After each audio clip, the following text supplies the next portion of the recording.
Okay, right. Since Monsieur Ray Ray has arrived before I'd even hit the button,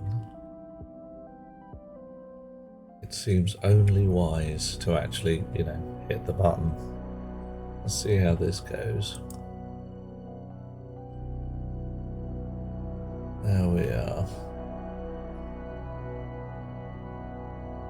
Hooray. Doing a load. Load in the world. Gotta wait before the muskrat gets here. And we are piling in.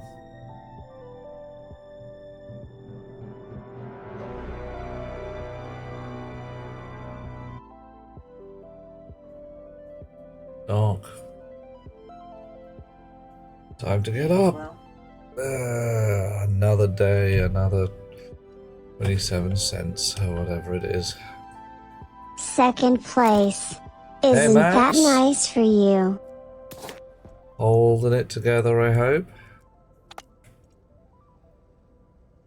Got a uniform, got a mining belt, got my snazzy new black spacesuit. Looking good, feeling good. Looking good, feeling acceptable. I'll have a shower when I come to bed. It'll be fine. Right.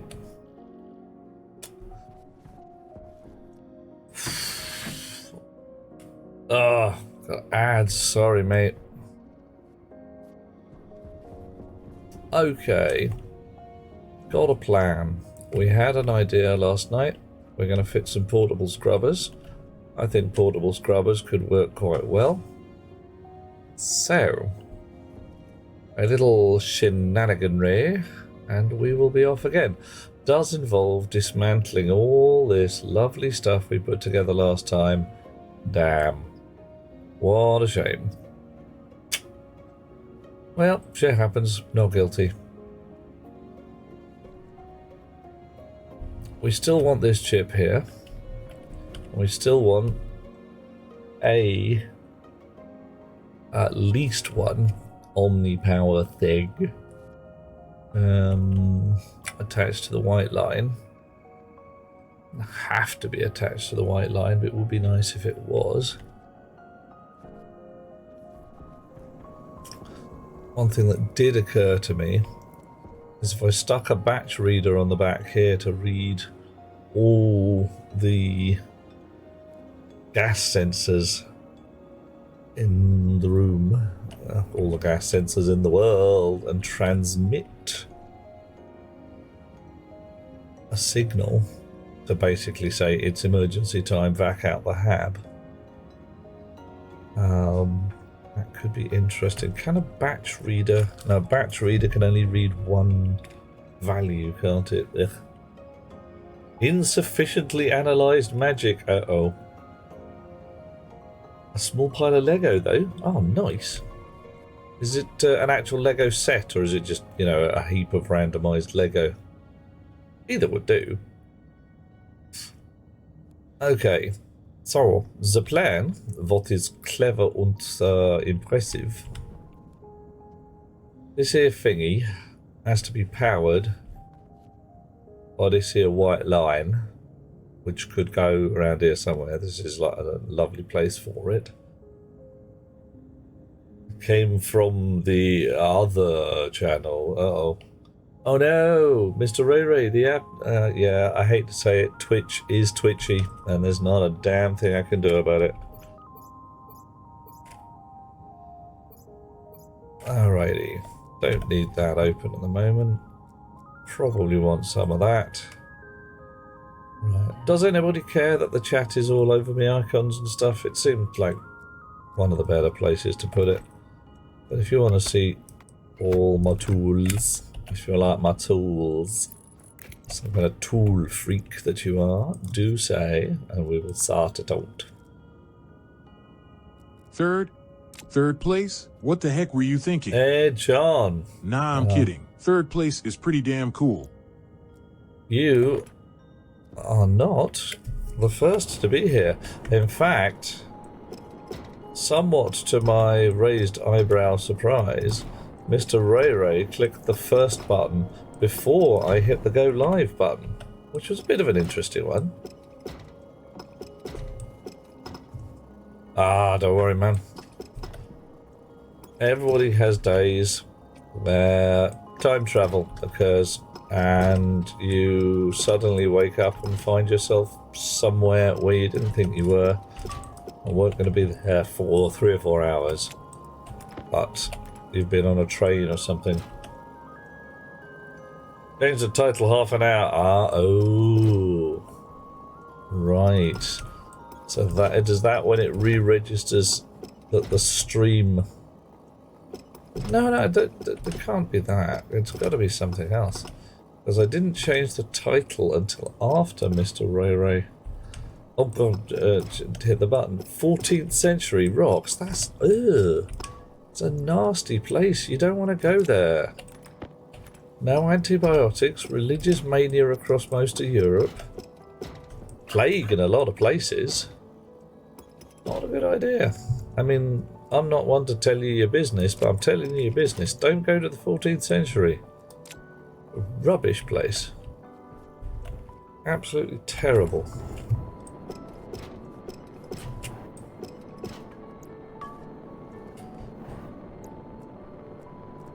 When 16th isn't bad in places. Again, no antibiotics.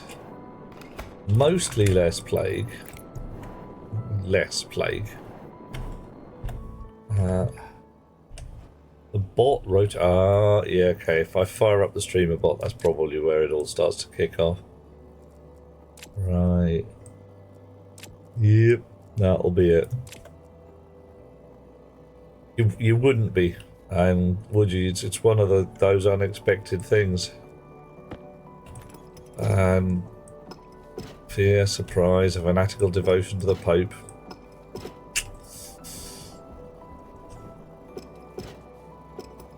Right, so wires we're not going to need. So I can reclaim all this lully wire. Yummy, yummy. Pipes we are going to need. We are going to want to have these pipes to dump our horrid gases straight into the filters.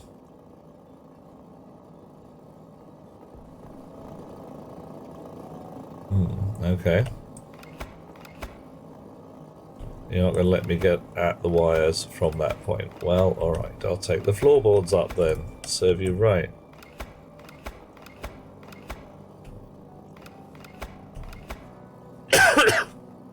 Oof. Yeah, porridge gases. It's what you get when basically you put a large bowl of oatmeal, milk, water, something like that. Doesn't really matter which, any kind of liquid will do. And just leave them to ferment for a while. You get porridge gases, which are woefully toxic, as we've discovered, and shouldn't be allowed. It's where pollutant comes from. Probably. Oh, John, now does have its good points. I mean, 21st century, lots of good shit kicking off. 24th isn't bad, depending on where you are.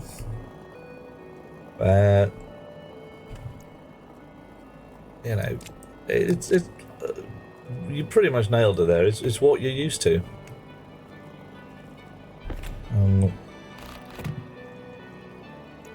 Kind of thing that you look at and say, that's normal. Alright, there's a large chunk, medium-sized chunk. It's a whole bunch of bits in Transmetropolitan, which, again, I recommend to anybody who likes to read a bit of comic-y goodness, about essentially future shock. Somebody steps out of cryosleep into the modern world and promptly has a heavy mental breakdown, because what they are looking at is not even comprehensible to their 21st century minds. It's just, you know, this makes no sense. There is no handle to hang any of this on.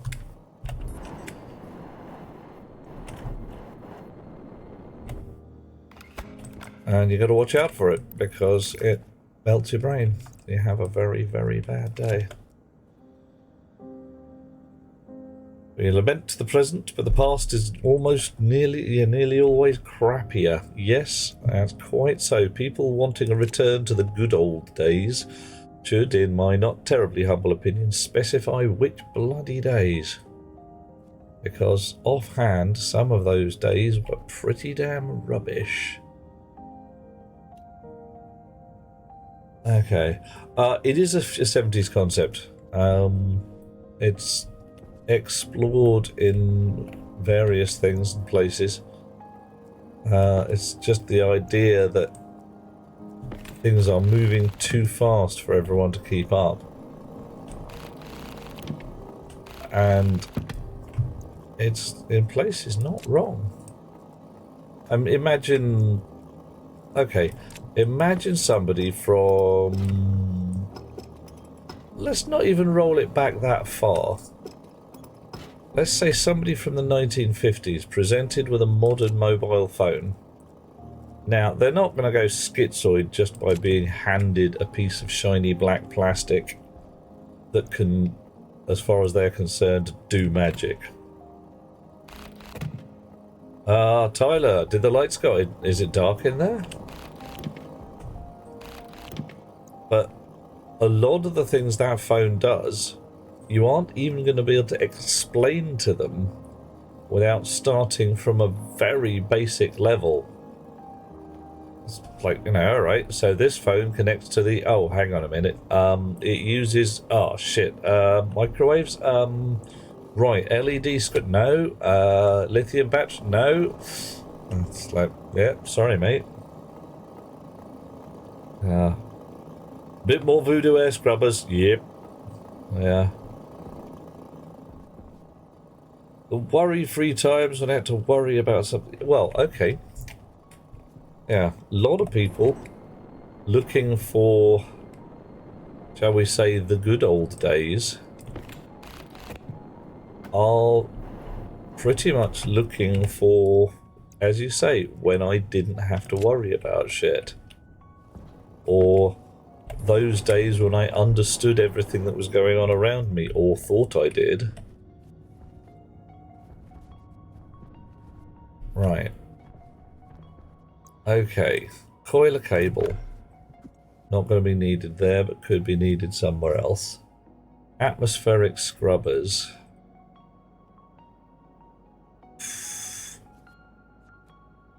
Dunno. Roller pipe. Could be handy down here. We're definitely going to need it. Pressure regulator. Yeah, not sure. Don't think so. Turbo pump. Definitely not. Bat wire.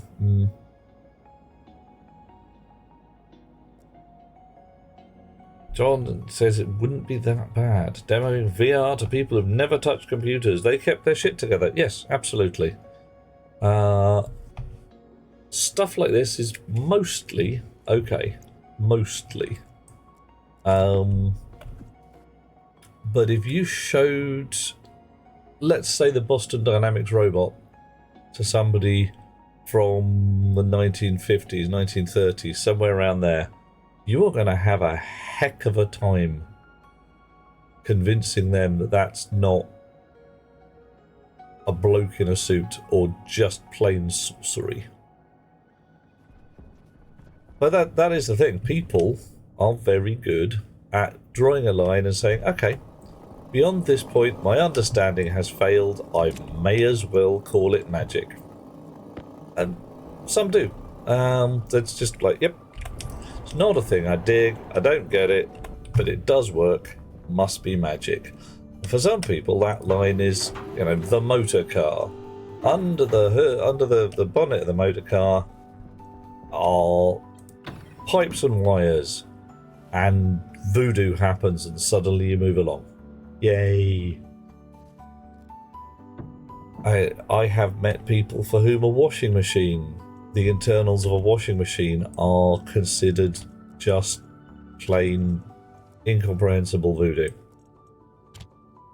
And like, yep, it's probably lovely, but I'm never going to understand it. No. Okay. Whatever. Turbo pump.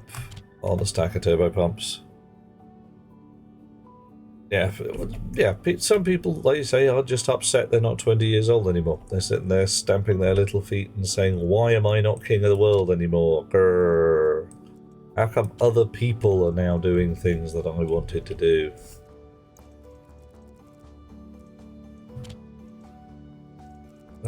Some of them are entirely legitimately going, I don't get it. How did that happen? What the heck is going on? Are these my feet? Those are mostly the ones who are on bad drugs. Rox's other half, completely mystified by computers. Can use hers. Nice. Has no idea beyond very basic use. Yeah. For them, says I, the dawn of AI is going to be quite the delight, where you can literally pick up a microphone and say, computer, I need to sort this list of 1 million things into order and then phone my bank and tell them that the first 300,000 are probably fakes. Yes, every one of them with a pink background. Or, you know, whatever. John, it's available as a service. There are now services. Yeah, exactly. Services where you can feed an AI a prompt and tell it, please go make this phone call. And I think that's awesome on a number of levels and foully error prone on a number of others. Okay, so we would like some scrubbers.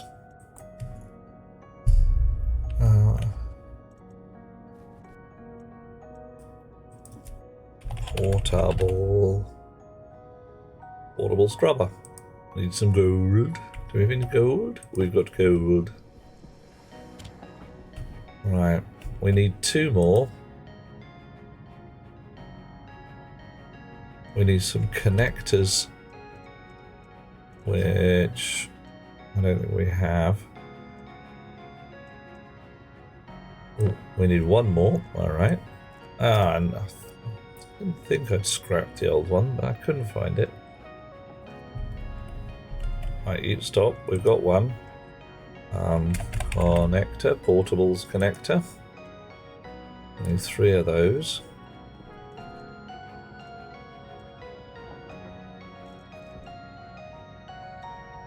Yeah.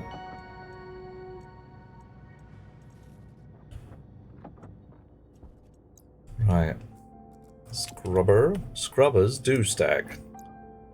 Oh, portables connectors stack. We've got an Omni thing. We need 2 more radio batteries. John is not worried about AI errors. Okay. Dealt with plenty of people who are confidently wrong. Yep. Yeah, humans are a bit rubbish every so often as well. Hell, I've been wrong myself a couple of times. Unusual, wasn't used to it.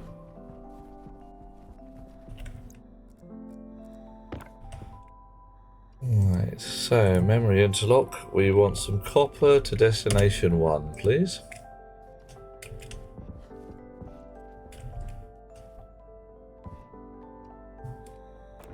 Honk. Really gotta get on with fixing that.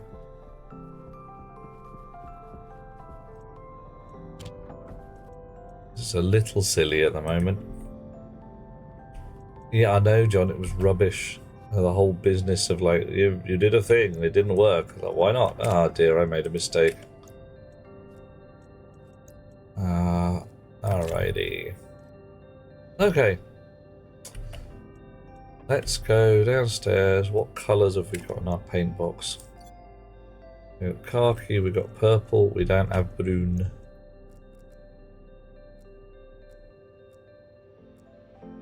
What do we need? Khaki, actually, yeah, we don't need khaki. Don't need black, we need... Right. Doing the thing.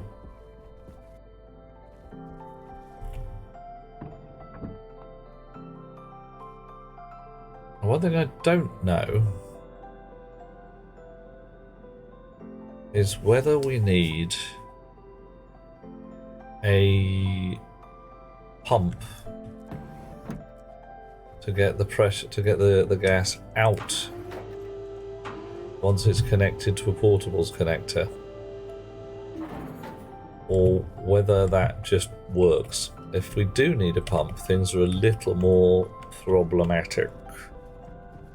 But here, we've got a pump.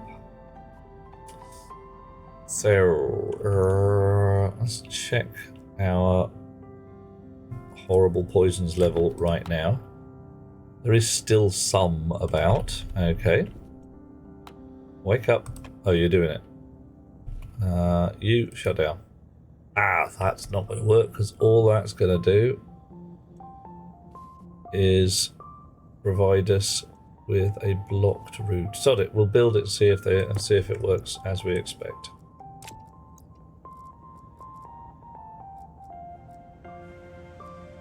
Yep. No power because it's all manner of oops at this point. You actually better switch back on. You come with me. Oof. I had to think about that.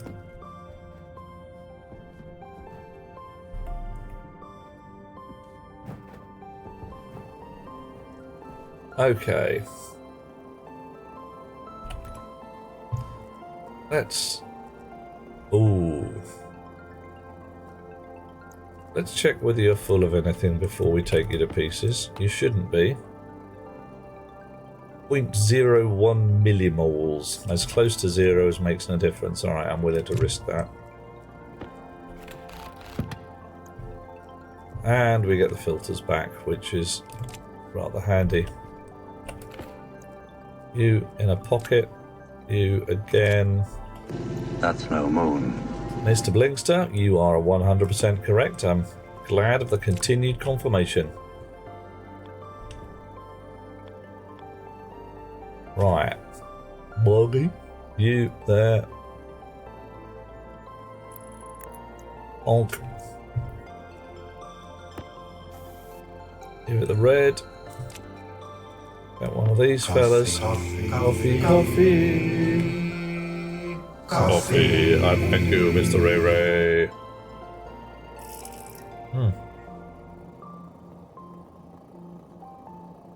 You reckon a perfect general AI is not a real thing?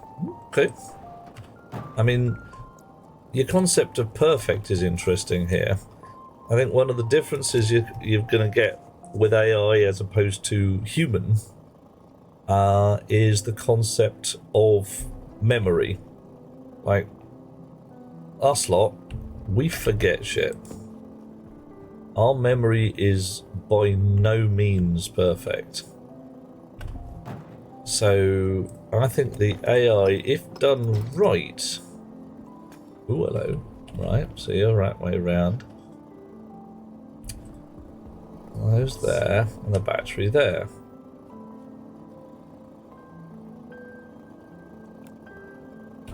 Let's try taking it off again and putting it on a different way round. See if that makes any difference. Not sure it's gonna, but...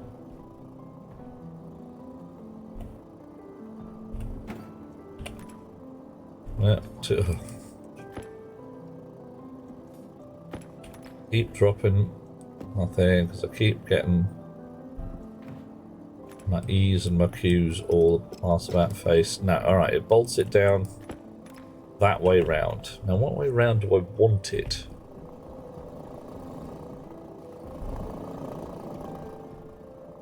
I think I want it facing this way. So we're going to take that up. Put you off in the corner a bit. can take this up. And turn it 90 degrees.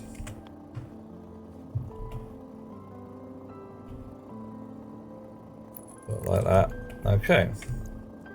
A little bit of shenaniganery with the pipe work and we'll be off and away again. Okay, can't get at the pipe work while the floor plates are down, so as ever we've just got to take up all the floorboards. What's the first thing we do when we're doing any work? We take up all the floorboards. Yeah, Blinkster, I'm with you. If suddenly someone turns up and starts calling this place, I don't know, America's 50 whatever state, I will be raising my eyebrows and thinking, shit. Although there is a big fat treaty that says you're not allowed to. I mean, it's a huge treaty, it's the size of a cow, it's got lots of pages. Balloon belongs to America, and immediately awaits her Astro Men. Soon they will be wandering around with their moon suits on. Everything will be fine. Okay. Now, I can't turn this on remotely. I don't want to put pollutant blocks in there. I want to put volatile blocks in there. That could have been interesting. Right, why have I got them this way round? One, I can see what the hell's going on. Two, if I feel saucy, I can run a Larry back here and make him change the filters for me. It's a treat of a treaty, a lovely piece of kit. A wondrous device with no obvious drawbacks. Oh, wait, no. Few obvious drawbacks. An obvious drawback here and there. The main obvious drawback is that whilst it prohibits countries from claiming space territory of almost every kind, it doesn't say who can. At least not last I looked. Then again, I might be out of date. Shit changes.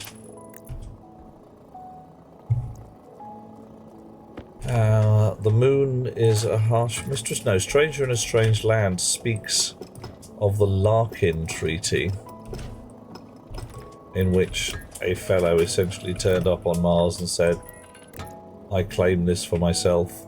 And, yeah, well, you know, it all went a bit interesting from there.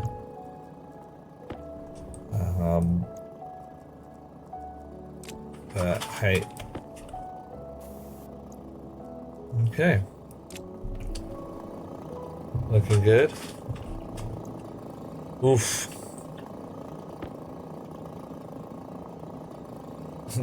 Mr. Ray Ray says the Germans are still on the docks. Yeah, well, there's books about it. One of my favourites is Rocket Ship. I think it's called Rocket Ship Galileo. Robert Heinlein and a bunch of moon Nazis, and you just... The first 2/3 of the book about some guys in backwoods America saying, hey, we've been to science school and we know science. Let's build ourselves a moon rocket. What, right here in the backyard? Yeah! Like, okay, my Uncle Bob's got a really large farm. We could go there and build it. It'll be cool. Like, okay, Bob, let's build a moon rocket. And they do. And then they go to the moon, which would be cool. And there are moon Nazis, which was less cool and a bit of a surprise, because you're thinking they're going to go to the moon, they're going to have a fine time, they're going to enjoy it, they're going to come home again saying, hey guys, we went to the moon. And their mums and dads are going to be like, no you haven't, because that's insane. But no, moon Nazis. Which was, yeah, odd, to say the least.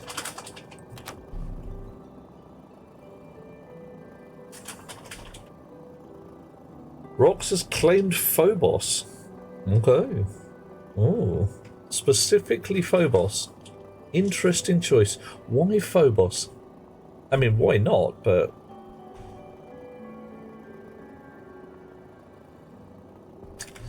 Alright, so these guys already got a pressure of whatever it is in the pipes from over here. So I'm seeing a definite possibility for one-way valves in this area. Let's see what happens when I turn this on. Oh, nothing, of course, because I haven't connected the transmitter up. Derp. So, where am I going to put that transmitter?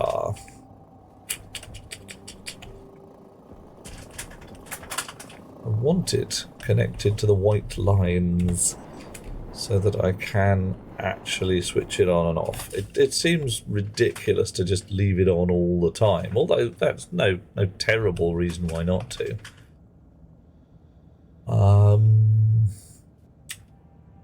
Can I just stick it here, I suppose? Shove it up a bit, get it neatly out of the way.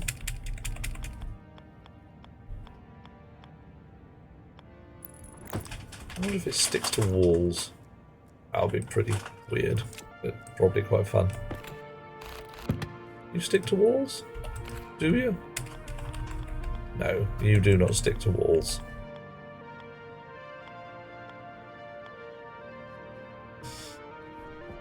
Oh, la la la la la. So basically we're just moving it up by a smidge.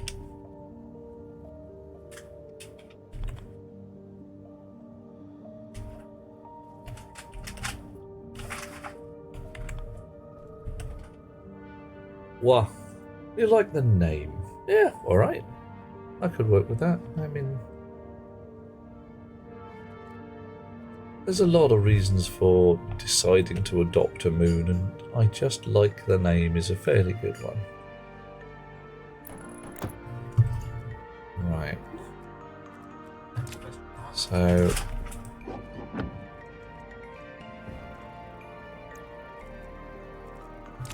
wiring, snips.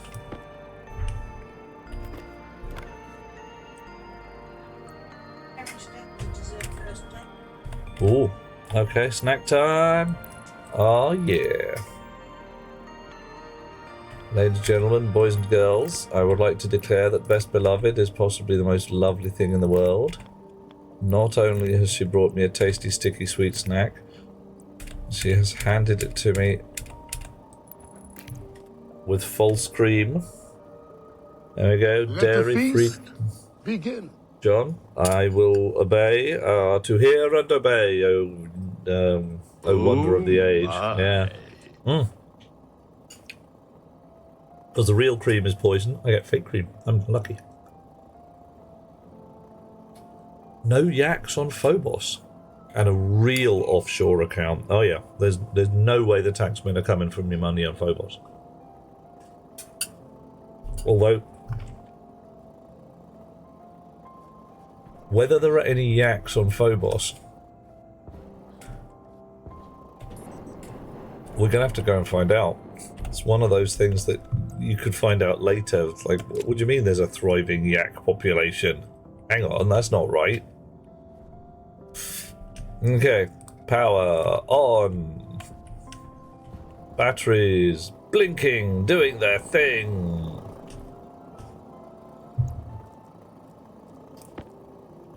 Right. So, 88.4 moles of gas in the portable air scrubber as fed in from the pipe network over here. Now that tells me offhand, somewhat to my annoyance, we do also actually have to have a white wire. I have to put everything back down again and put in a bunch of volume pumps. Oh no. Tax years would be brutal on Phobos. Yeah, I mean, although birthdays, woof.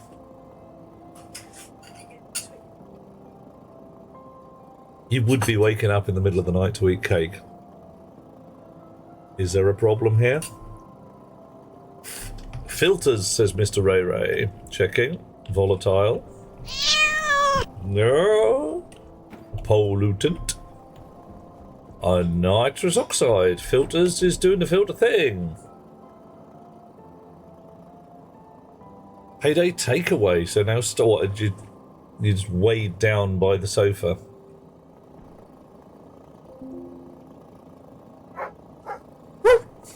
Oh yeah. Now, so if I switch this on, what happens?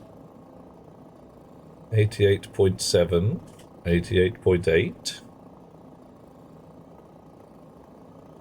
and the internal pressure goes up a little bit.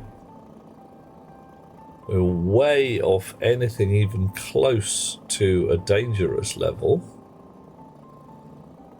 Yeah, worth checking though, Mr. Ray Ray. It's always worth checking.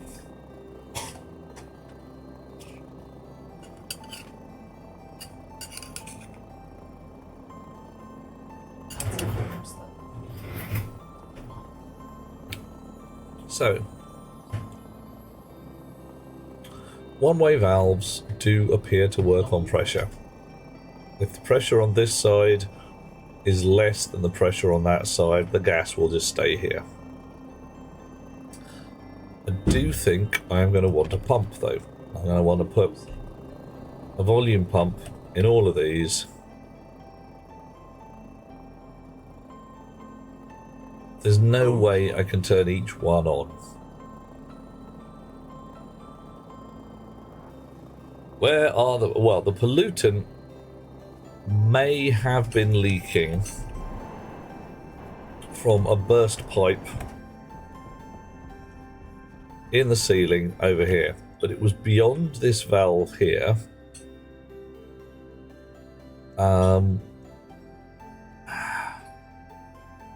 And so, yeah, it was that one there.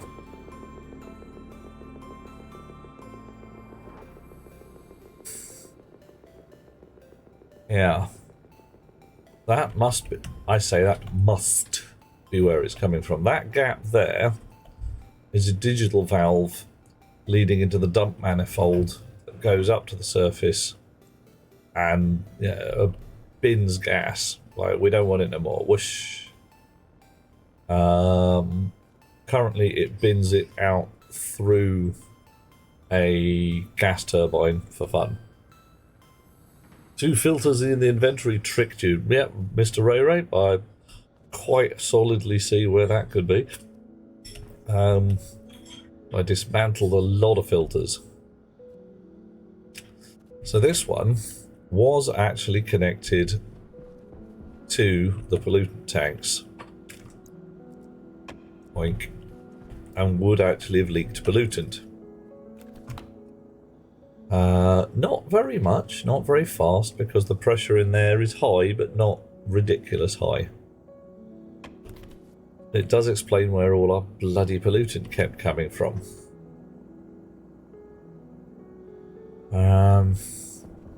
So,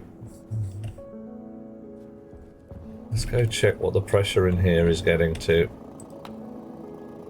Yeah, so it's quite happily sucking up the pollutant down here, having a fine time, enjoying its life.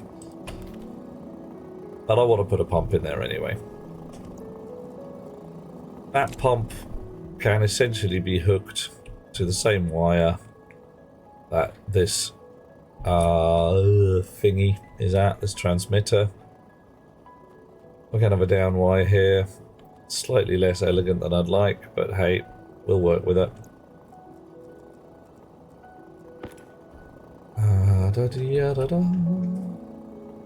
Can I put the pump directly there? I probably can't. Try it anyway, see if we can. Pity, because that will be the ideal place to put the pump. That will be lovely. Instead, we'll have to put it here. But hey, that shit happens. Could I move that up by 1? Is there an up by 1?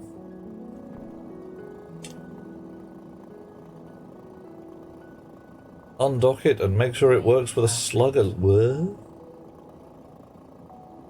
What would be the result of putting an igniter up to the exhaust cowl? A pipe igniter could be pretty awesome, actually. It would be fun if the mixture of gases coming out was flammable.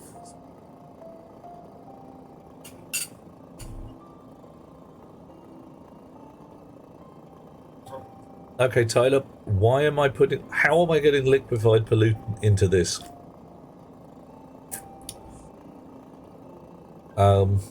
As the whole point of putting the pump is that the pressure in here never gets high enough to actually liquefy it.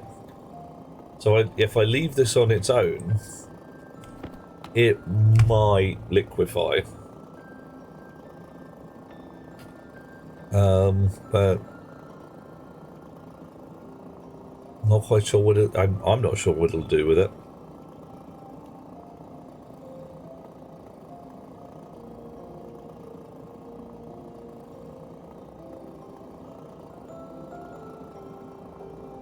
We've had it much fuller than this before. It was up to like 1.6 MPa.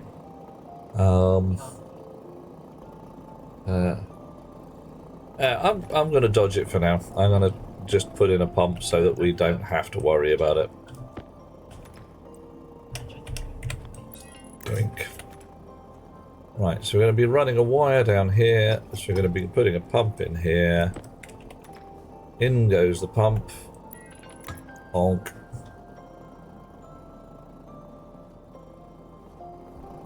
And again.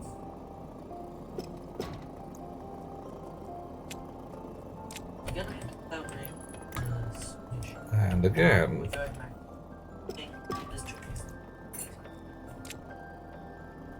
Right. So the electricals for this lot of pumps. I'm trying to work out whether I need to switch. I just need to switch them all on at once. So I can either batch write it or I don't know what else. Probably no point doing anything clever, to be honest. Oof. Oh, yeah, we have to get up to 3 megapascals before it liquefies, don't we? Yeah. Geez, I set up by turning on one of these outside, let her fill up with whatever I'm looking for. Go forth and conquer. Oh, hello, handsome. Hello, Bart's dear heart.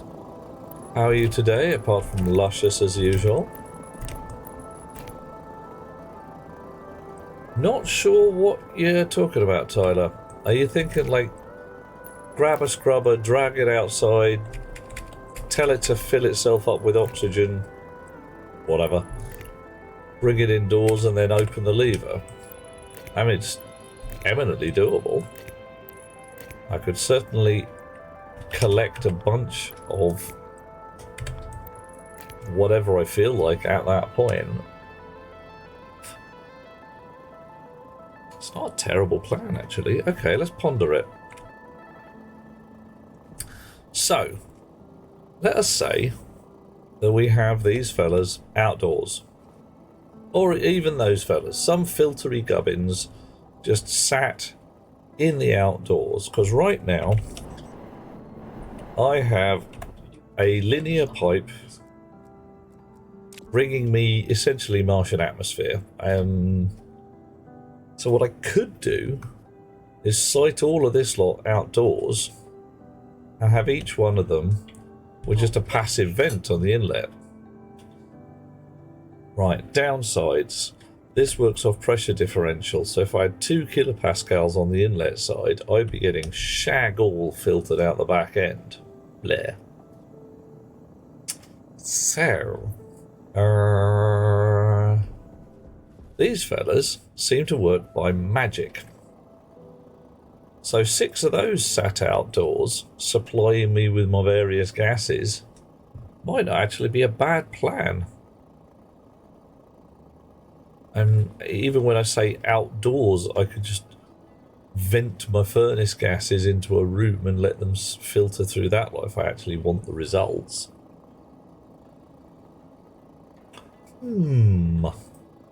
Something to ponder.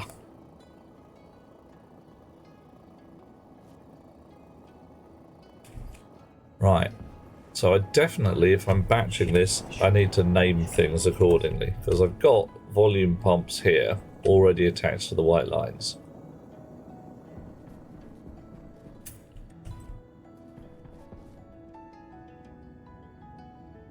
So those guys downstairs need a common name. Voodoo, please, says Mr. Ray Ray. Okay. The only one that it won't work is the one you make via sorting. Oh, yeah. Yeah, and I can get carbon dioxide, I can get... I don't even know what.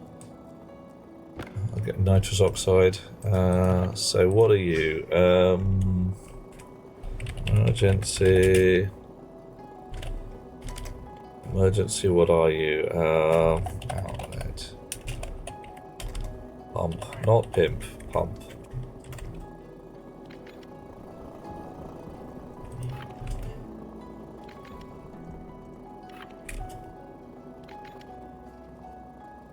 Okay.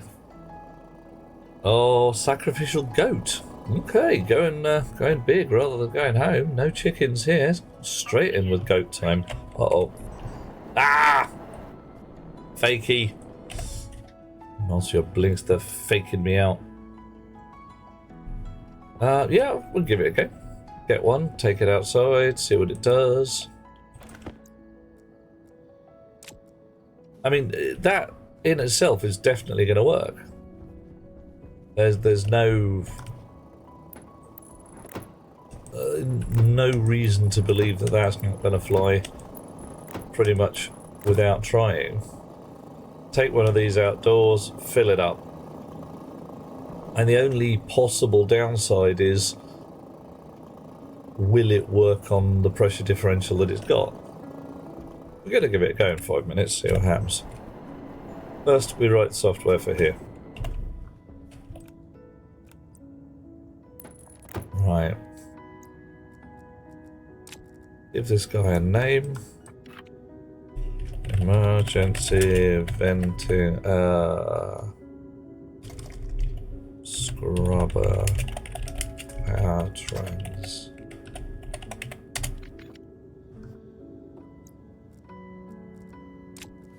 Okay, and this terrible patchwork of floor I'll sort out in a moment. So you, here we go. Chonk, bonk. Crunch, import, edit. We do not need a pole scrubber. What we need is a power transmitter, a vent pump object. Wow. Oh, yeah, I will do it in a second. I'll make the chip do it. A gas sensor, which we don't need. An intake vent, which we don't need.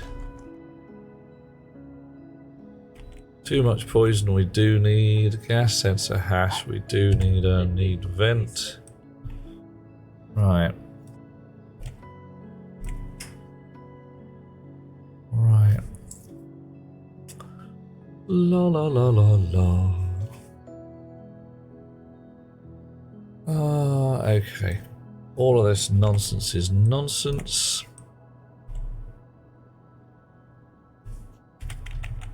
So gas sensor hash, alias, pump hash, alias, pump name hash, need vent. Me in there. Not sure we need to push those. We could probably just grab them as easily. Put them in a small chamber, says Rocks. Active vent from Martian outside to inside. Run the scrubbers in there. Venting to storage. Yeah, fine. A shack with 2 passive vents. It depends what pressure differential they need, but yeah, either active or passive vents. It's worth a look. Right, load into the pump hash from our pump object. Prefab hash. Load into pump name hash. Vent pump object. What was the bloody thing?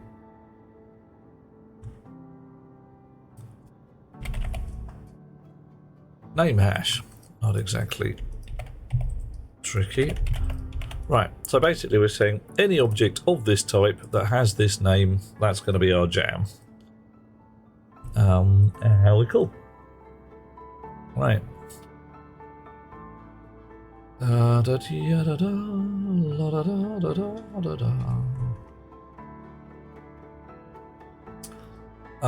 doing pollutants, volatiles, nitrous oxide. We know we've got 3 of them. We could extend this out to read the stack pointer and count down so that we put a bunch of gases in here if we felt like it. Probably not worth the effort. So let's just, do we need to vent stuff?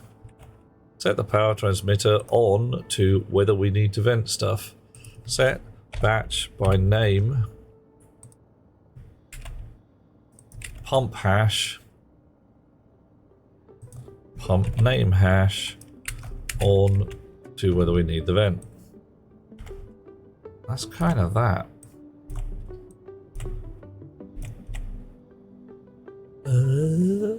What else do we need to do? We need to set the pumps to have fat pumping powers. Setting.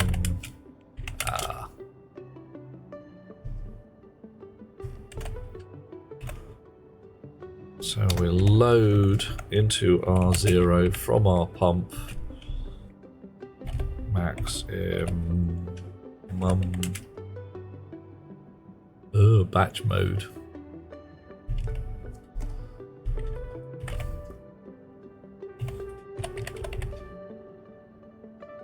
And then we will tell the pumps to set themselves to their maximum possibility.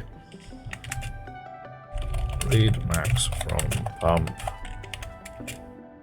Tell pumps to be at max setting. But it's a comment. Loop yield R9 0 mood vent 0 scrubber loop habita. Do we turn shit on? Right. So could we get away with fewer lines? Ooh. Control Z is not my friend. How about Control V? Alright. So I can do that by reading one of these from gas sensor. I need a read, an SGE, and an OR. I would need 9 lines to do this straight. I've got 1, 2, 3, 4, 5, 6, more than 9 here. So let's do this the very boring way.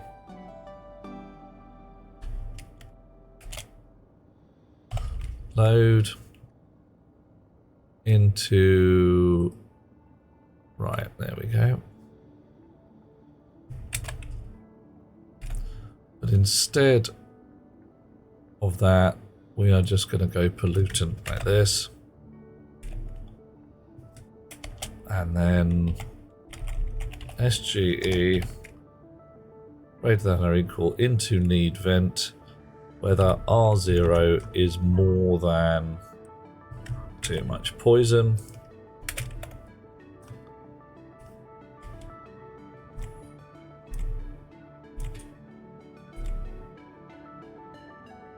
And we can do this again. And then my swap that into R0. Ooh. And or into need vent, and R0. So we've got 2 lines.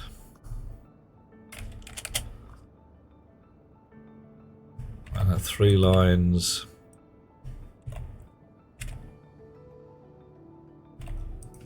Three lines. That lot goes away. It's a little more noddy on the code side, but it's both shorter and, frankly, more readable. Because there isn't a whole jumping up and down from all over the place. There is no need to tie devices to our stack. Alright.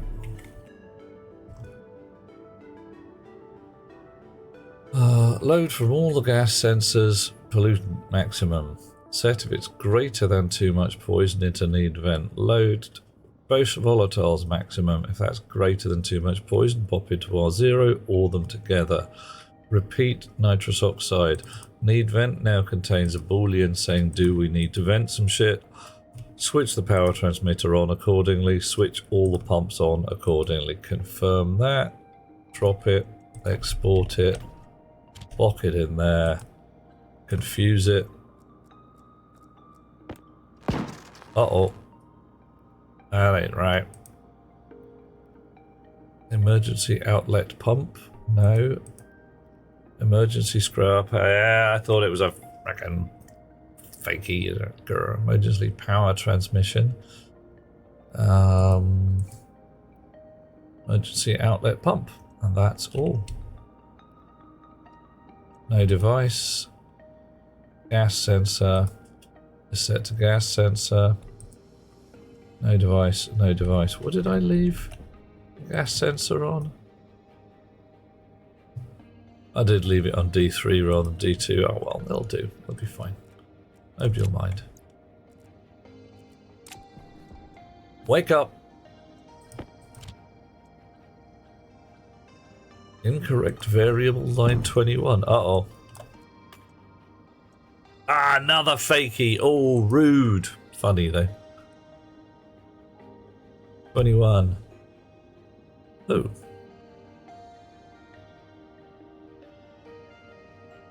Load batch into R0 from the gas sensor hash.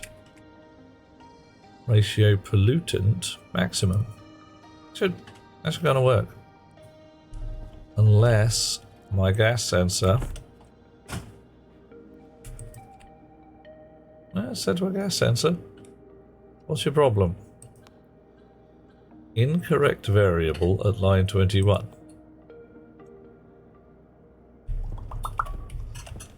Well, alrighty.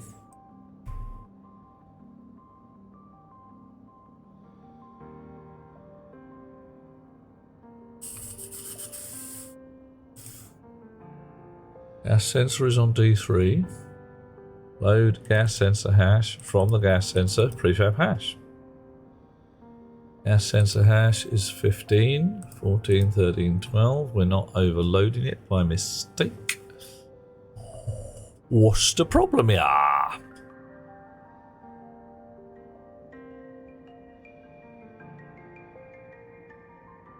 Device hash, logic type, batch mode. Device hash, logic type, batch mode.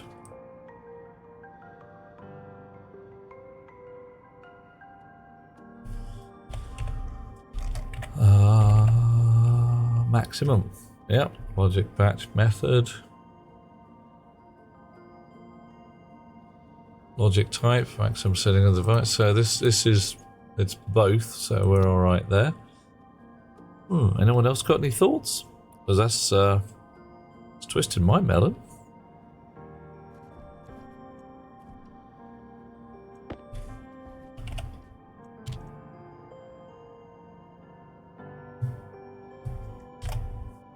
Unless there's something called gas sensor, which isn't a gas sensor, that would be a bit twitchy.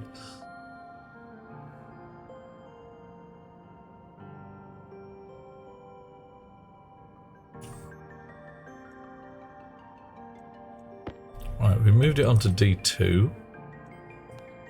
So we'll confuse it.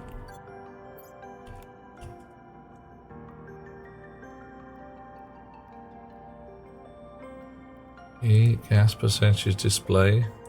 Lounge gas sensor. On specifically line 21 thing about where it said 21, but it's actually a different line. Ooh. Do not want.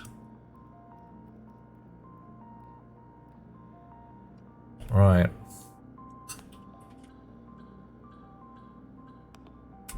Okay, well, let's have a look around line 21 and see what we've got.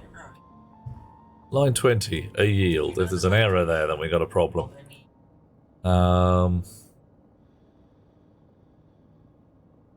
That one, again, yeah. 3 instead of maximum? Yeah. And we could try it. If that works, I'm going to be a little... Okay, it comes up in red. Oh. Right. Fifth element. I've given it a logic type. Maybe it just wants that. That's much more likely to make the parser happy, isn't it? Hi, Aliana. How you doing?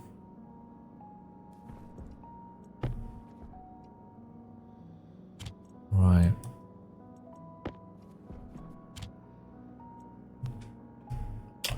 Now we see the violence inherent in the system. Okay. Right. So notionally, because we've still got pollutant in our atmosphere at greater than 0.1%, everything should be going. But it's not.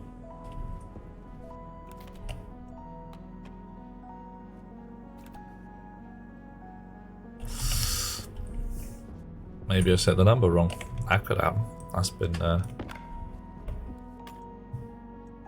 How much is too much pollutant?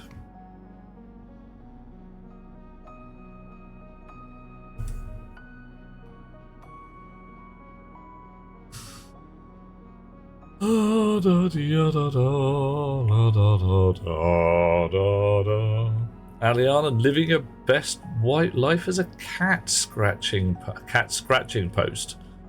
Yeah. Okay. Nice. If not that nice. Oh, 100%, 10%, 1%, 0.1%. What number are we actually at? 0.02%. Oh. Right. Yeah, the reason it hasn't switched on is because there's no pollutant left. Well, cheered. Right. We want to put a light. We got 3 pins here.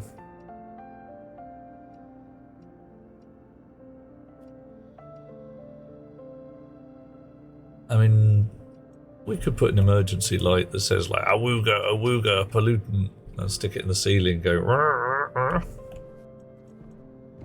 Would that be cool? Okay, I'm defining it. That would be cool.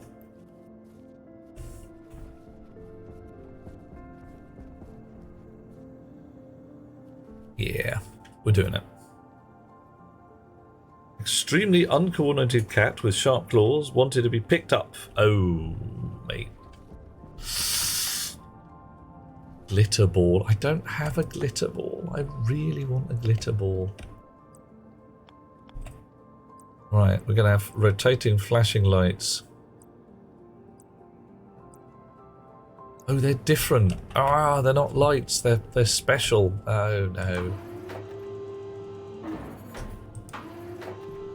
Have to make some. Right. That said, the atmosphere in here is actually getting to be quite nice. Oxygen's still a bit high. CO2's off the charts for normal living. But It's getting there. Right. Hey, if we fixed this, maybe, I mean, this sounds like really weird, but possibly we could get back on track where we're supposed to be doing work on the bloody metals dispenser, getting all its shit down to the furnace. Sound alarm Bible thump. Ooh.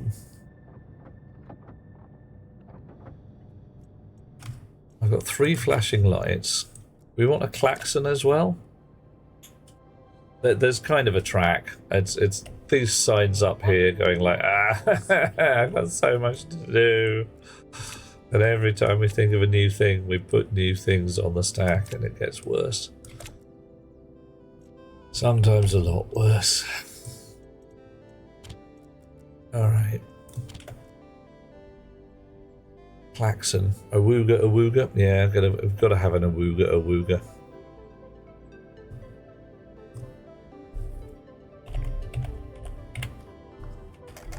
Speaker? Yeah.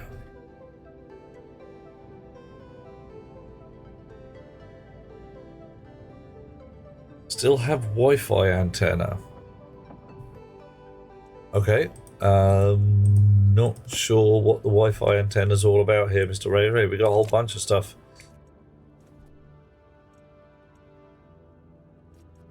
Ugh, and I have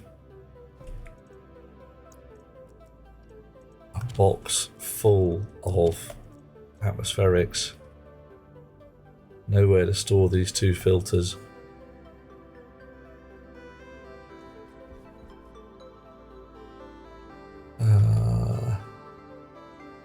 Spencer RAM chip, yeah, slave metals, yeah, set up living room as the Barbarella lounge. Yeah, it's all sound alarm for the suit.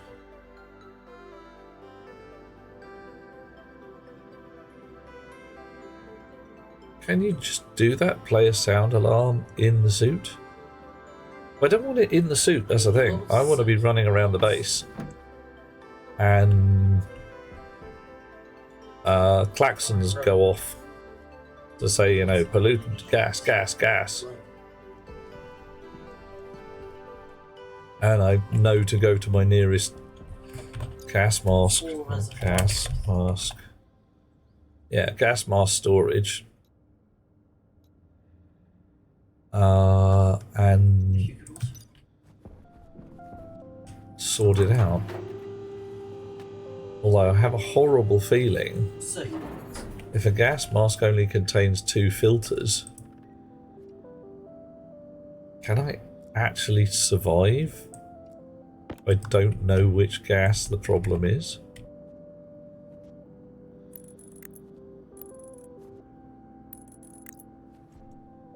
Right, so first off, nice. We want a red one and a purpley one, and this is going to be the weirdest thing ever, a brown one. How the hell we get brown light, I really don't know. This is going to be fun.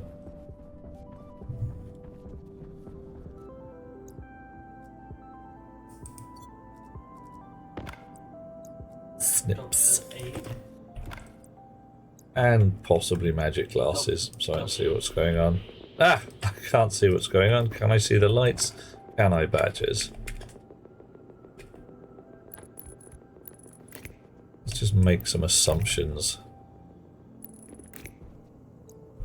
Right.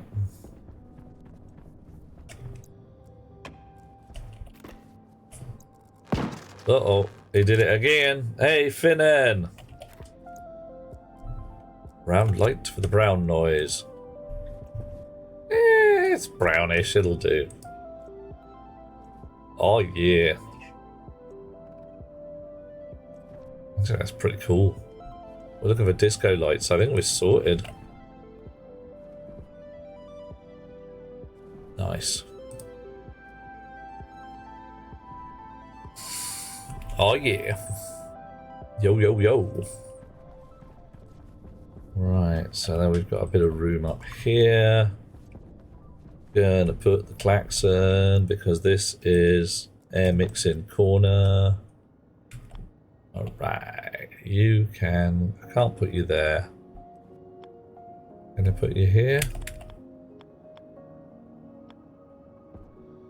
Placement requires support. Yeah, that's cool and all, but...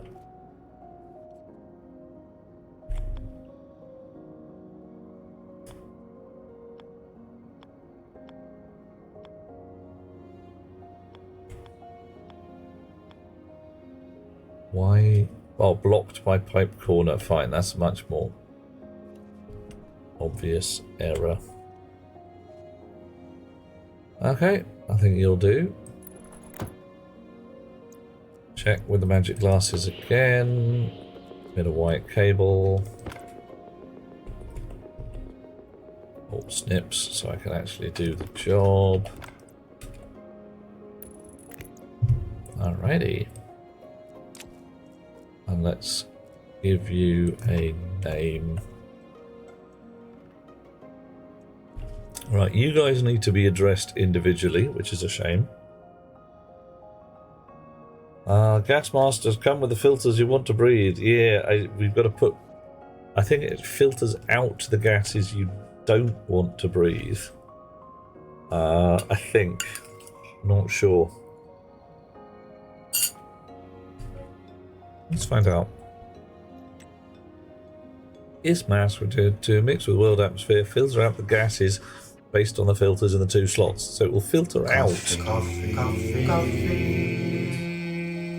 Coffee. Thank you. Right. Finnan, the back room. Yeah, this place here. This is what we've nicknamed the Jeffries tubes, where nobody goes. Only the technicians go, like you say. So anywhere with a door like this on the front of it, it's like, yeah, don't go there. Unless you know what you're doing, don't go there. This bit is a slight exception that there's some semi-publicly accessible stuff because we might want to fiddle with the air mix. Should probably have hidden it, but didn't. Right. So what do we got on here? Power transmission. Definitely need that. Outlet pumps. We definitely need to know who they are. Gas sensors. Also need to know kind of who the gas sensors are, but gas sensors are pretty standard. Lights. Right, these guys don't need a name. I'm loading from every gas sensor I can get my grubby paws at. So I'm willing to actually change the code there and hard code my gas sensors.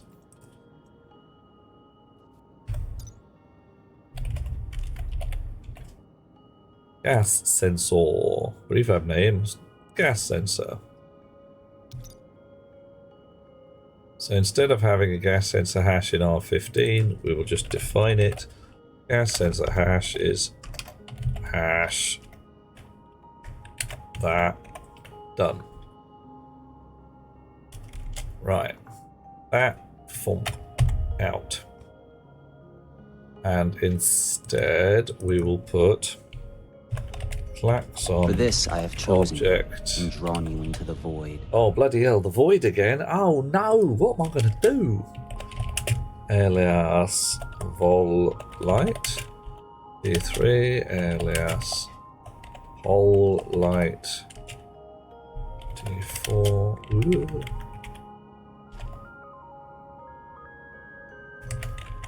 Swap them over for no sensible reason. What am I going to do in the void, Finnan?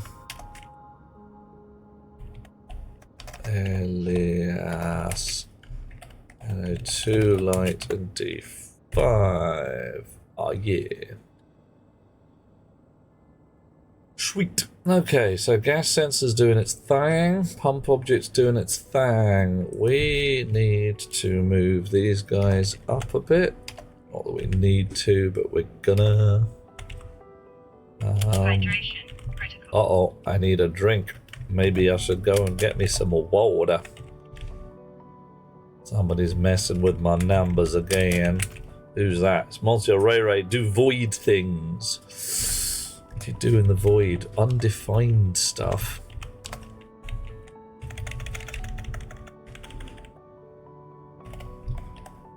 Because that's what I'd be doing.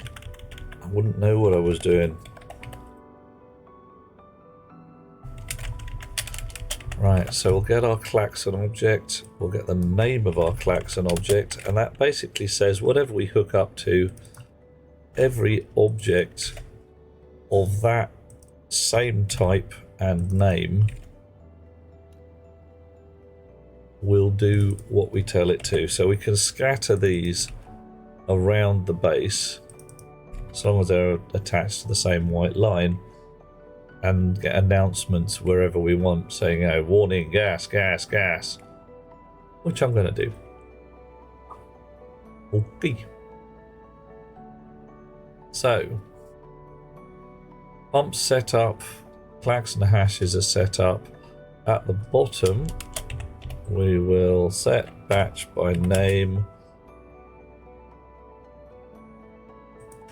Klaxon hash. Alright, klaxon hash, klaxon name hash. And all we're going to do is switch it on. At least I think. Let's try this. Speaker has various things. It has an on, it has a mode, and it has a volume. Oh, and a sound alert.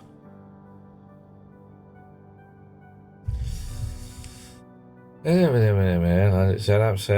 the mode to select the output. So what's sound alert all about then?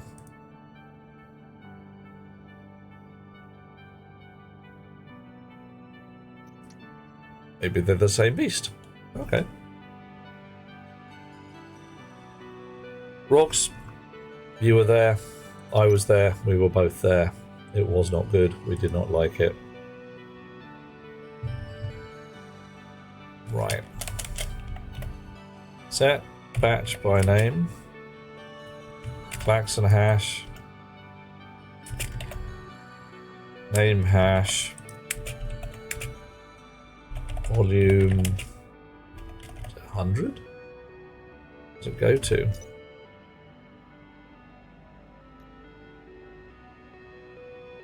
Yeah, let's claim it. Let's say it's 100. Maybe it goes up to 11. Who knows? Maybe I can check the klaxon on the back of the shower. Coffee. Coffee. Wow. Coffee, I thank you. Hello, your lordship. Hello, Spirit. How's it hanging?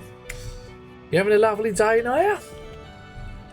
We're setting up a thingy to warn us if there gets to be gas and poison and horribleness.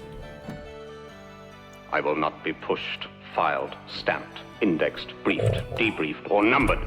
Nice. Right, so we're checking this here klaxon. Shower speaker. Power 0, mode 9, volume 100. Good. Sound alert 9. So mode and sound alert look to be the same beast. So they're just two different things for the same WAS. What do we feel like? Various alarms, danger, pressurizing, airlock cycling, system fire. Pressure low, blah blah blah. High carbon dioxide. That's very specific. I can't actually get at the knobs and buttons with a wall in the way. All right, fine.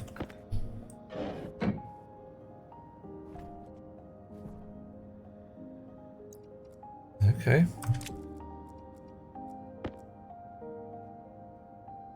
Can I do anything at all with this?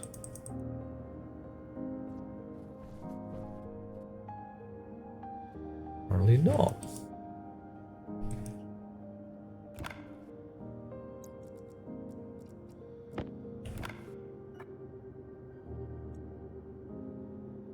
That's a bit weird. Alright, you just can't get at it. Emergency alarm speaker. Emergency alarm speaker. Okay. Right. Fine. Fine. So we set the volume. Let's set the mode.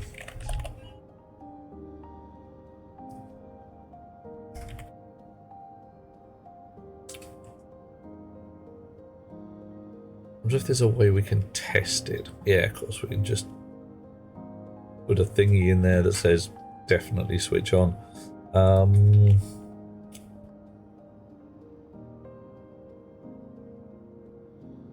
Can I write the setting in here?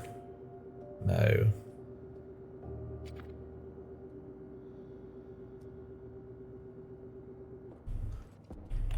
Alright.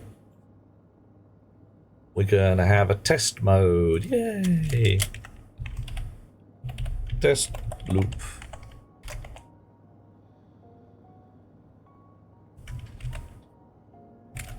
So we will set this on.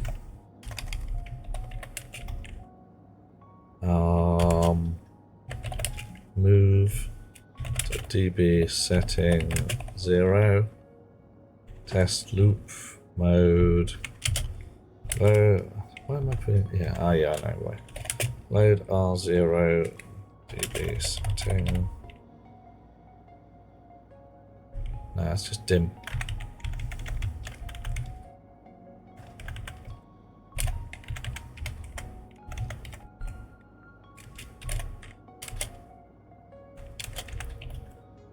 Sleep 3 seconds, add R0, R0, 1.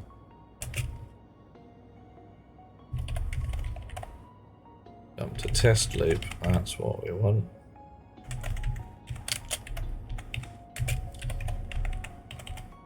Okay. Right, so we will start at 0 and we will go through our various things, seeing what goes on.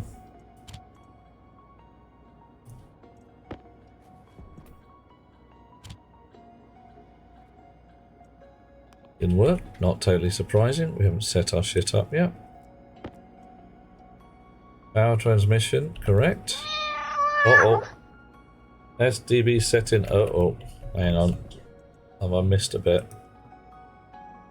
Yeah. Thank very much. That would have been confusing me quite a while.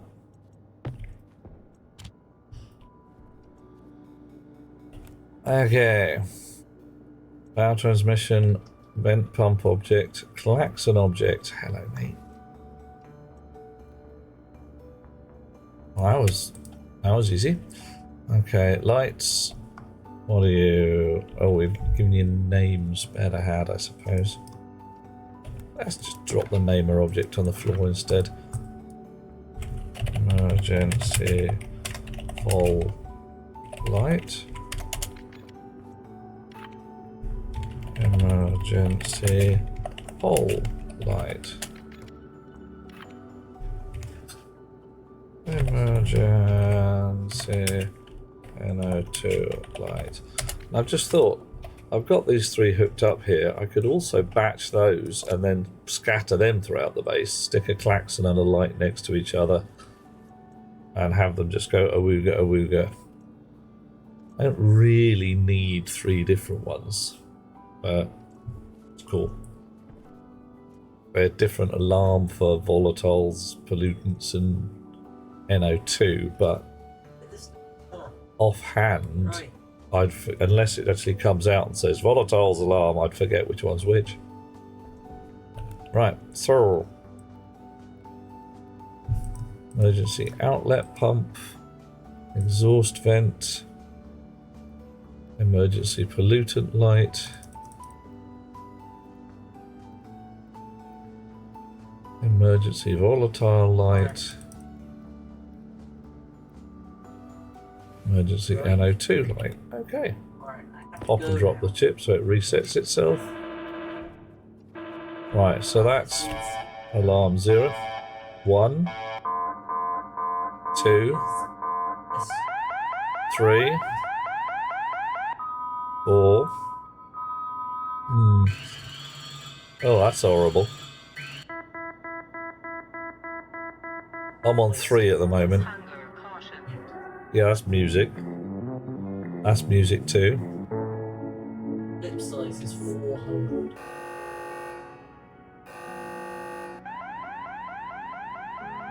Okay, 11's good. Don't like that one.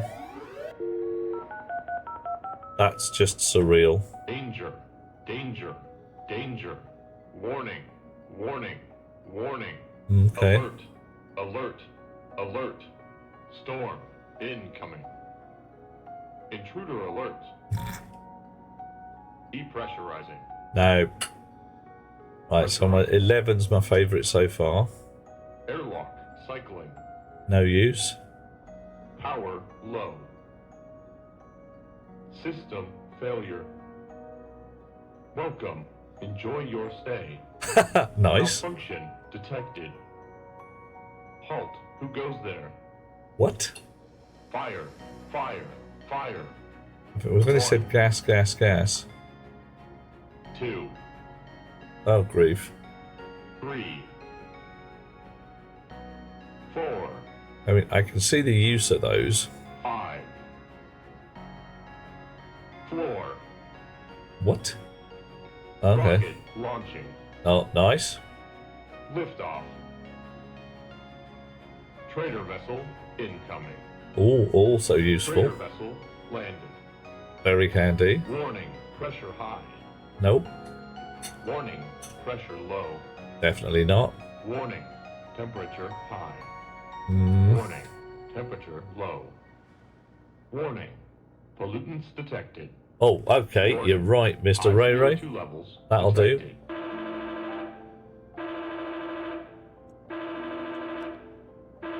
Oh, can we turn this off now? Fine, alright.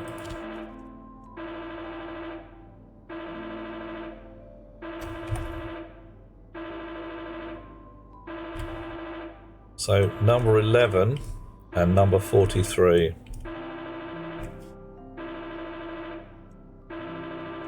Hush you. I...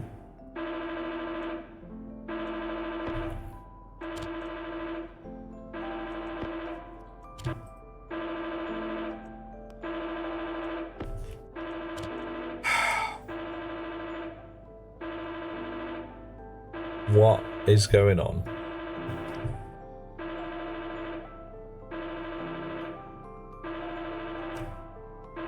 Yeah, I'll be up.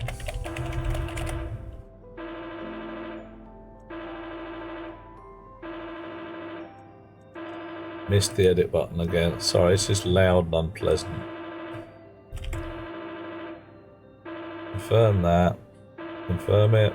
Export it. Get rid of it. Quiet? Thank you. Whoa, yeah. Danger, Will Robinson, indeed. Brrr. Clacks on, clacks off. Oof. Okay. Now then. So what do we want? Number 43? Good one. Pollutants detected. Definitely a good call.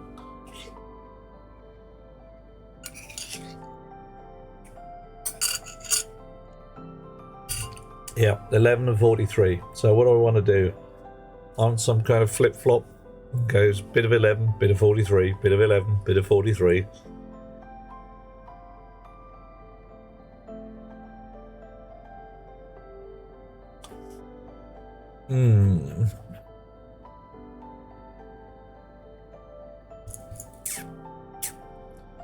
Okay, this doesn't need to react that fast.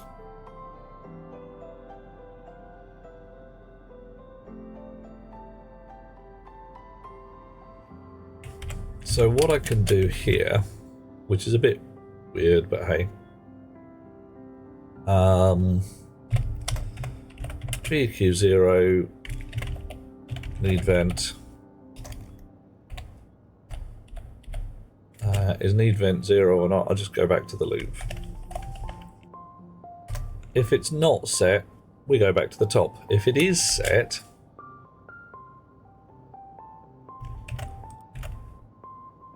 then we do that. And then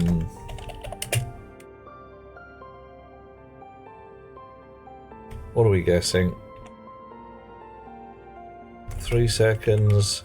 Warning, pollutants detected. Another 3 seconds.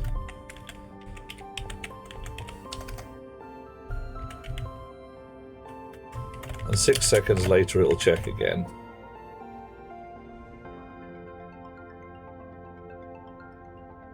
Four loops 11, then 1 loop 43, and then a 15-second break. Yeah, I think that might be work. So let's say 10 seconds of that.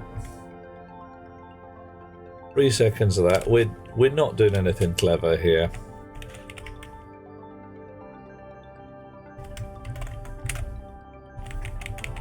Right. Then we turn it off.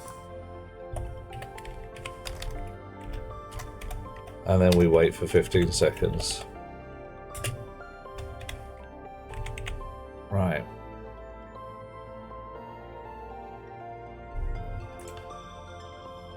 Okay, so what we do there, make this into a function. Play sounds. Play array.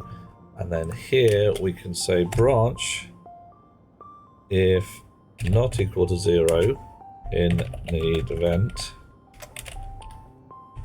And we put the AL on the end to say it's a function, and we go to play sounds. Boop. Nice.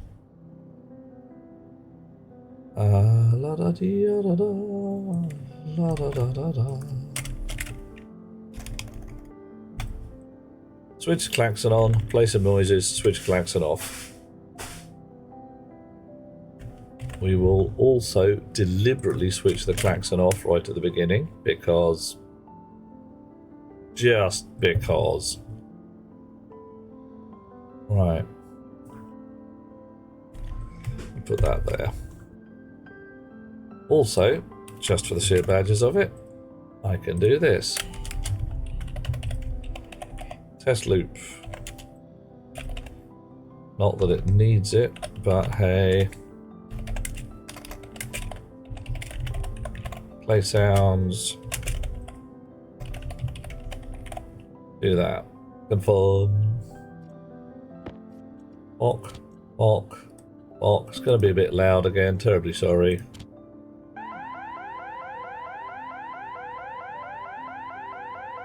Warning. Pollutants detected.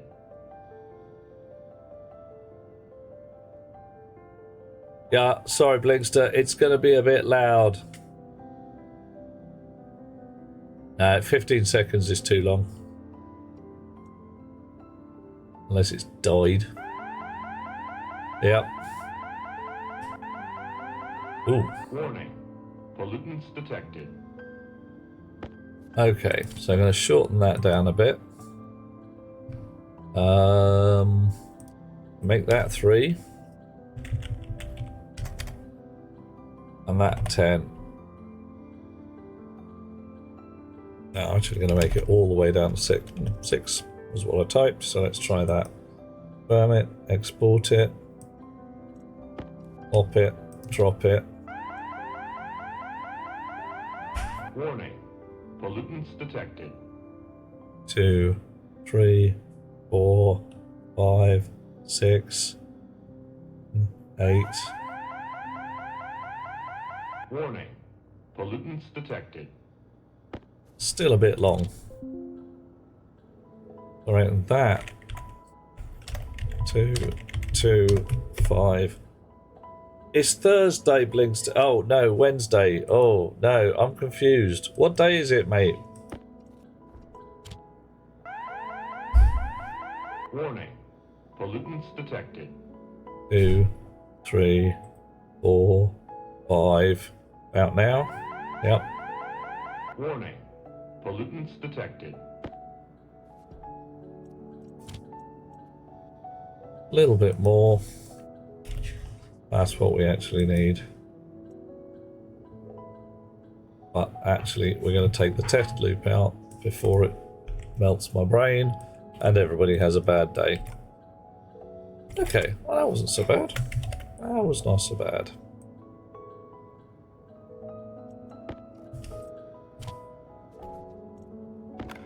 Alrighty.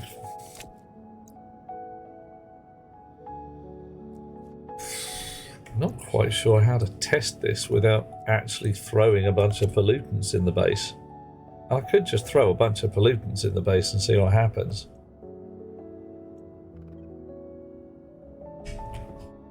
That's what I'm going to have to do, isn't it?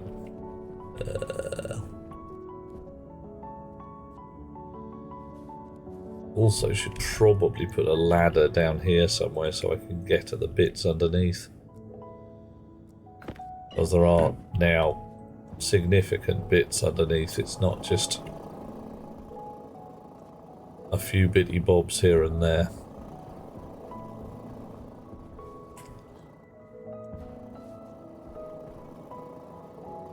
Right.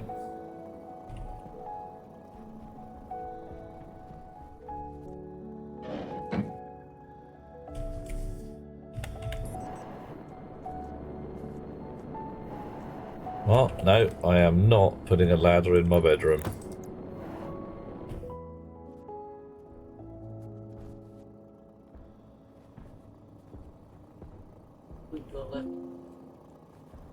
Yeah, looks like this one is the place. Or possibly we dig out a little more, put a ladder at the back here.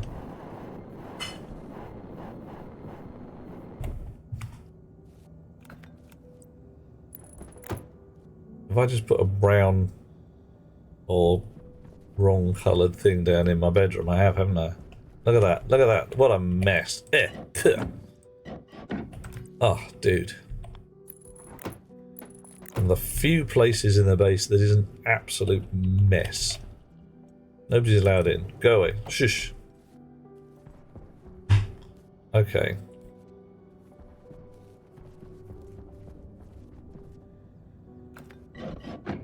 Okay. Ladder here. Ladder there. Ladder there, I reckon. Once more things to get more patchwork. Alright, upstairs. Go get a ladder. Stairs. Maybe a stairs rather than a ladder. Sorry, I'm changing my mind now. Why? Because the ladders, I paid them. I put stairs in here. I go down there. But they're long and they end at that point and just get annoying. Can't put stairs there. Probably can't put stairs there anyway because of the pipe.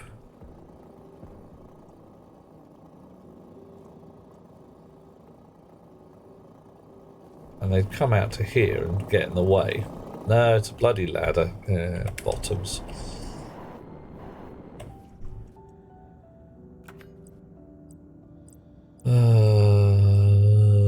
Grating open. What? What? Okay, why are you... All grating rotated? Okay. What? Alright.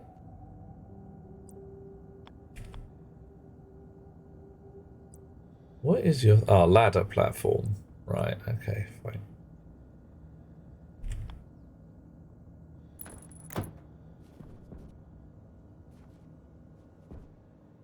You're kind of upside down, aren't you?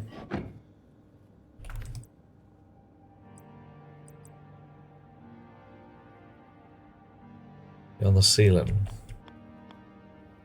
Can I flip you over? No. So ladder platforms are sunken into the floor and look like pants. And they turn around flat.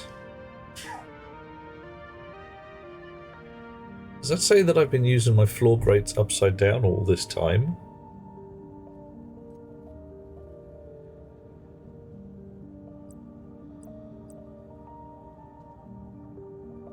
You turn over? No, you turn round.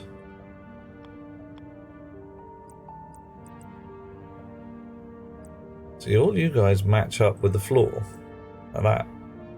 And you stick upwards, as if I am a floor. Nice. You ladders stick downwards, as if you're a ceiling. And there's no floor complement to go with it. So, there's a step down.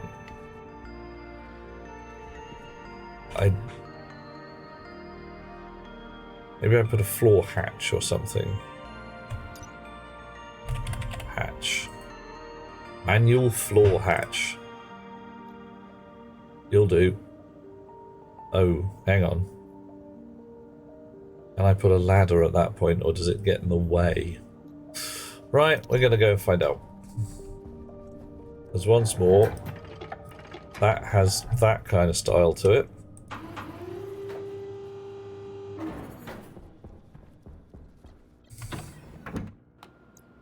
Okay. Dappity-doo.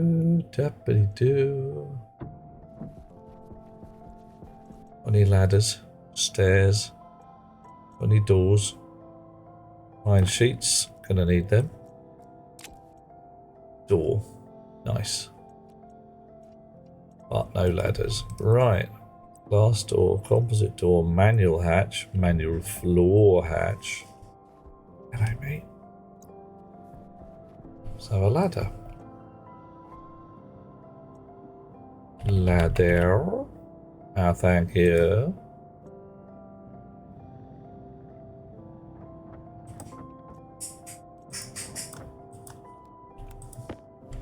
I am a ladder in distressing yellow.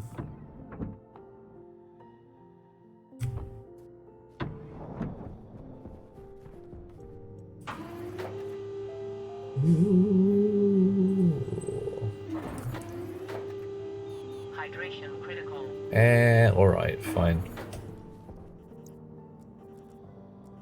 But then again, I am carrying a bottle of water, so that's fine.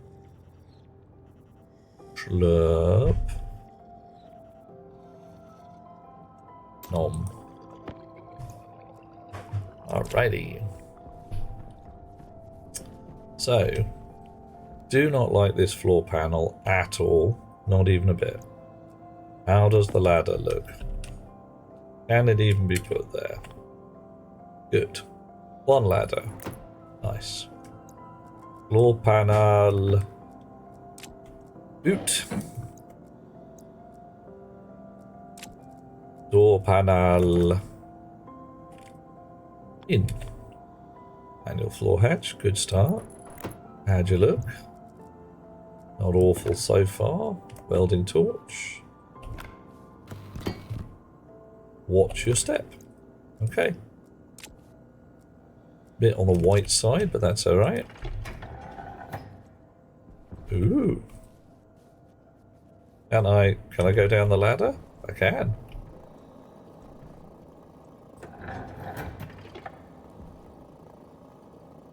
Yeah, it's not too bad. I can work with that.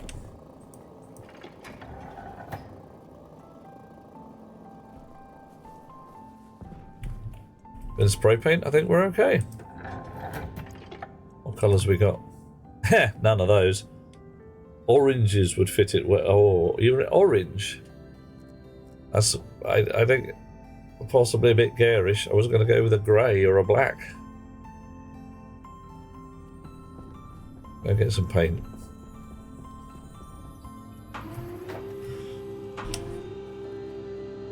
Orange is very loud.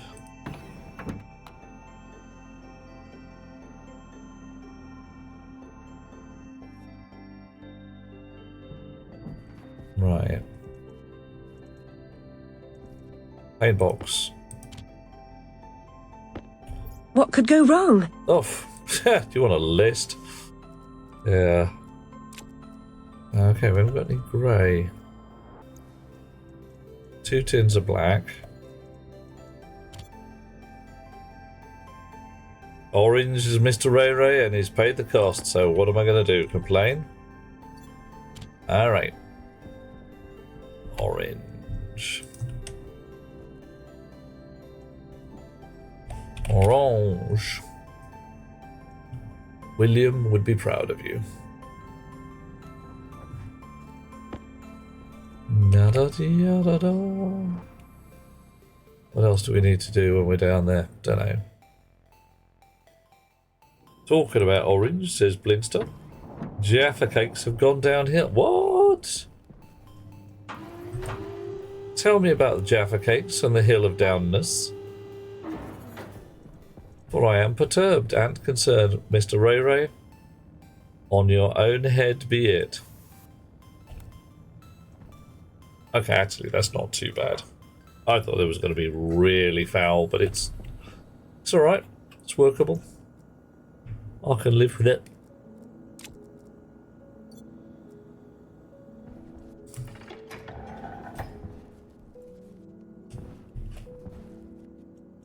Getting down the ladder's an absolute pig as usual.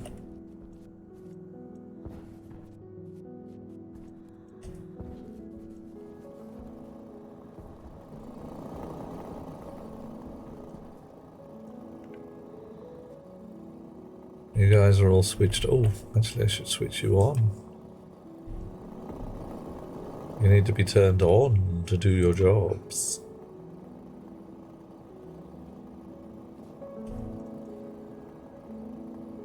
Much smaller. No! Store own brand. Yeah, now I'm going to go with this one because a little while ago Sainsbury's started doing their own brand Jaffa cakes and they were good. And then Morrison's started doing lemon and lime Jaffa cakes and they were very nice. And then they started doing cherry Jaffa cakes and that was it. I was lost. Cherry Jaffa cakes are really yummy if you like cherry. If you don't, they're probably quite nasty. But yeah, this is once more an example, says I, of corporate greed going, well, we can make them 10% smaller and still charge the same price. Do you think people will buy them? Oh, I don't know, Robert. Let's find out. Oh, nobody noticed. No, we noticed. We noticed.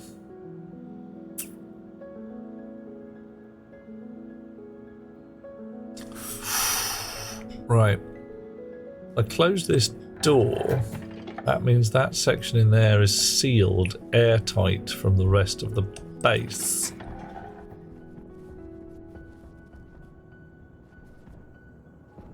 That's not what we want. We want air to flow through to our little magic fellas in the basement. Oh, actually, no it isn't. If nothing else, there's a... Yeah, right, that's fine. That's okay. There's a hole in my bedroom floor that will do the job. Probably down there as well. Okay, cool. Alright, not a problem. Doors can close. Then I need signs on the... Oh, would it be nice if you could write on a door? Authorised personnel only. What about the elevator? Elevators are not airtight anymore. Elevators are currently allowing air to waft around the place. So we're fine, notionally.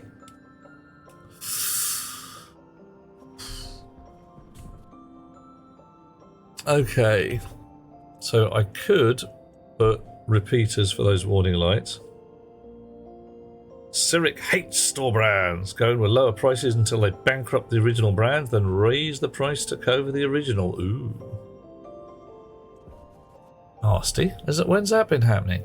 That's nasty. It's rude. Hunger critical. Fine. have some more bread. Nom nom. Running. Oh, okay. My snack has gone away, and my fine dinner has arrived. Hang on. Best Beloved has provided me with sausage, mash, peas, gravy, fried onions. Oh, there's shallots. Nice. Oh, Best Beloved, you've got to come and get a hug. There's a lady on the end of the internet who says you need a hug, and what am I going to do? Disagree with her? Give the people a wave. Hello, people. Yeah. You having fun? I'm having a fine time. Well, yeah. What's happened here is I have fixed the pollutants in my base, and I'm now no longer likely to choke to death if I do that. Look at that. Damn straight, Hot Rocks. Yeah. And everybody's saying hello. Hello. Yeah. Okay, close the fridge. Don't forget the fridge. Okay. Now, I was going to put more lights in this room. I am going to put more lights in that room.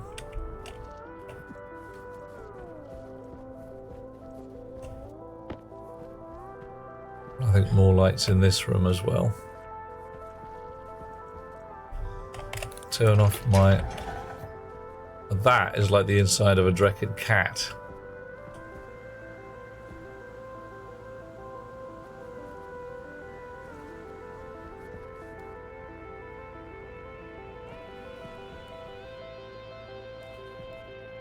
Right, so this just goes out when I leave.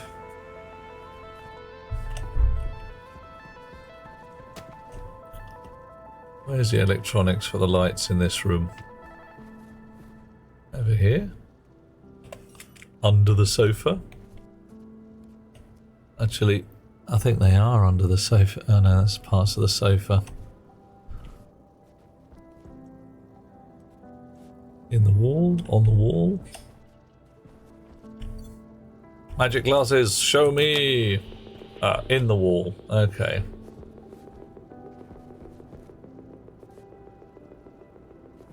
Probably want some delay on there. See, ideally, I want to be able to say, put the lights on in the room I'm in, and the room next door if I open the door. These doors don't have any electronics on them. And they are, yeah, like I say, Jeffrey's tubes, they are supposed to be the bad bits of the base where you don't send anybody unless they're there to do maintenance. I have to come up with a concept for the good bits of the base. So here, for instance, I could turn on the lights in this room if this door is open. Door opens, lights come on, or there's somebody in the room and the door's closed. That's relatively easy. My bedroom. Oh, I've left the shower door open. Similar, but I need a powered door.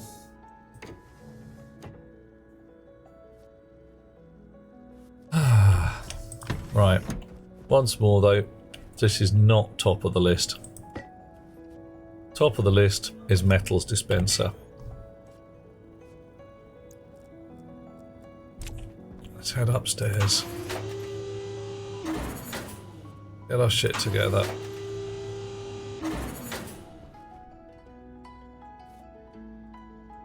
Top of the list. Top of the top of the top of the list. Absolute list toppy topness is the farm, which is dead because of the pollutant and the vacuum. Right, I really do feel a bit Mark Watney at this point. Oh, Blinkster. There you go, look at that. That's your moon. Moony goodness.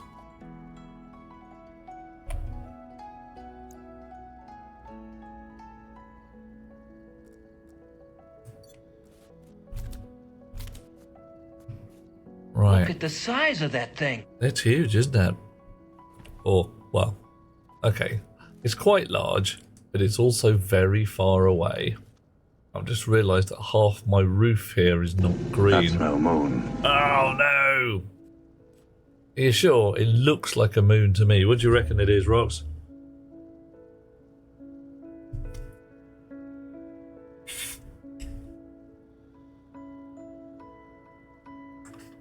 It's all right, Blinkster. I know how it is.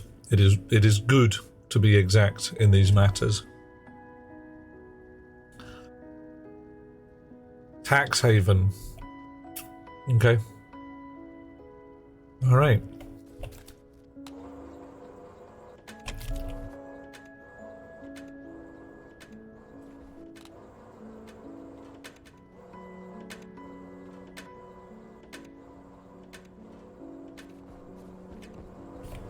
Okay, we can rub it in, won't you, Larry? Oh, dude, really?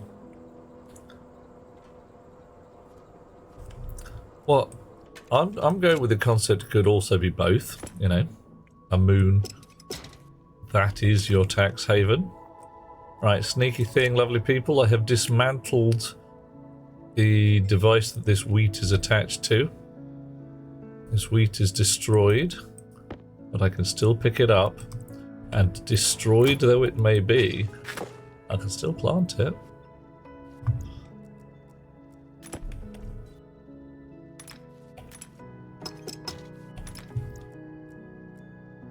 Little bit of wiggling about required, but doable. So when the game utterly defeats you in a, oh my god, all my potatoes are dead, you still have this little Hail Mary of a bug, exploit, whatever you want to call it, that your destroyed plants are still plants. And plants, right, is robust.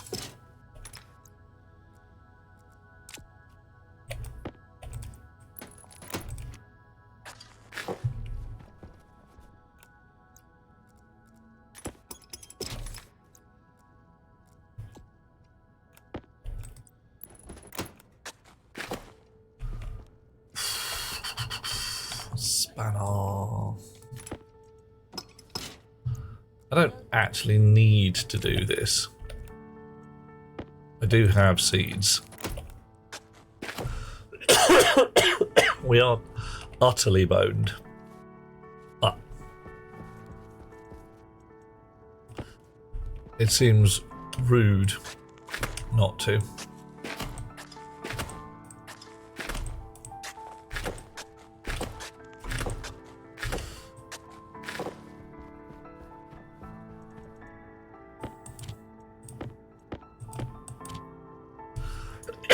Oh, coughing and choking.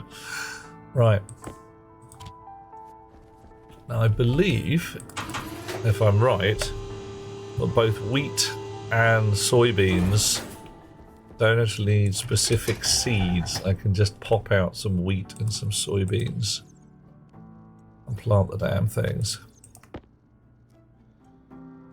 I appear to have quite a few bits of wheat and soybeans.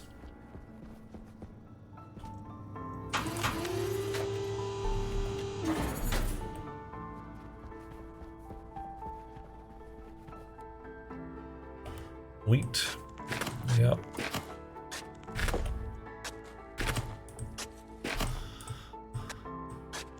And the farm is up and running again.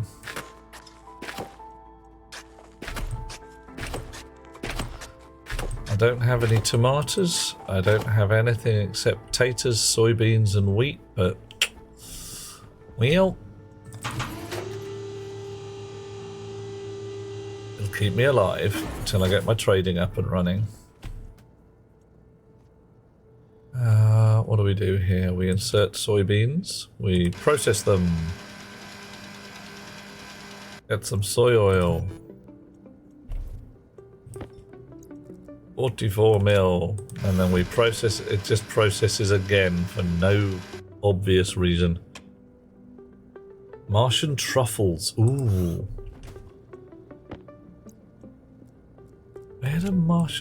Where are Martian truffles referenced? I can almost see it. Are the objects in this game Unity game objects? Can't verify which ones are and which ones aren't, Linkster, but some of them are gonna be. Like, you know, proper mono behaviors, and some of them are not. Or shouldn't be, I should say. For instance, if I was doing it, a pipe network or a wire network, a whole one, might be one object, and all the bitty bobs would be built into submeshes and such like. A light might be an object, but I suspect there's a little more to it than that. Can't be certain.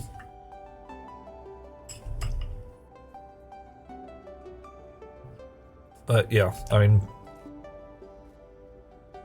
if I were doing it, then this room would not be 500 mono behaviors.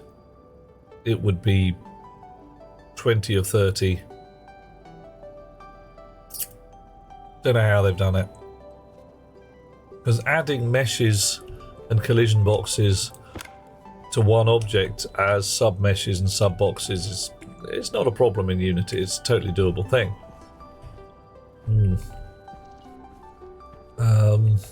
Are you thinking of going down this kind of route yourself?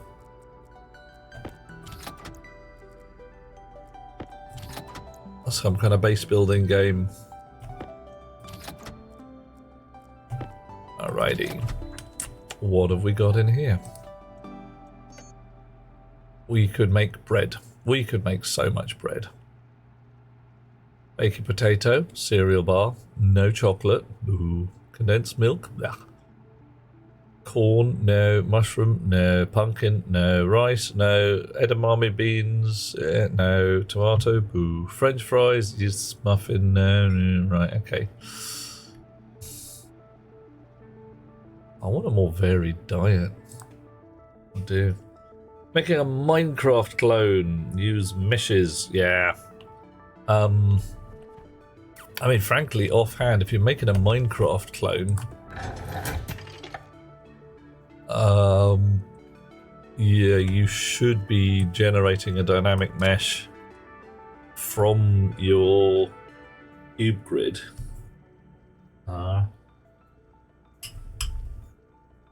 And each, I don't know, 64 cube grid should be one object.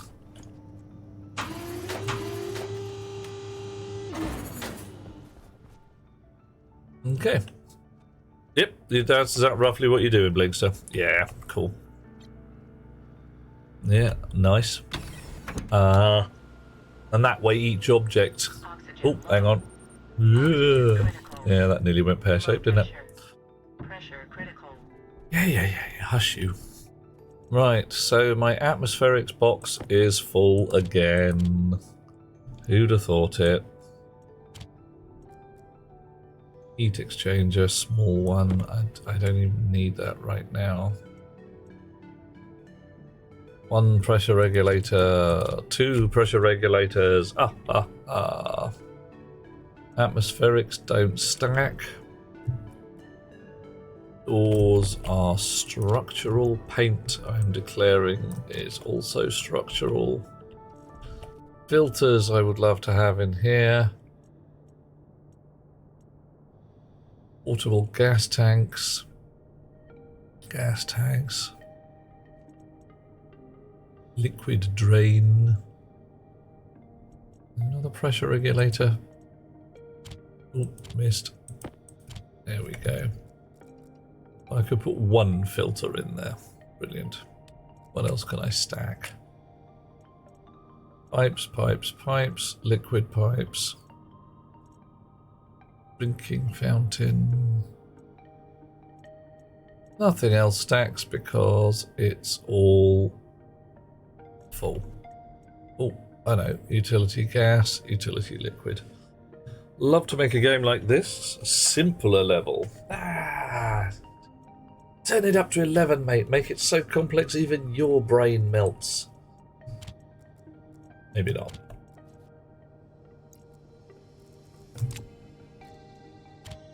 Okay, 4 floor plates. That gives me the fear, because that means probably there's 3 places where I've taken the floor up and not put it back down again.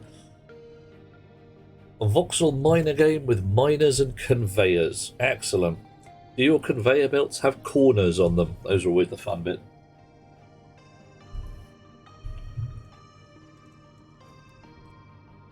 Right. Okay. Just 90 degrees corners. Yeah, still good enough. That'll do the job.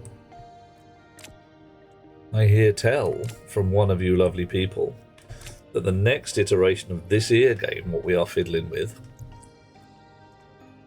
is going to have chutes that aren't just one long. We order that. Right. See that? That vented, but didn't seem to turn the thing. Always loved the idea of a simple conveyor, but have you played Infinifactory? It's quite a good one, if a little odd.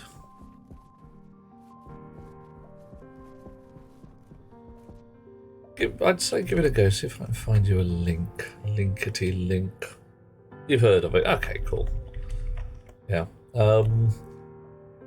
It's, yeah, a blocks and conveyors thing. Simple, very just plain no messing.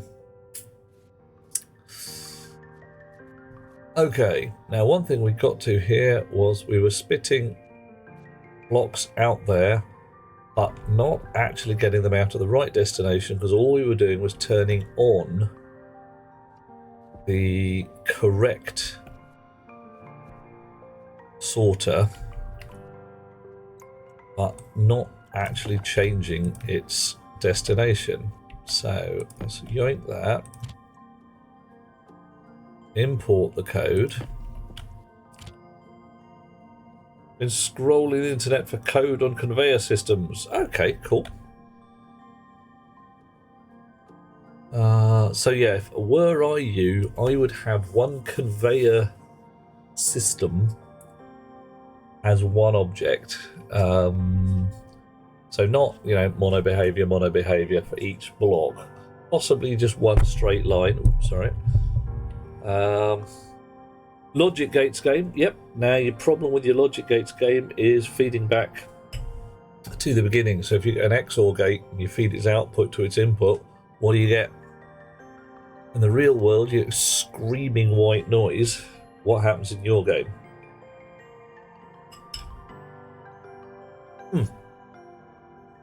Yeah. When you're making a prototype, you've got to start simple. Okay, so structure logic sorter. How much room have we got? We got 3 lines. Oh. Definitely need to sort shit out. Right.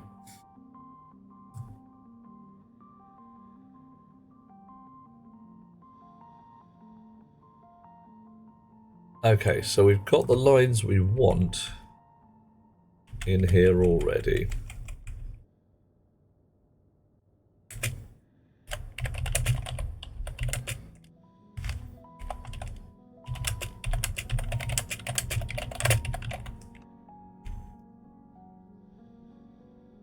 Do we turn our sorters on ever?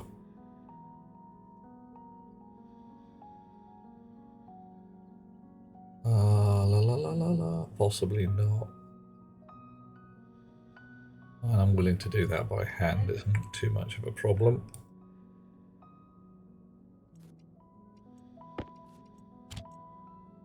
Export that.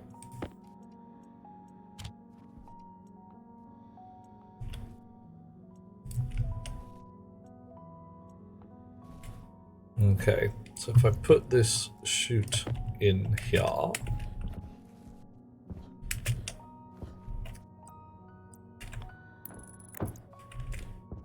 and what are you? What's your name? Destination 1, 2, 3, 4. So if I ask for a blob of copper to come to destination 1, it should drop out of this one. Be here. Destination 2, 3 should go into mass storage. 4.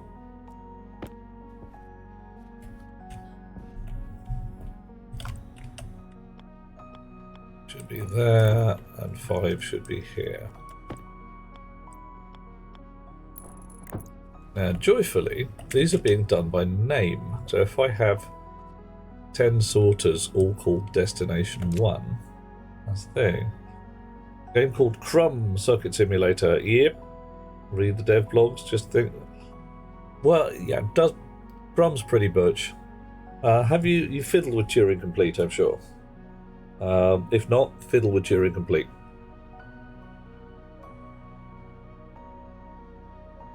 Proper logic gate fun. Starts to get really quite entertaining. So, here we go. Let's check that this actually works. I want a blob of copper to destination 1, please. Well, that seemed to work quite well. How about a blob of copper to destination 5?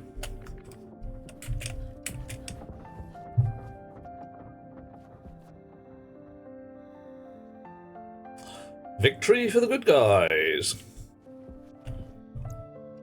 Right. You know, logic as I used to teach. Programmatically, it's not that bad. Your main problem in simulating logic circuits is a whole clock concept.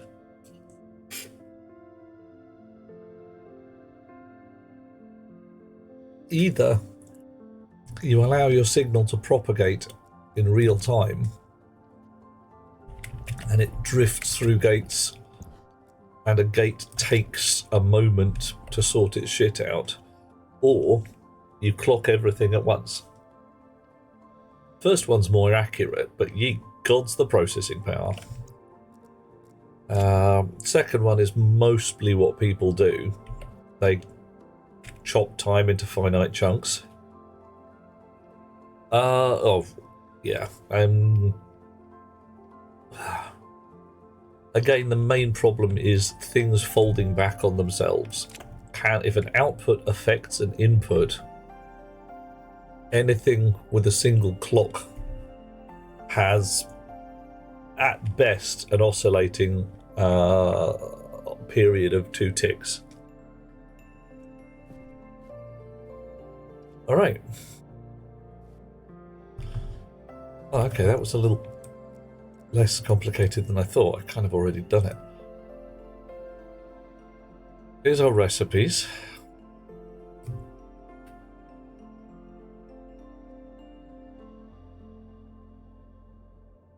What the hell were we going to do here? I've kind of lost track. I've been so badly sidetracked.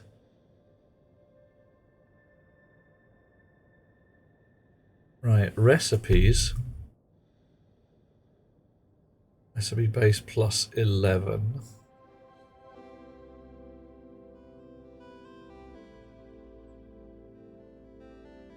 Okay, so if I put a shoot set from one of our destinations down to coffee. I don't get on. There you go. There's Spirit. Down to where the furnace is, without letting all the air out, somehow. I'm going to need a lot more shoots, aren't I? I'm going to need a lot more shoots. Damn. Damn. Okay, so what I want to be able to do there... Hi, Fluffy. How you do? Good day. Having a fine time. Ooh, I got the snips. Right. What do I want to do? I want a thingy in the furnace room that knows about this chip. Because this chip knows about that chip.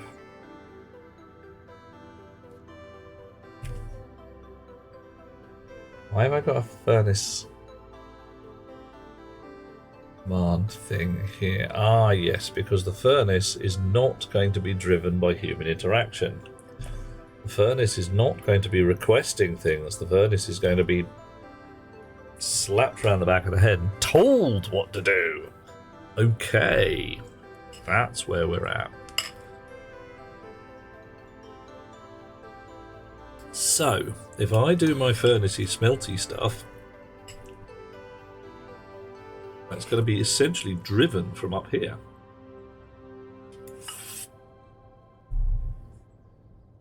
Fluffy Paws downloading the game. Some kind of complicated. Yes, it's some kind of complicated. It is the best kind of complicated. Absolutely barking mad insane. How can we help you, Fluffy Paws? Are you stuck on anything specific or just flailing around going arg, arg, arg, arg?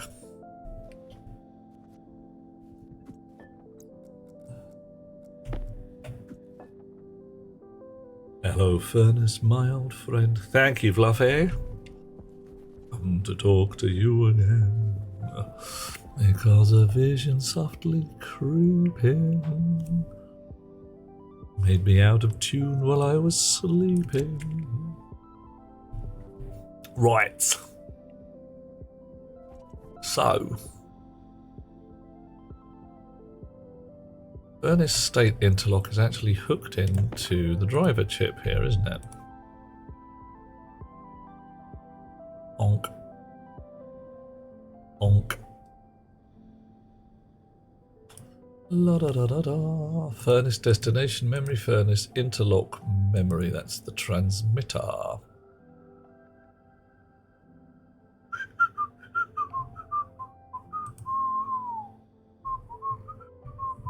What was I doing with this? Set sorters to destination. Ah, number 99, I said, meant I want this smelted. Yes, it's true. I wrote it down. Hello, Furnace, my old friend. You're here. Well, you're here to blow up in. You'll blow up in my face again. Oh, Finnan has posted pasta to the Discord. Yummy. What we want? Ah, shiny new keyboard for rocks. Excellent. This is what we want. None of this. Damn it, my keys are 2 centimeters too far to the left. Right. Okay. Destination 99 means you need it smelted. If it's not equal to 99, it's a simple request, and that goes down to there. If it is equal to 99, we load the furnace destination memory setting, check the furnace interlock. Set furnace interlock memory. L furnace to set smelt. Okay. What if the furnace is busy?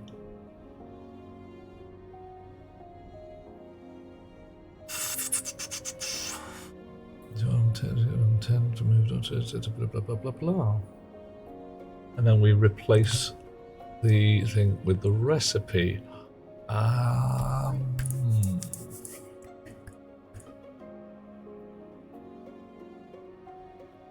Right, we are not actually checking whether the furnace is going to do the thing. It doesn't matter whether it's second-hand rocks. Does it still work? I mean, good keyboards Good keyboards go on forever. Right, we actually... Uh-oh. One of those lines. Gotta be a little careful. Right.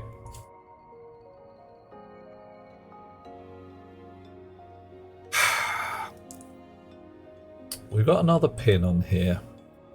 And we've got what I would call way too much stacky shit at the bottom of this chip. I need a RAM chip. I really do. ROM chip, actually, but hey, whatever.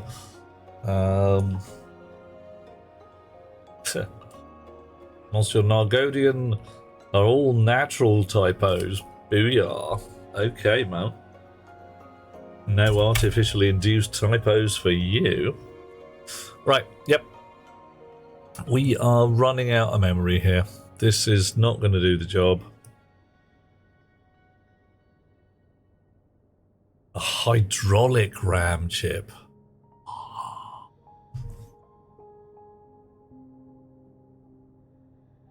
Let's see how you do that. Yeah. Where each cell is either like high or low pressure and you can read it acoustically. Whoa. Okay, this is actually pretty cool. I mean, already you get fluidic computers built into such simple things as automatic transmission gearboxes, but that could be cool.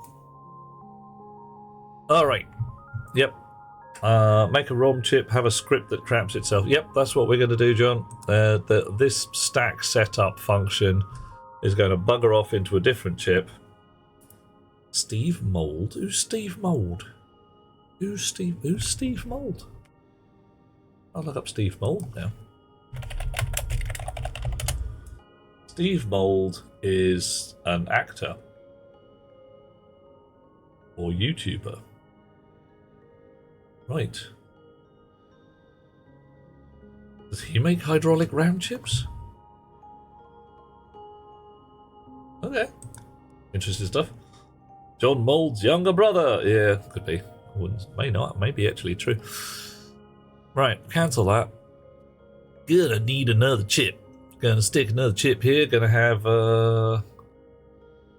thing going on.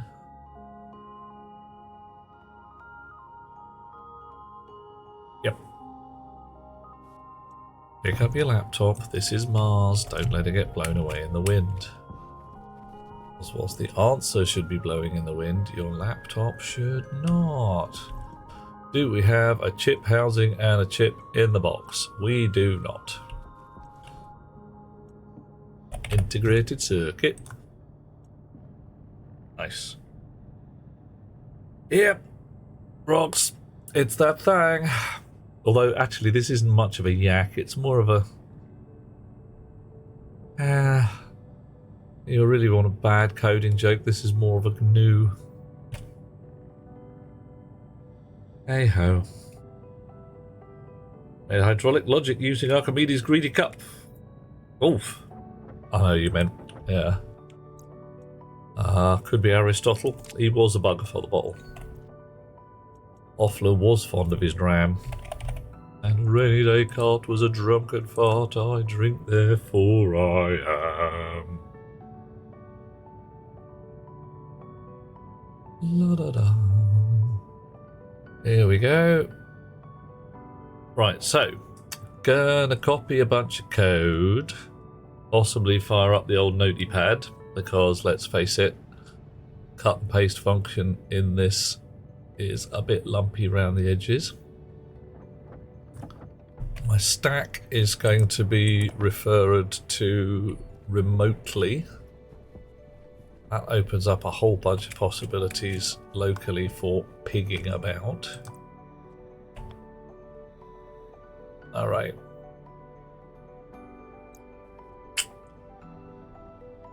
You're the actual memory chip. You are the one which we are going to write to from all over the world and generally mess around with. All that's going to happen there is you're going to get a setting in you. Furnace destination memory. That's a necessary evil. It's just a single value.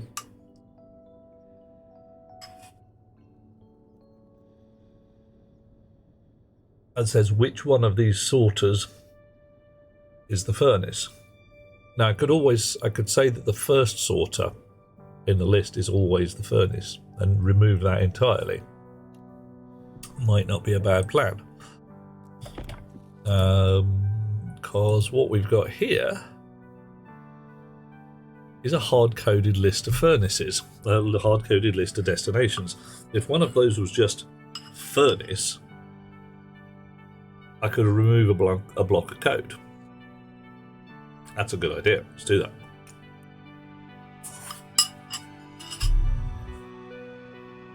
Okay. Right.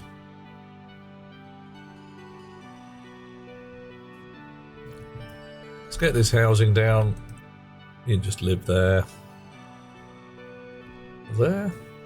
Oh, no, you're in the way. And ideally I want you there, but you don't need to be connected at both ends. Out you come.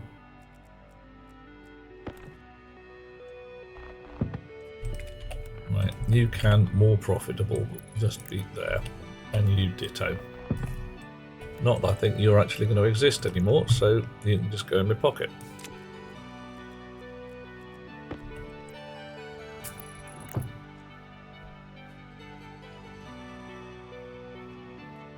Okay.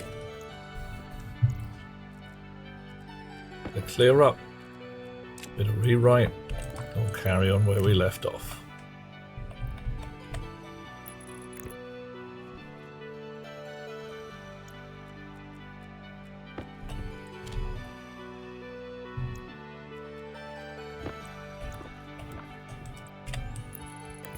So you get a new name, or you get a name again. What do we call you? Not furnace. Sorter. Interlock.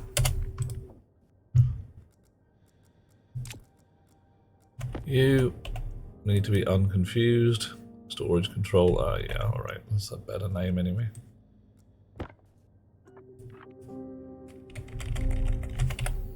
Storage interlock.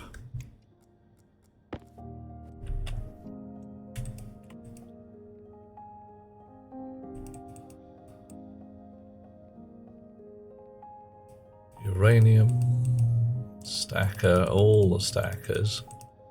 Storage interlock. Furnace command transmitter, that's you. Furnace destination index memory, not required. Nor are you lot. You are going to have a new and shiny name. Rom.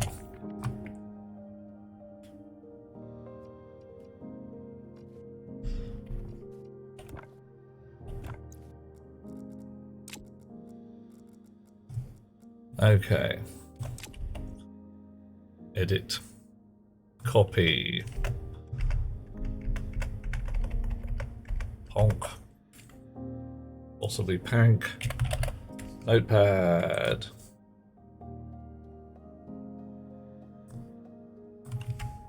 Paste that up there. Switch my notepad window on so you guys can see it. Can you see it? Doesn't look like you can see it. Try that again. That's because I missed. I'll be it. Turned my camera off rather than my notepad on. Drones outside the window prevent you from watching the broadcast. They buzz. Oh, what kind of drones are we talking, Spirit? Are these some kind of bad guy drones? I'm not keen.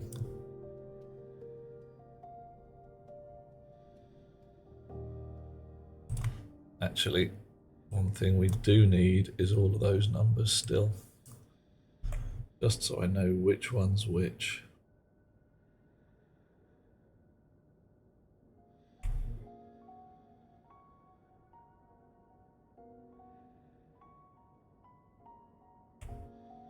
Okay.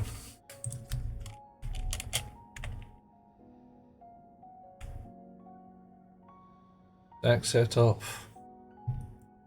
And then we can just drop off the end and set DB on 0. So, Shahhead 238. Okay, I don't know what that means, I'm afraid. Kind of terrifying there.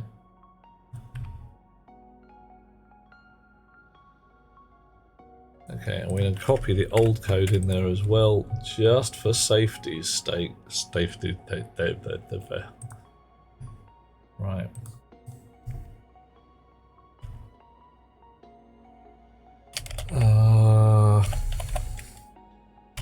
ROM storage. Bunch of defines. And copy this. Back to the old Stationeers, cancel that. Let's get the green one out. Edit. Today would be good. Paste. And we got all of that stack set up in there. Confirm that. Steal the ROM chip. Pop it in there. Export it.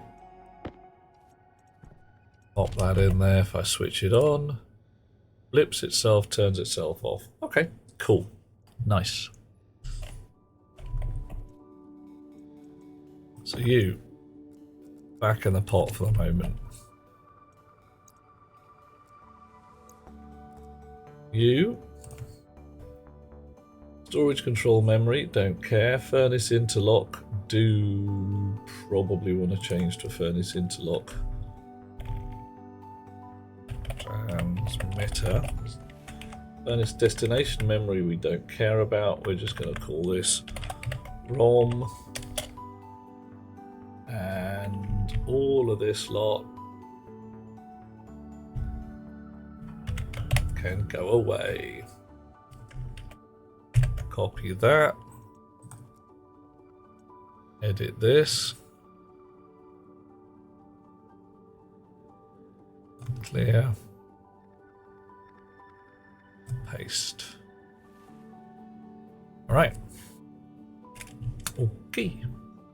Stack setup, not important.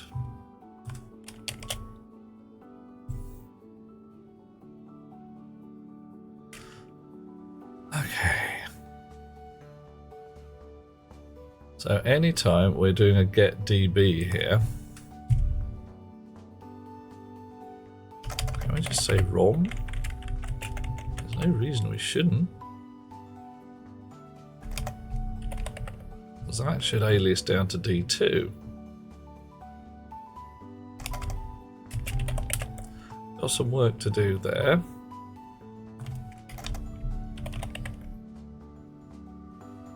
And a heck ton of extra space in here. Nice. Right.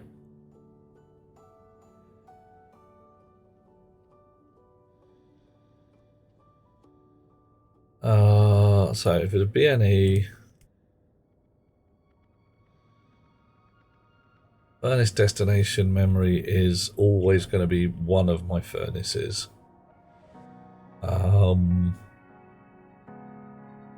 So why am I making a special code for smelt, which is just going to get turned into another special code? Interesting. Why don't I just define the furnace is always first destination or destination 1? Right, we'll do that.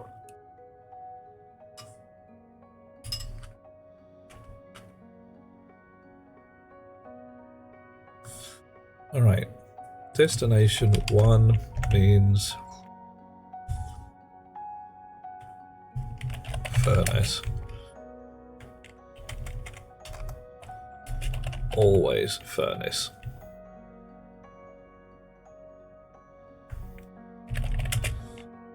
Means I need this shit smelted. Okay, cool. Right. So you edit that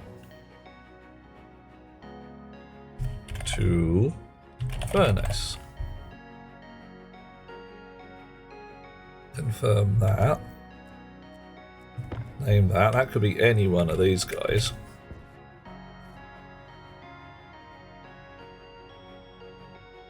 Right, I think we're done with Notepad for the moment. I can go away. Back to the plot. Right, so that's probably to manufacturing. This one's probably to the furnace. To furnace.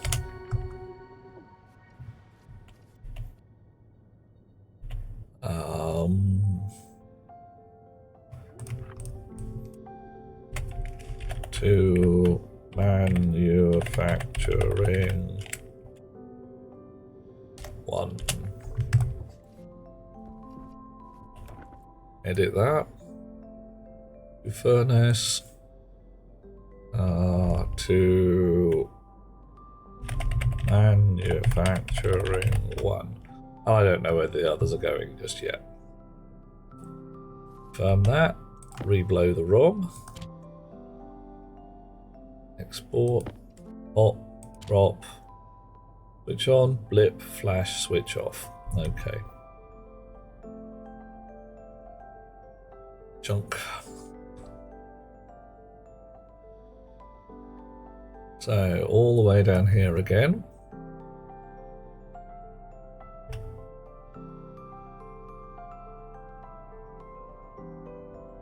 Let's change this to no smelt.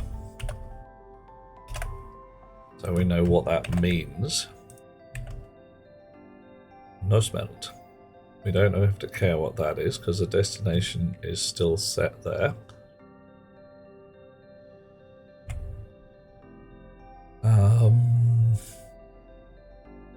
Right. Furnace interlock transmitter. So we load first off from the furnace interlock transmitter setting. I'll put that not in R0.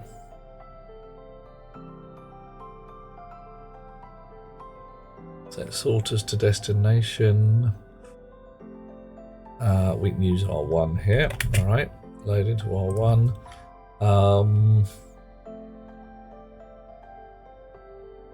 Right, we do actually possibly not want to do this here actually. We're putting it in a subroutine that really should not be doing two things at once. We've got enough space to piddle around. Let's piddle around. Right. So set sorters to destination is here. Let's deal with that at this point. So get digit.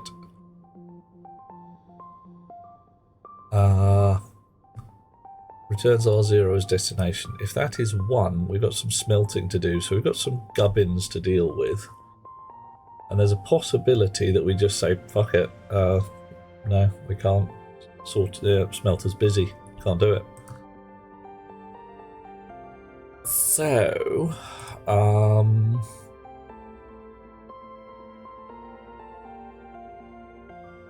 here, BQ R0 not equal to any R0 1 no smelting. That can go down there. The set sorters to destination can occur. Otherwise, what do?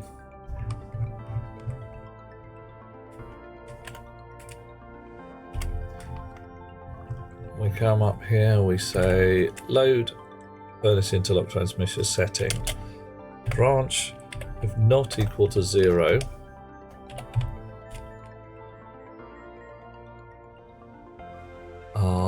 if it's not equal to 0, then we're banjaxed. We've got to start again.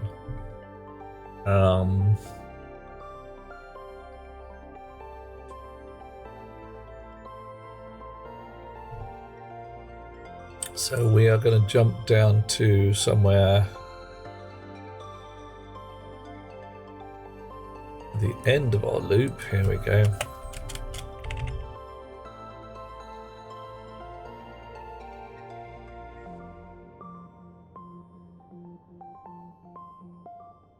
We want to display an error of some kind.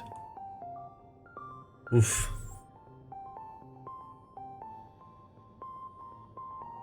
So that's error no stock.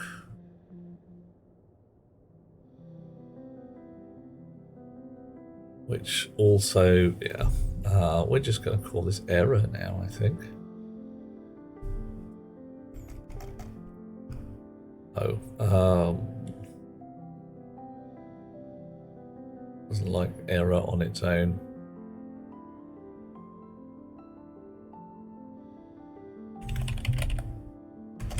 Error, redo.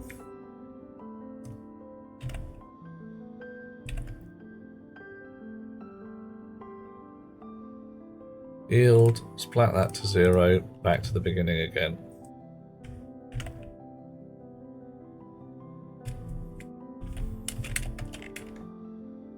Alright.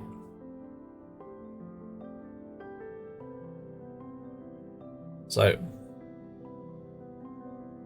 if the furnace is busy, bang out.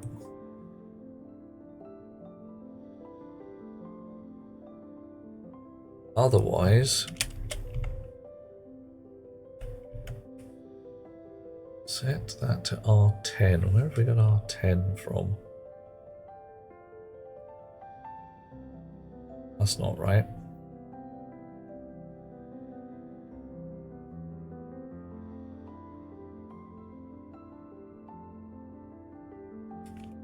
And set the recipe base accordingly.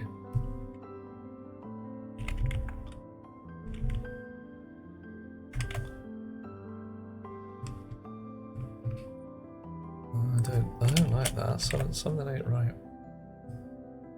Something ain't right.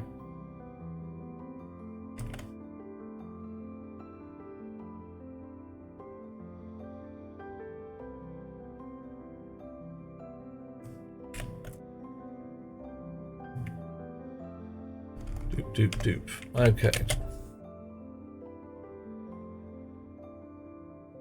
So what goes to here? Get digit.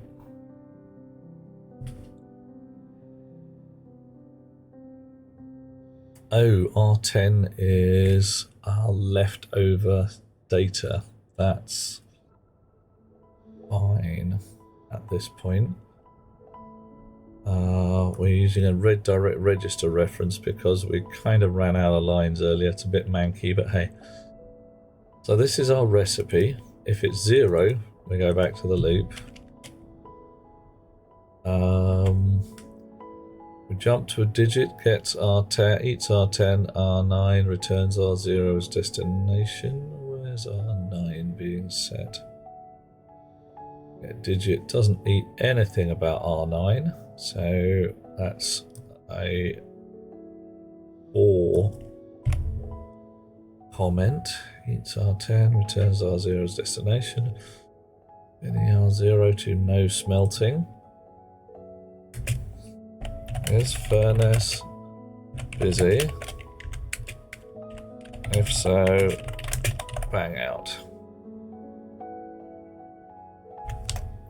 Tell furnace to set. Oh man.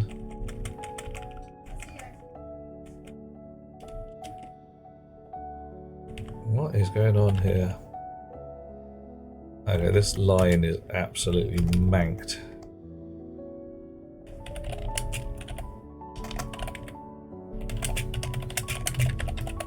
Tell furnace what to smelt. So hopefully that'll come down as, like, you know, Inconel, whatever it might be. Add that to the recipe base. Get that from our ROM into R10 and then carry on. Okay. So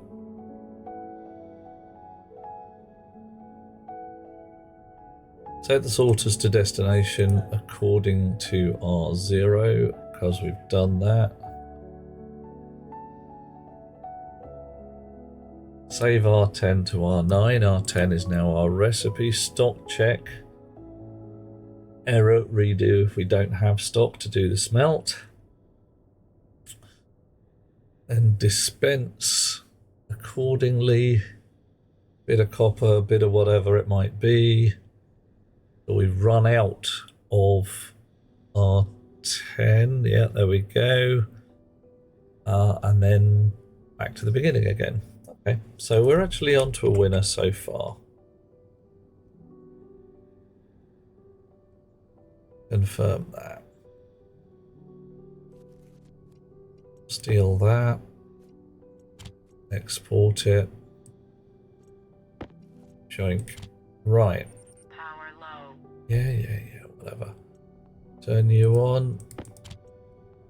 You turn yourself off again. That's fine. Turn you off, turn you on, you may become confused. No, you're fine. Storage interlock, command transmitter, ROM. You're blipping away, having a fine time. So if I... Ooh. Why have you guys all gone blank? Why have you guys all gone blank? Giving me the fear. Ah, shitty death. Yes, right. Damn it. You guys were reading from this chip. You now need to be reading from a ROM chip. Whoops. Okay.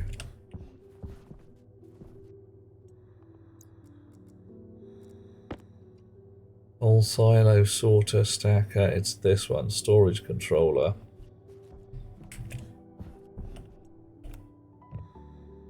Do I need to change this? Or do I just reference the ROM chip? Probably just reference the ROM chip.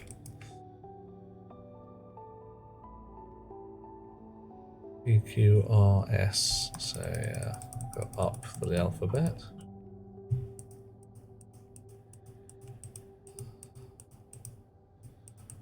Oh, everything begins with S. Right, turn you back on again. How do you feel? You feel good? You're still not showing me coal. Damn it.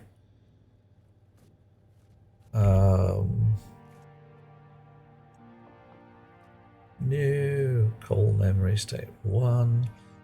Home state 0. What are you reading from? You have a 0 in there. Alright. BrokeNet.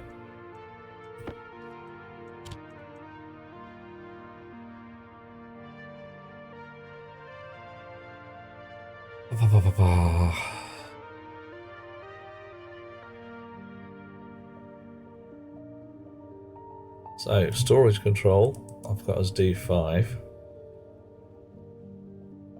Oh, do I just possibly just pop it and drop it? Let it sort its shit out? Maybe.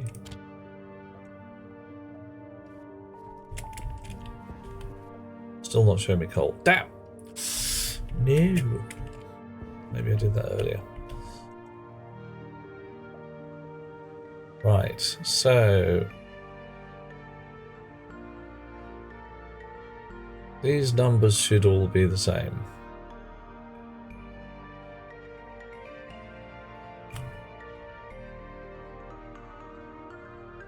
Color lookup, hash code base 30.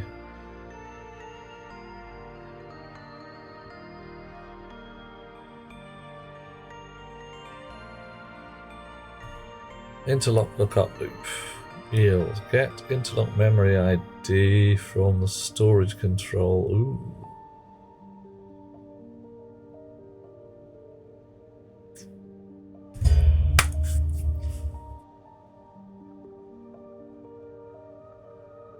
I have made my life more complicated. I really have. But it's okay. It's okay.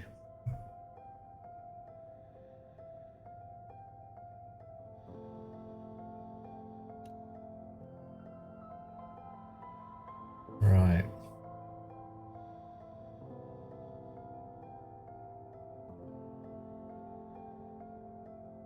Right, so I do need to keep looking up on the storage controller for some other stuff, but I need the interlock memory ID and I need my ROM ID.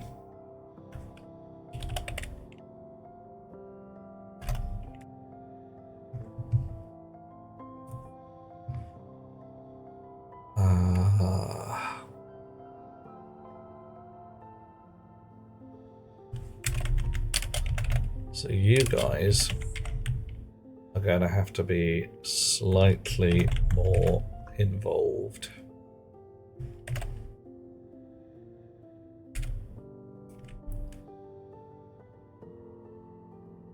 Storage memory ID lookup was 25. Num colors lookup was 26. Running out. ROM ID lookup is going to be 27. And I've got to blow all the bloody chips again.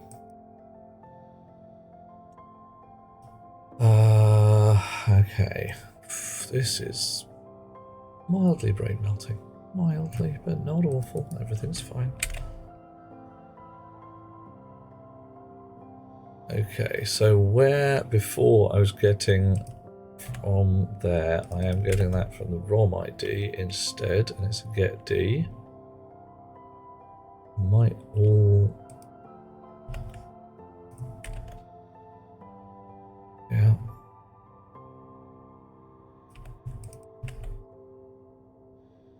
Okay.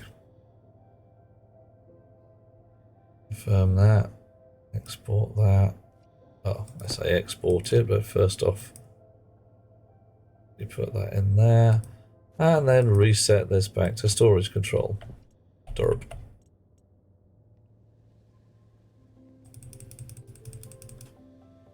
Silicon, silver, stacker, storage controller. All right, not going to turn you on just yet.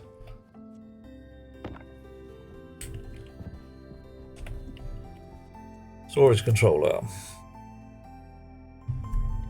Give me the editor. Colors lookup.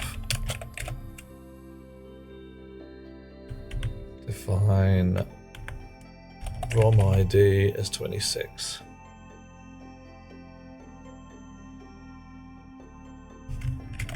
You two in there.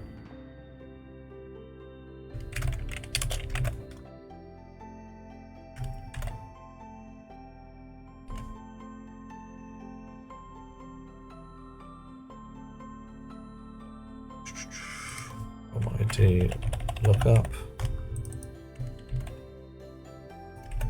Alright. Storage controller, storage ID, ROM reference, ROM lookup. Confirm that. Steal the chip. Export it. Pop it. Drop it. It gets confused. Error unknown at line 19. Uh-oh. Line 19. Oh.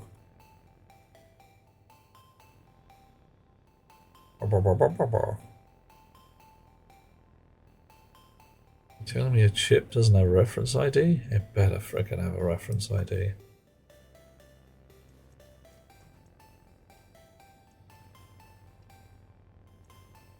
Does it only work when it's switched on? Not impossible.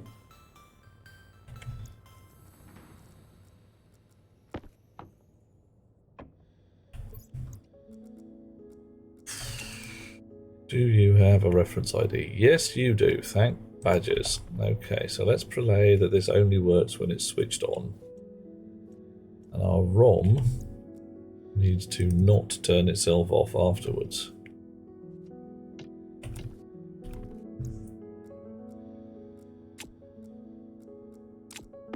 But you can turn this fella off if we want to.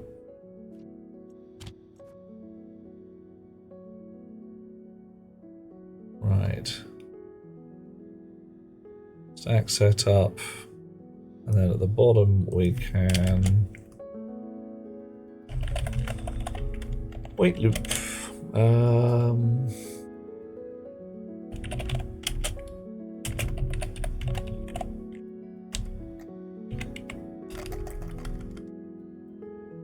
Hey Iggy, how are we doing? I'm doing okay, if slightly melting my brain and possibly trying to be too clever.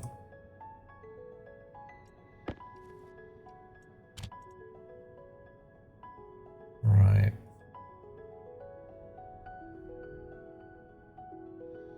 Yeah, afraid so. Yeah. Set D on 0, which is my ROM ID on 0. Switch off ROM chip. Export. Pop. Drop. Switch on. Doesn't like it. Error unknown at line 19. What have I got wrong?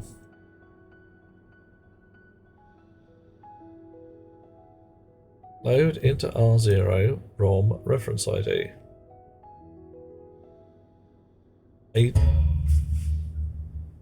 Can I not get the reference ID of a chip housing?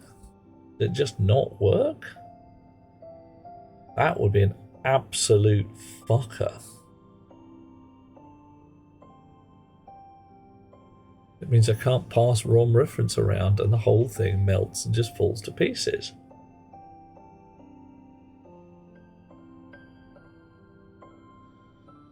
Load R0 D2 reference ID.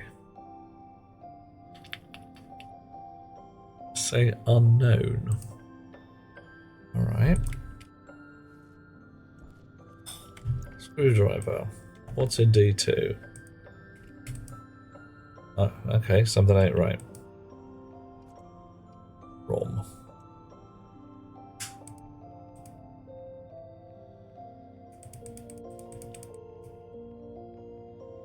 Did I pop it? I moved it, didn't I? That'll be it. I moved the chip from one place to another. Oh, thank badgers. Where are you? Have I gone past it without noticing? There you are. Right. What am I trying to do? Right. I've got a chip here which is full of data pushed onto the stack. I've got a chip here which would like to read some of that data. And for a brief while it looked like that was impossible. It's not impossible. It's just me being a derp. Because that needed to be referenced correctly. So if this works, that green light will go out. Cool. Okay, so now this chip knows who this chip is and is willing to shout about it. This chip behind here, if I then switch it on, should sort its shit out. Oh, not. Memory not readable at line 65. No. Alright, okay, come on then.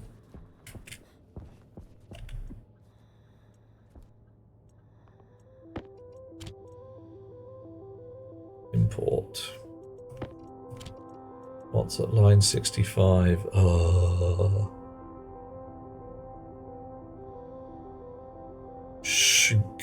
65. Get D or type ROM ID. What do you mean memory not readable?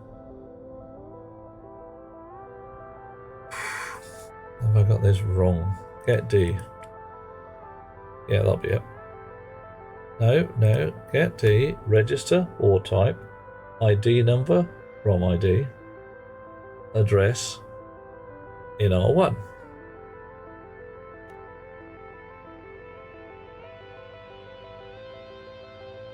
And what's ROM ID?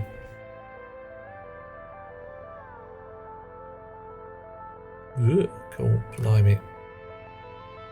Keep moving this window instead of grabbing the scroll bar. So the first thing this does is get two numbers, interlock memory ID and ROM ID from the storage controller chip. And that will be, see, that's what you call a cut and paste FR. Yeah. Because I should not be looking at the storage memory ID lookup. I should be looking at the ROM ID lookup. Hefu. Right. Confirm that. Trying to run before I can walk. And a tap dance before I can boogie. And off we go. Now with a little luck, this should say coal, but it doesn't. What does it say? It says 0.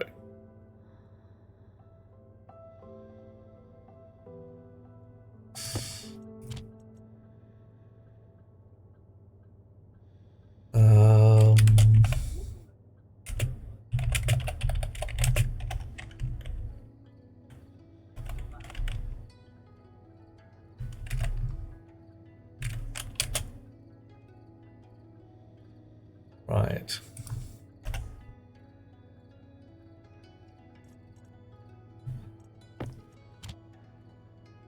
-1. Right. So this is saying that it is stuck in this loop here. Interlock memory ID from the storage controller storage memory lookup. If that's 0, try again. Get the ROM ID from the ROM ID lookup. If that's 0, try again.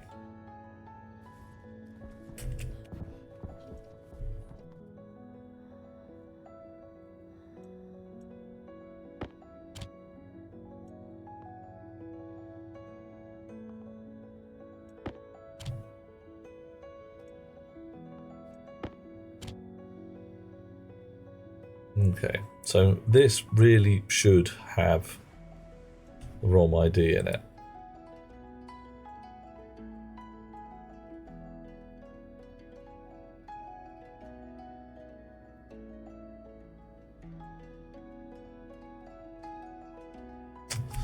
For the love of Pete.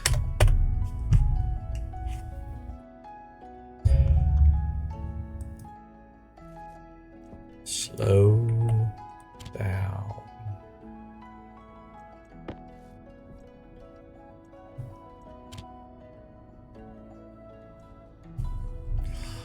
There we go.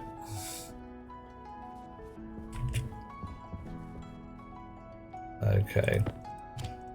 You can have a couple of bits of debug taken out.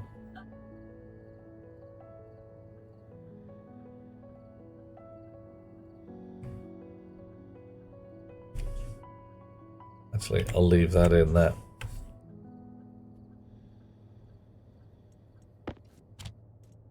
Problem is, I've now got to re-blow all of these, which at least isn't too troublesome.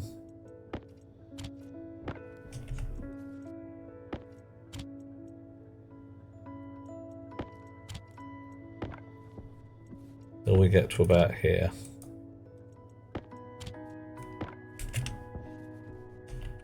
Where it gets a bit tight.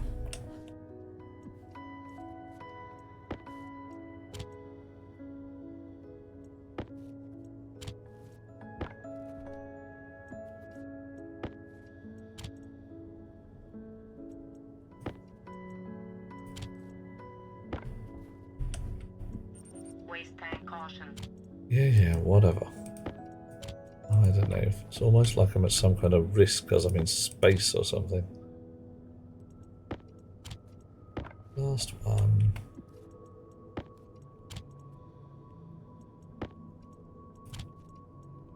Right, now with a little luck, there we go. You rained everybody back to normal. Blah blah blah blah blah blah blah. Okay, you are blinking yellow a lot. Yellow's interesting.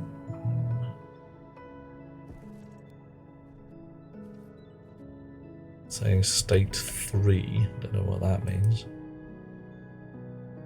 Probably leftovers. Right, so we've decided that the first thing on our list, I'm going to steal my ROM chip again. Import that. Pop that in there. So, the first destination in our list of possibilities is the furnace. Straight through is a sort of, none of these, none of the above.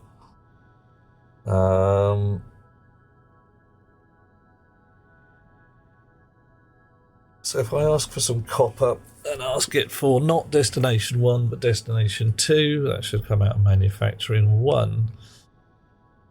If I ask for Constantan, I'm not going to get it.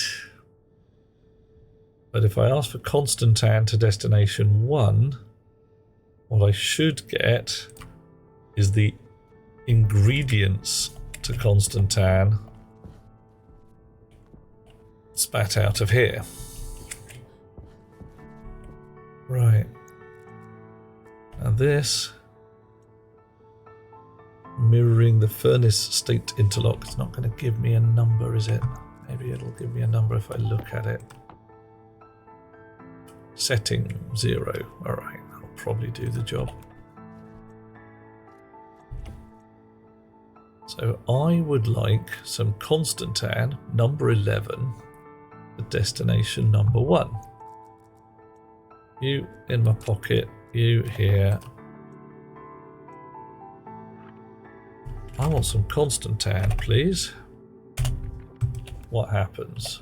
It immediately errors. Blah, blah, blah, blah. Cannot interact as the device is not turned on. Oh no, that's the thing in my hand. Okay, weird. Unknown line 40. Okay.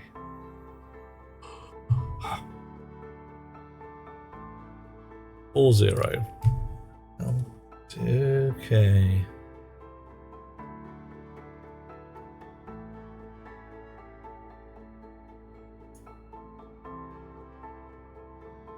Okay, not good.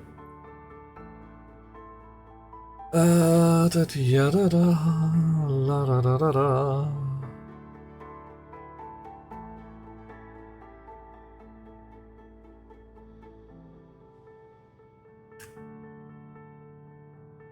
So what should have happened here. What have I got? State is still 3. Interesting.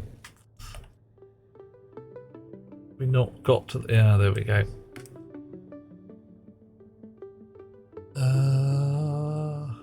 I've got room to play.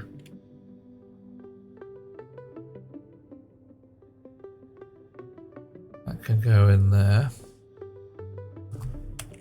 That can go in there as well.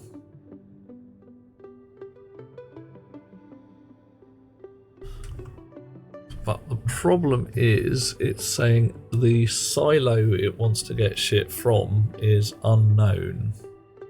So that could be something bad about our silo lookup, which I can test. What do you got in there? That's fine. I can test by just asking for a bit of copper again. Bit of copper, destination 2, go. What do we got? Error. Legit? Have I been a stupid head?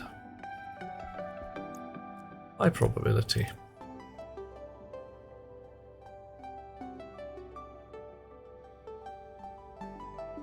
Oh, that's still the ROM chip. Didn't want that. I might need 3 bloody laptops at this rate.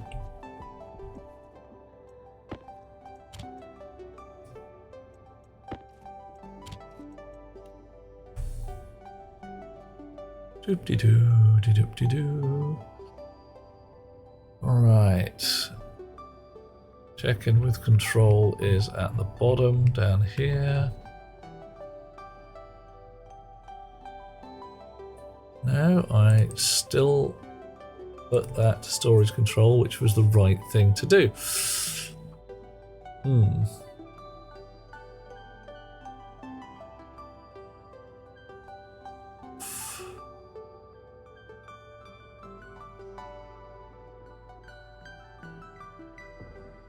Uh-oh. Something just went bang. Did anybody else hear that?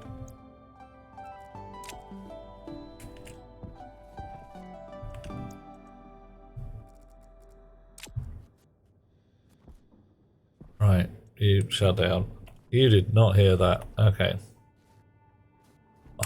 I heard a very muffled bonk, which says to me, since I've recently been fiddling with my gas distribution, that something's gone horribly wrong again. What am I likely to have broken this time?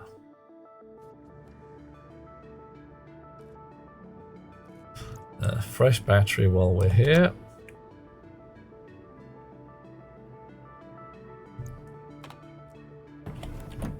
Atmosphere checker.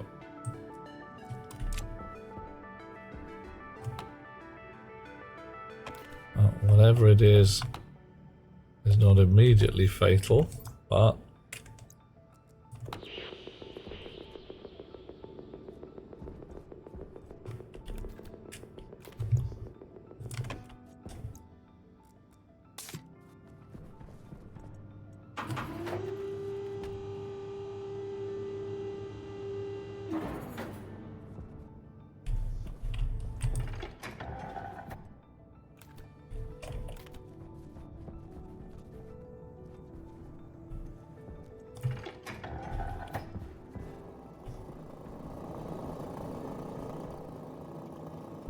okay, someone's in the red.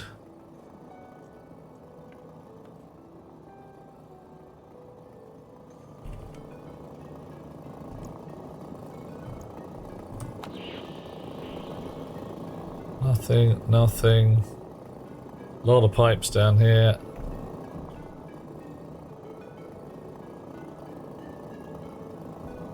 I suppose it could always have been a fake of some kind, but I don't know.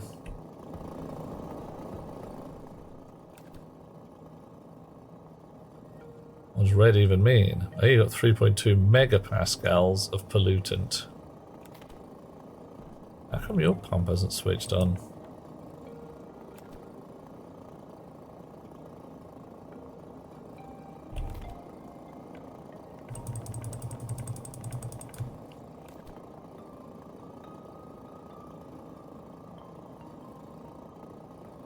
You got a lot of pollutant. Are you increasing your amount of pollutant? 323 moles, 324.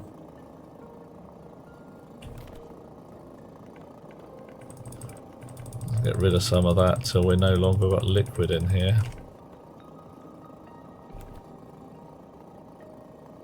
Okay, you've run out of power anyway, so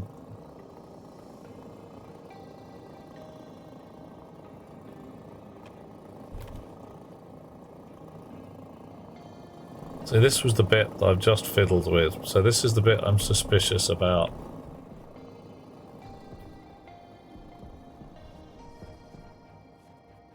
Everything's looking actually okay.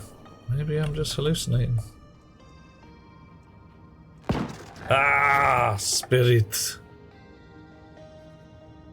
It is you, the fakey wire burn. It's pipes, you see. What's with the pipes? No bursty pipes there. No bursty pipes here. Coffee. Coffee. Coffee. Coffee. Coffee. Hmm. Yeah, thank you all. Up in the lift. Checking the pipes as we go. Yep. Could the furnace have popped a clog? A clog? A pipe? Could be both.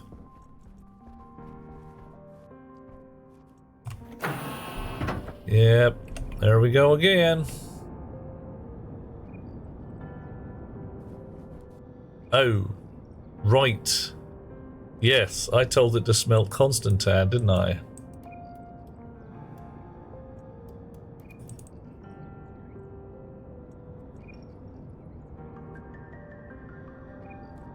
And then probably just left it.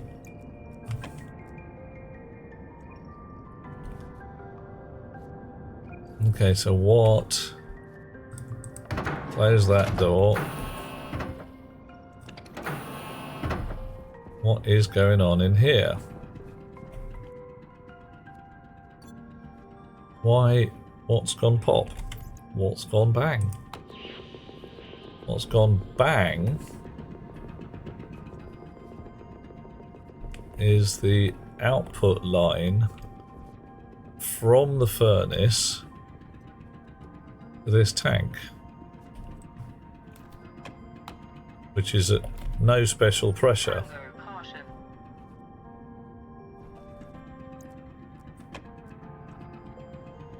How?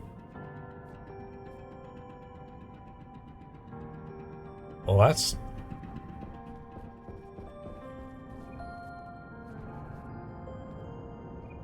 Alright, we got a lot of pressure coming in. It's hot as balls in there.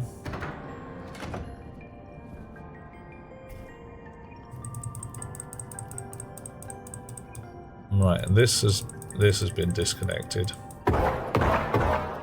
That's coming in via this. So the request for Constantine got down here. That's a good start. Oh, Cyric. Oh dear. Okay, alright. You out, you in.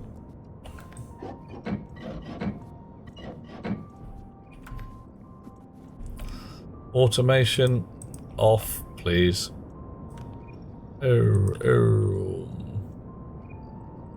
Okay. Back out the furnace.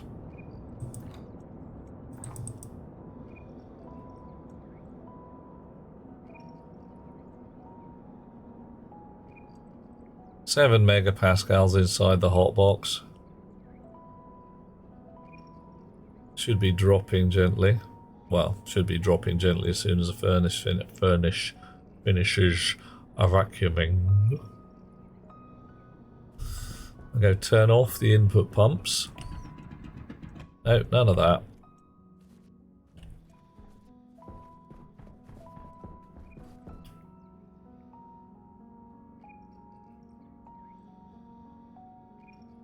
Right. Furnace at damn near cackle pressure. In 20 minutes, Spirit will have a beer. Levito Madre sourdough buckwheat bread plaid. Ooh. Wife has placed an order. Have a beer. A beer of Levito Madre sourdough buckwheat bread. Okay, what is a beer of bread? A loaf of bread? A baking? You're going to make bread with beer. Beer and bread. That could also work. Spirit, I am absolutely sure everything will be awesome in a number of ways, and you will be like, oh yeah. That is what you want. Box exhaust regulator set to 251 kPa. So we should...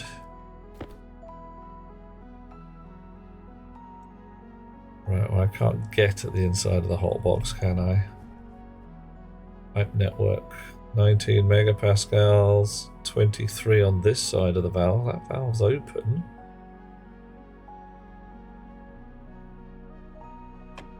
Alright.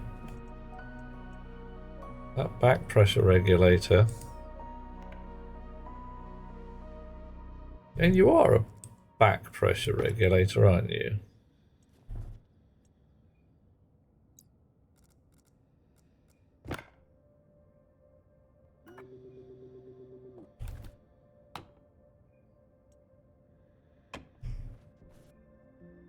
Blew a pipe in the furnace. Yes, indeed. But really weirdly.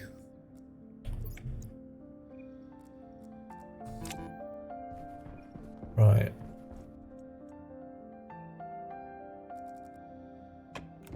Trying to work out if you're a pressure regulator or a back pressure regulator, and I don't know how to tell.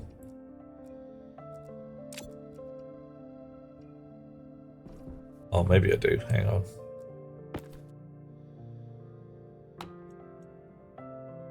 Prefab hash ends in 039. Pressure regulator ends in 039. Uh-oh. Back pressure regulator ends in 558. Oh dear. That's the wrong kind of thing.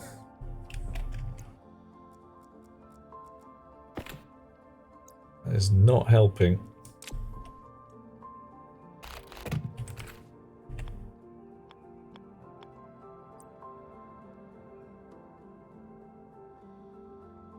They are actually visually identical, aren't they?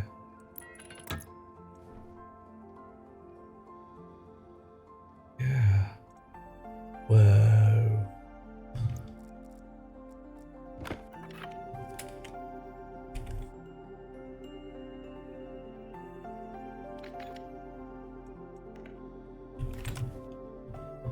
Alright, let's give you a name. Box. Regulator. Ah, the little arrow. Yeah, there we go. There is a visual sign. Thank you. Hi, Sneb. How you doing? Right, so you should be dropping. I'll say it. I'll say it. You should be dropping. Which you are. Okay. 7 megapascals. Rather larger than expected. Don't like it. Right. Magic glasses. Now, the line that blew is the exhaust line from the furnace out to here through a valve which is open into a tank.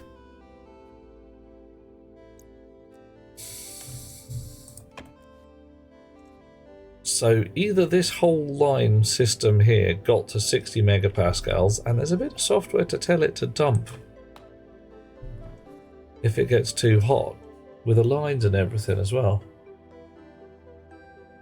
A little subtle when you have a quick look and a fast dilemma to solve. Oh, Sneb, what's the subtlety here? What do we need to talk about?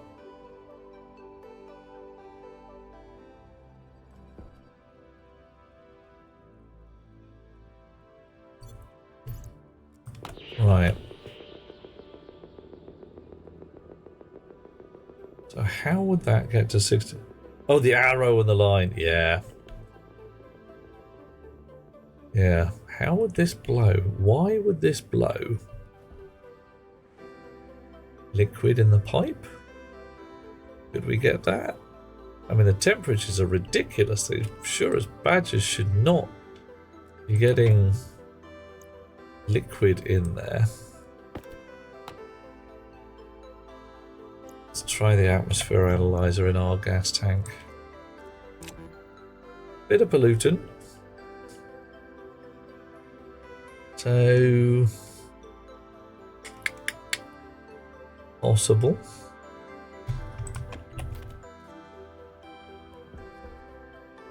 Right.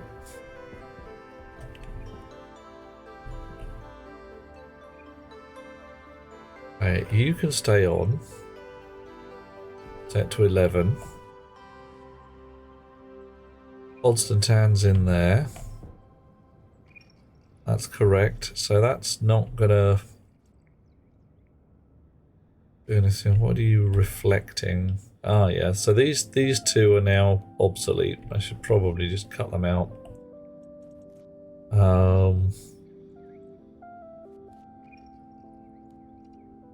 What are you doing? Hydration critical.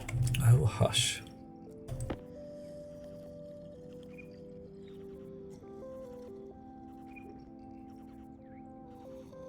You used to be our recipe chip, but you're pretty much obsolete now, I think. Alloy data chip, yeah.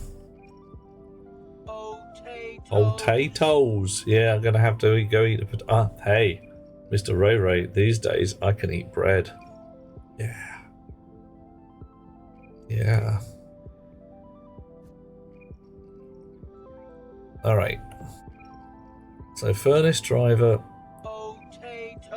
Okay, you want me to eat potatoes, I'll eat potato. Mate, could I have French fries? Coffee. Oh. Good idea. Right.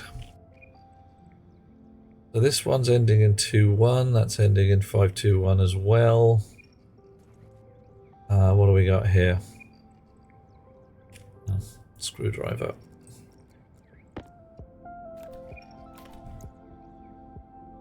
That transmitter is getting on my tits. Shh. Right. So, you are listening to a dial and a go button and the furnace driver.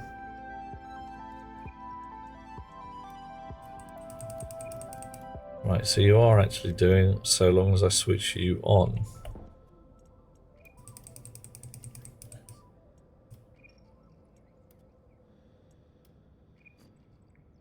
Right, you've had your setting imposed. Right, okay. So these were disabled when this setting was imposed from the outside, as it should be.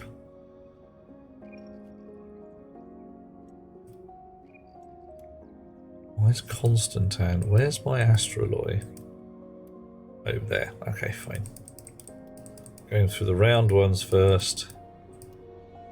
The minor ones first and then the major ones. That's logical.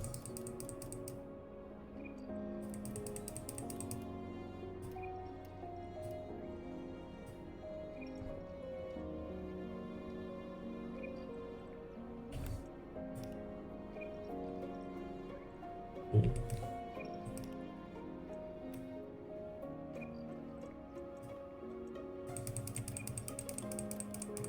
Right. 1, 3, 4, 5, 6, 7, 8, 9, 10. Okay. I bop that, then all the data will go across. That is crawling down at a ridiculously slow rate.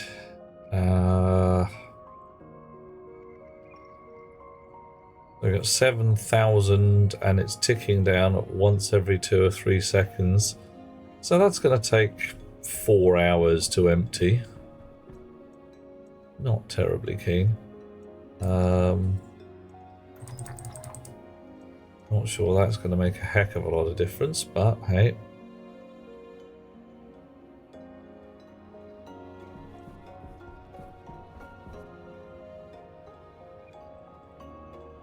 No, it really isn't, is it?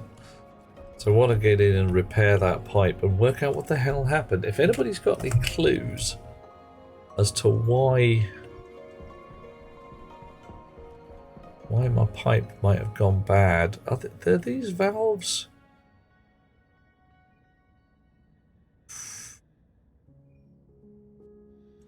Are these valves some kind of pressure block? Do they have a... a restrictive nature. 7 megapascals on that side, 23 on that side.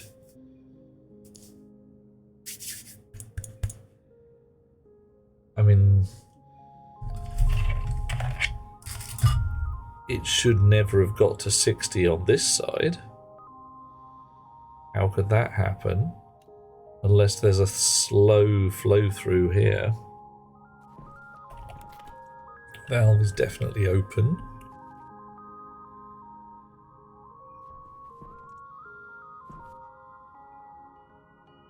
I don't really want to put a pump on there. This is asking for trouble.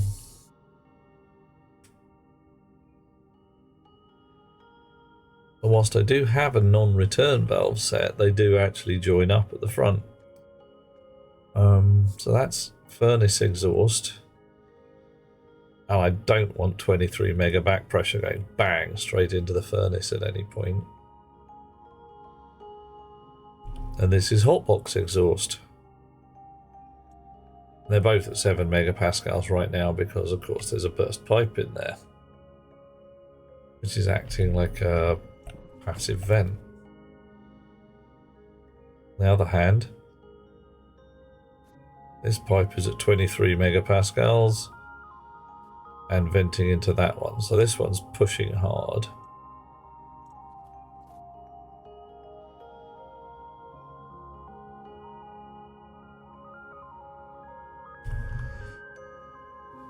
And this one, well, this one will climb until it vents.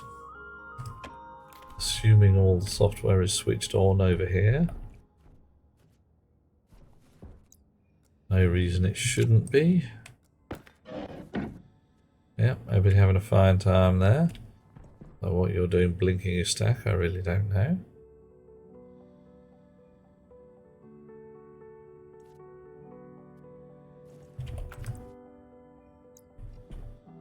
$7,500.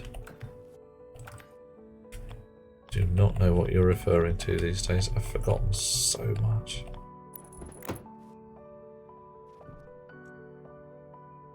Furnace cold tank filler pump. Alright. 13 megapascals. So what's your 7,000 talking about, I wonder? Not a clue. Not a clue.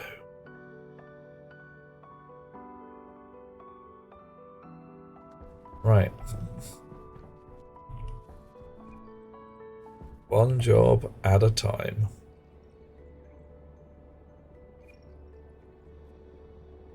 Helicopter sound.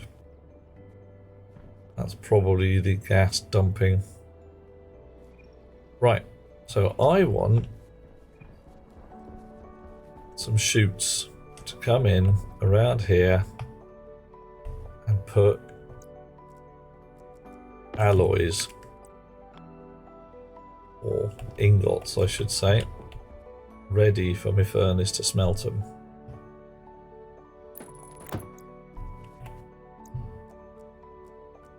Little care on bolting this. Yep, there's some mud there. And I should be able to do this without letting all the atmosphere out.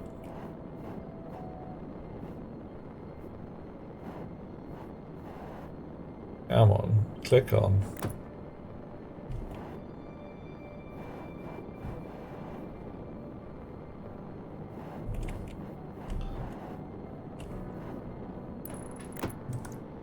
Right, so you're up through the mud, hopefully up the top of that cube onto the next cube above.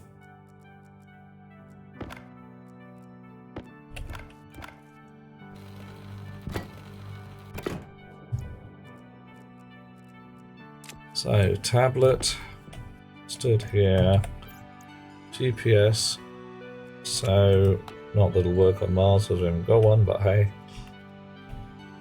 -7, -6, -25. And it's the X and Z that count. -7, -25.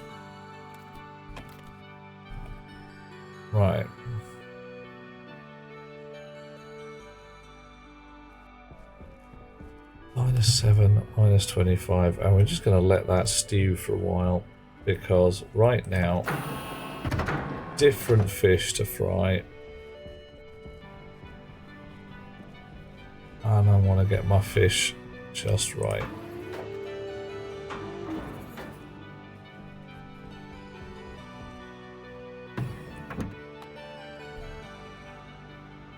To -7, -25.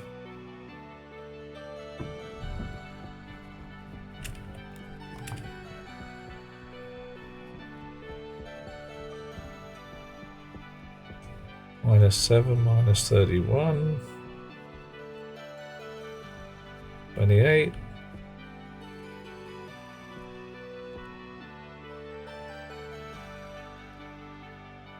Okay, so here. Cross fingers, eh?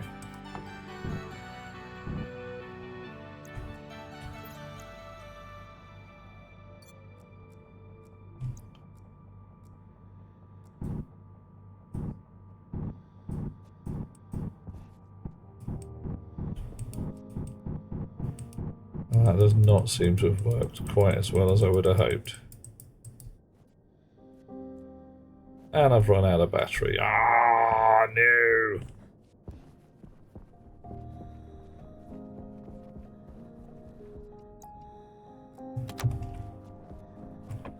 Can I see shoots with magic glasses? I can!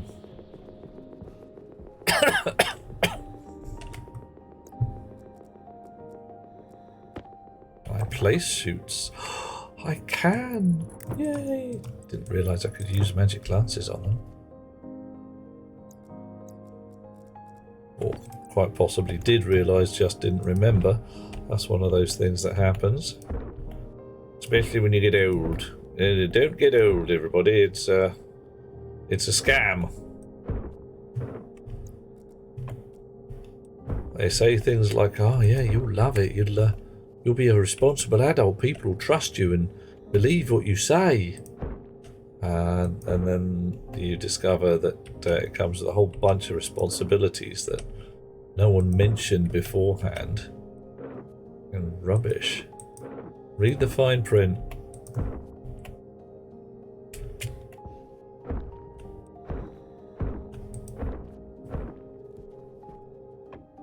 Okay, bit more shooty goodness.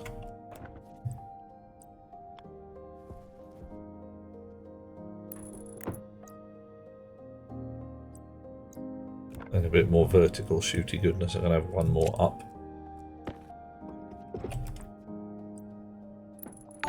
Woohoo! Cronulus is turning up.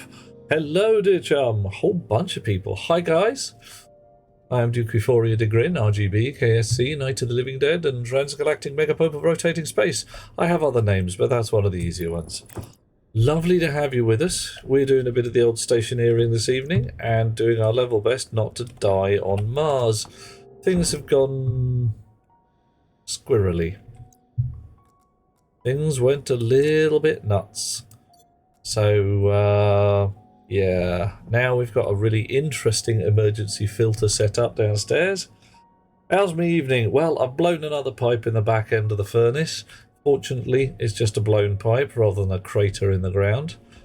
My spare carbon dioxide is venting beautifully through the generator and making absolutely cackle power. Treadmore is here as well. Lovely to have you all with us. Say hello, lovely people. We like to speak to you. We like to talk nonsense. What do we do here? We try not to die. This here is our furnace chute. That's got to link up to our sorter over here. Sorter labelled, not this one, to manufacturing. This one labelled to furnace. And we've got to get these chips, 1, 2, 3, yeah, plus another 10, talking to each other right, because I've busted somehow.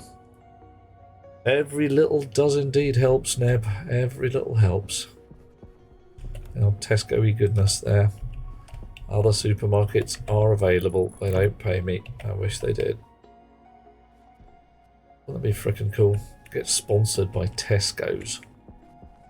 Hi, today's stationeering with Tesco's brought to you by Bad Potato.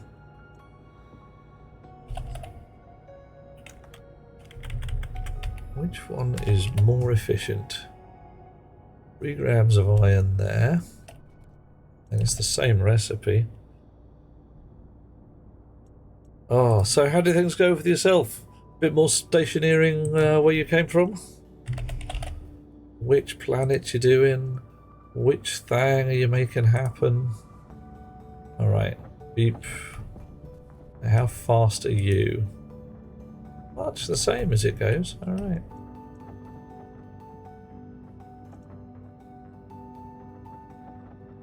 Oh, free product placements, wouldn't that be? Well, I don't know.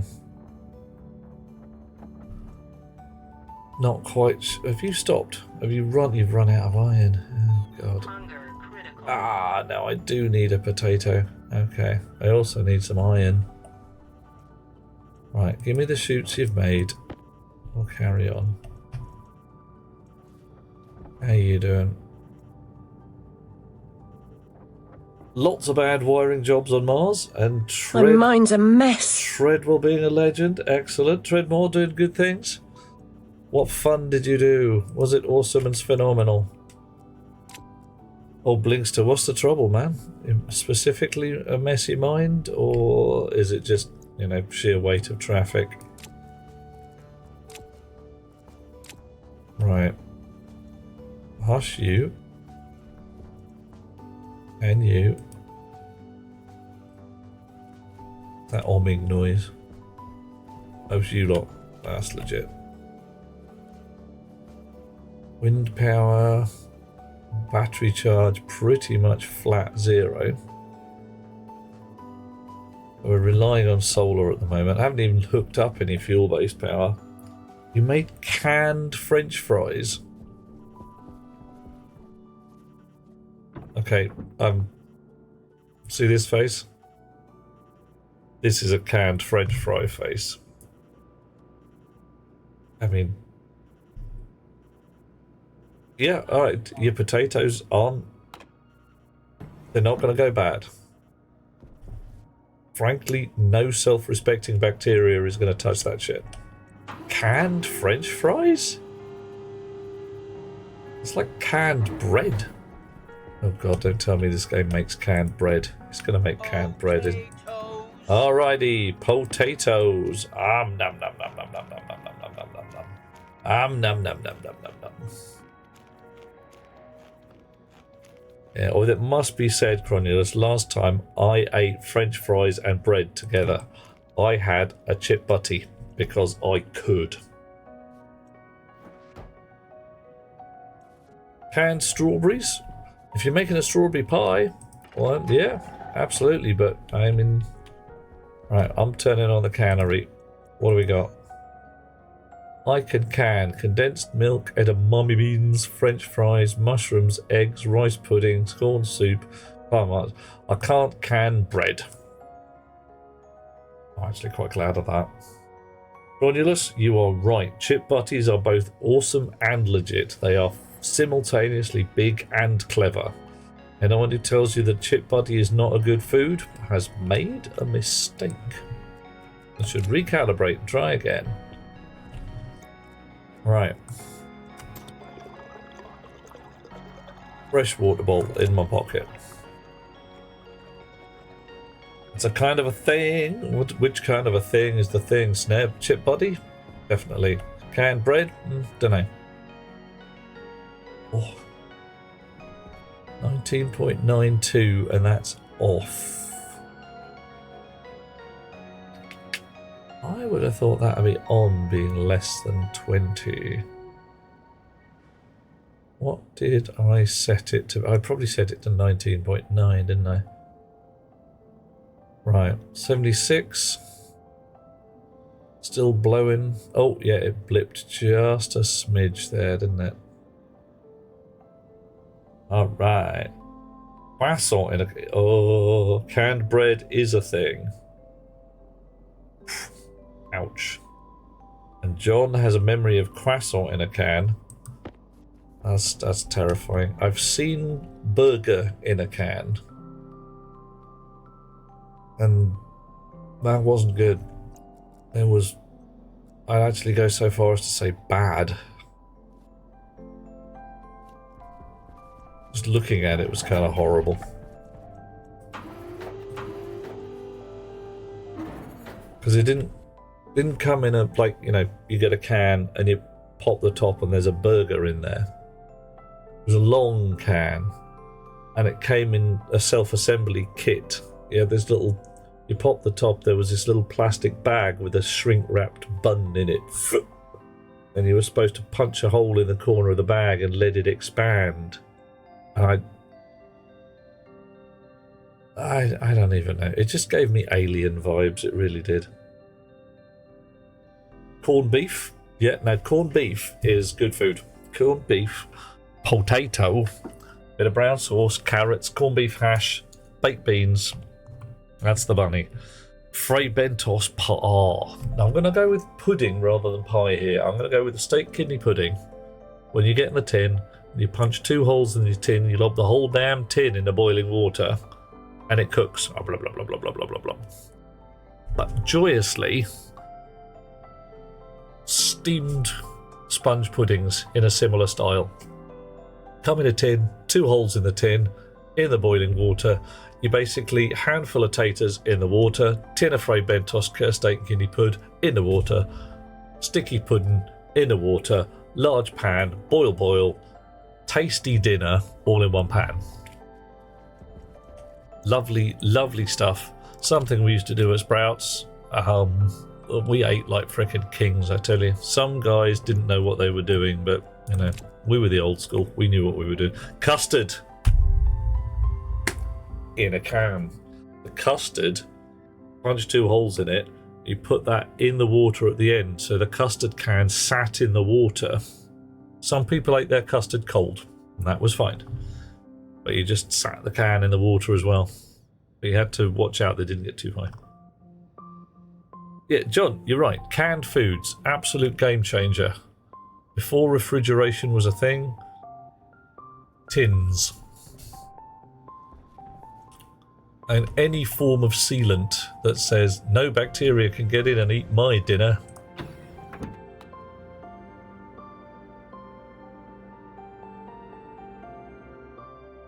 Oof. If the cans are all swole up, that means the bad guys got in and it all goes horribly wrong.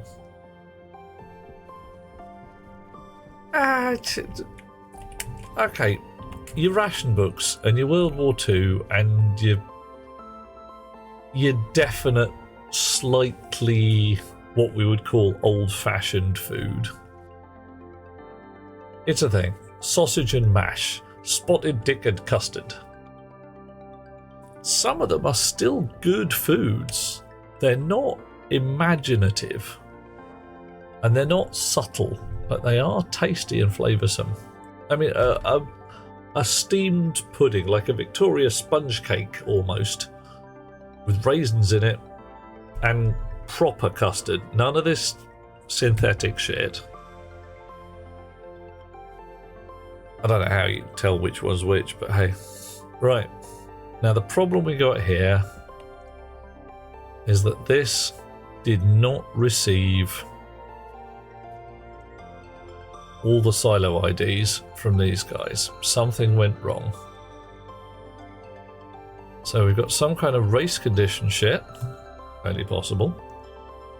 Some kind of initialization failure condition shit, also possible.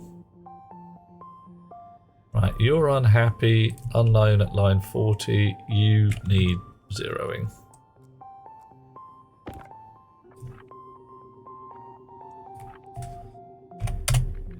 Right, that should actually be done in here. We go. What? No, none of that. Ah, god damn it. Steamed pudding is the shit, a bit of syrup. Oh yeah, that's the fella. Alright, we might have to work indoors if we can get out of here at all. Should have built that weather station. Didn't. Wahoo!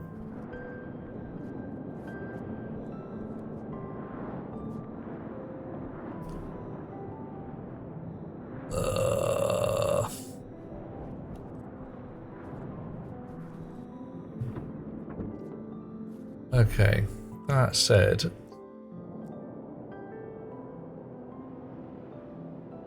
I am able to go indoors now.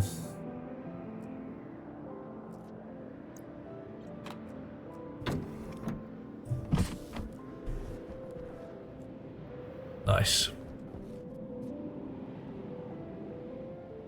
And open my helmet. I can breathe. You, on the floor. Right, what do we got in here? Okay, we get lucky. We've got the right chips in. So, interlock, look up. Set the stuff up. Okay, we're checking with control every tick. That's interesting. That is interesting.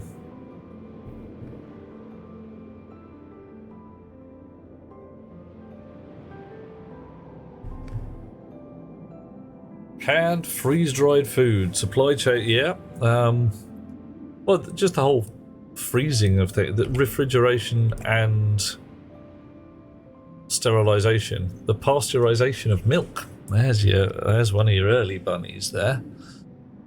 Right. So, check in with control. Load type memory setting.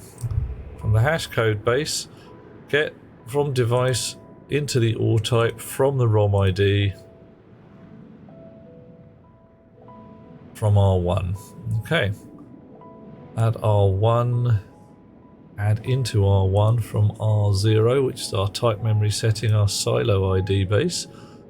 Load into R2 from our silo reference ID and put that onto the storage control chip at address R1, the value R2. So every frame, this is rewriting our silo ID into into the control chip. I think I know what the problem is. Refrigeration is good. Freeze dried, yeah, that's that's a solid preserve. That's a lasts forever.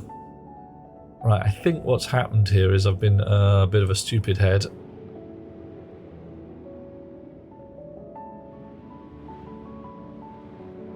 Right, so we're getting the we are not getting that from the ROM. We are getting that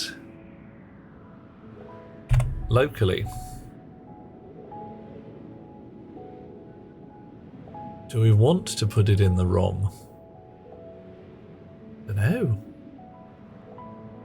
Could do. Eliminated the worst part of warfare. Well, we eliminated the bit where you have to go and take over your conquered country's means of production.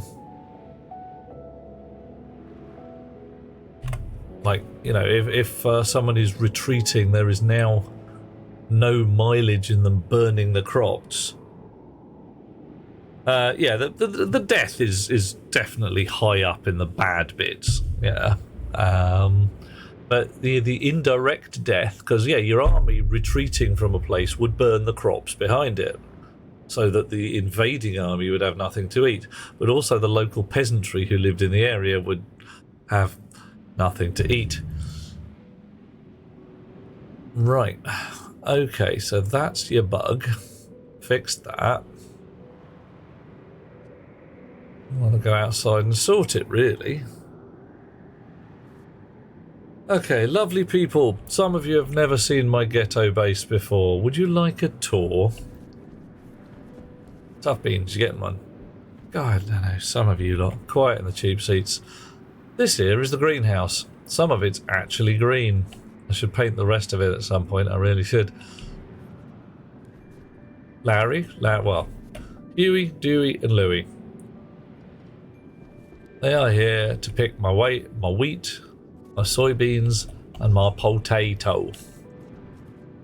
Every dawn they wake up and they run down the line looking for any potatoes or whatever that have finished seeding, pick up the seeds, pick up the relevant potatoes, drop the taters in the stack and then put the seeds back in the pots. Same for soybeans, same for wheat, same code, chips live under the floor.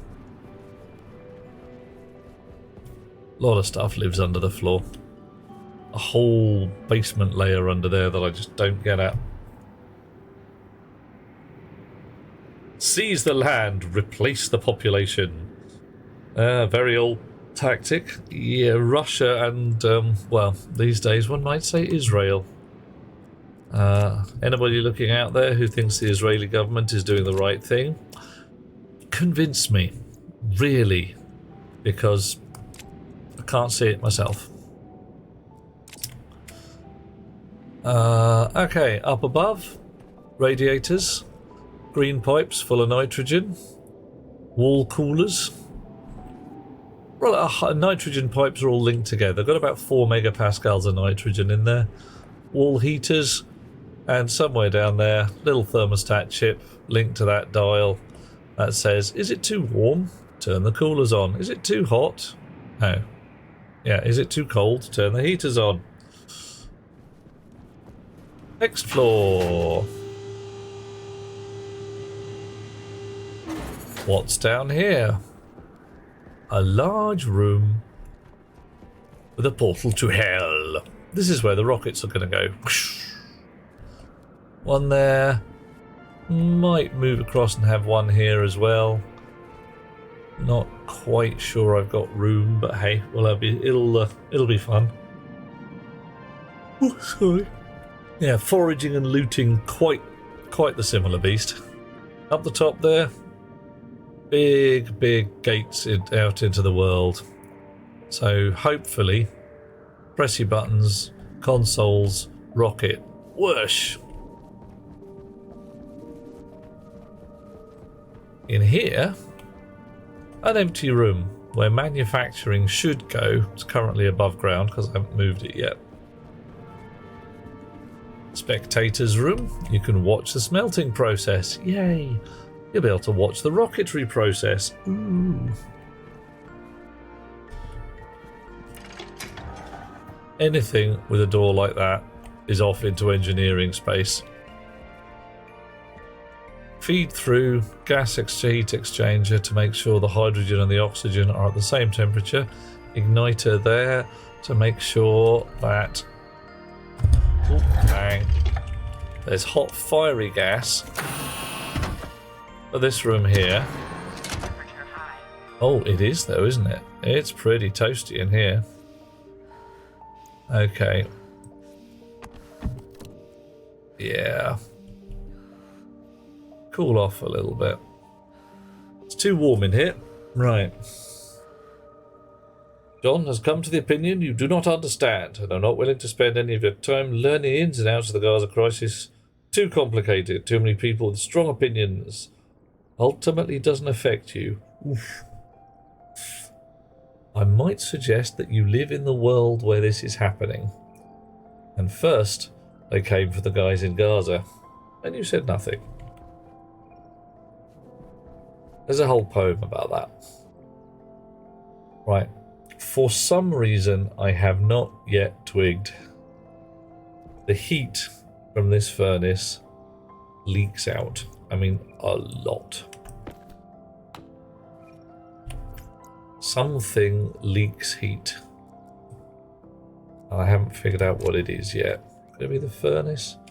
The furnace says it's not radiating.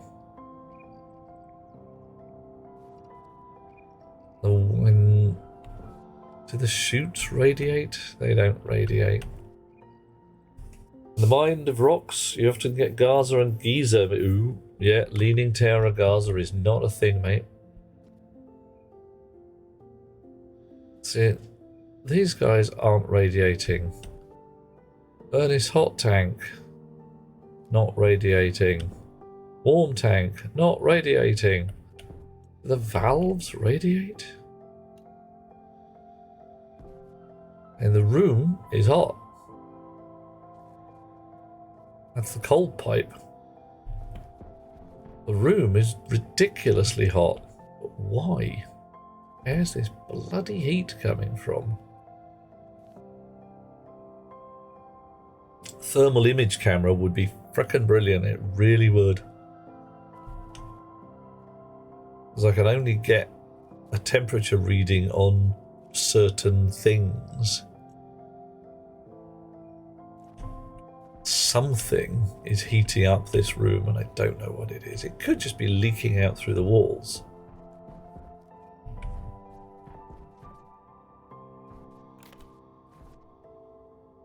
How come these walls is different? That's the orangey one. It's a black one. I've forgotten to put half the wall on. Really can't tell. Isn't that an oversimplification, says John. Can't step into every situation. Yeah. Notion to paint the black, forgot to follow through. Yeah, that could well be it.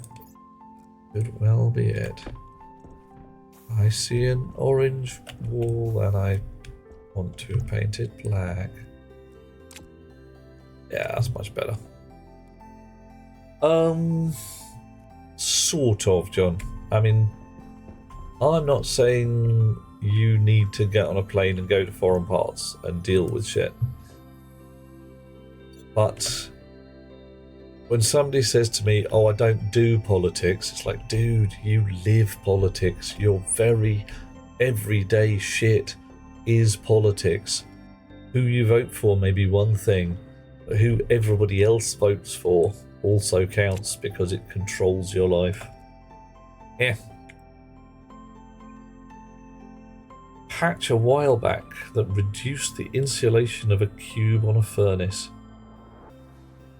Yeah, you do argue, you do politics, but it's UK politics. Legit, you've drawn a line around yourself, and that's cool. The call, I do not understand this, is a legit one. I do not understand this, therefore I do not care. I might want to be a little careful with that one. Oh, rocks, yeah, no, that one. Talking politics can just leave you feeling miserable. That is what we're doing right now. It can just leave you feeling miserable because you come across somebody who has their own opinion, which is not necessarily wrong, but definitely differs from yours. And the shouting matches that can occur at that point are large and frankly scary at times. Right, anyway, this is the furnace room. This is the back furnace room where all the mechanism turns up and is way too hot for some reason. Don't know. Let's close that door. There's also a burst pipe in my furnace block at the back. Don't know whether you can see it from here. Yeah, look at that. The exit from the furnace for some reason blew, and I can't work out why. There's no reason it should reach that pressure. But hey. Sex, politics, religion. All ways of setting off a coronary or a stroke. Rods. I can't go there. I mean, you slap me a feed line like that. Sex, politics, religion, and stroke in the same sentence. It's just... I don't know. Causing trouble. Right. Last floor for the grand tour. This here is my bedroom where I do a sleep. I would like a wider bed, please. This is quite narrow. Rocket works. Bigger bed. Wider bed. What if I've got company? What if I've got friends coming over on Mars? What if I want to cuddle up with some chum on Mars? I can't. I've got to say, sorry, single bed only. Sorry, mate. Yeah, we just like, yeah, we'll have to sleep in separate rooms. Rubbish. Yeah, if you've got to go, personally, I don't think it's either necessary or desirable. It's one of the ways. The bit that gets me is consider your poor partner. There you are, having a lovely time, and the chum you're in bed with is suddenly like, oh shit, I've killed someone. How do they feel? And admittedly, you're dead, and it's not really your thing, but not my idea of a great day.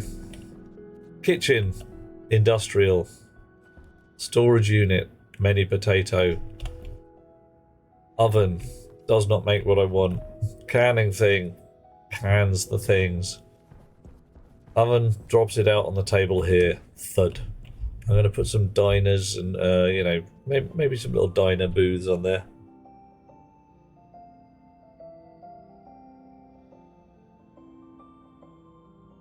And we're back to latex and Lego again. Yeah, it's also the funeral's going to be just odd. Like, I understand you're with him when he went. It's like, yes, I was. What else have we got? I think the storm's finished. Atmospheric processing, part 1. Many filters doing many things. Atmospheric processing, part 2. Whoop, down the ladder. Down here, 3 little portable scrubber units, because portable scrubber units appear to be absolutely magical when it comes to getting pollutants out of the air. They seem to do it just by voodoo. So, got some radio batteries in there, got a power transmitter up the top, and when we want to scrub the atmosphere, we turn the power transmitter on.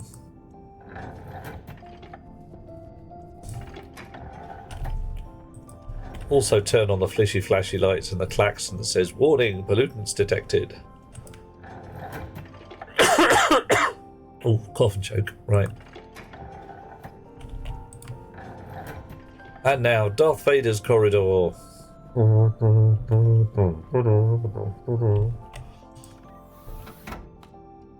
The Goth airlock, that's this one.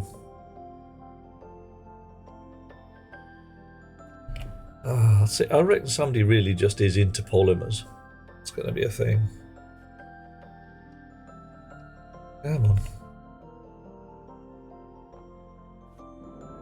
Whoosh. And stairs to a sneaky crater. Shh. Don't tell anybody. I have secret back entrance on Mars for escaping.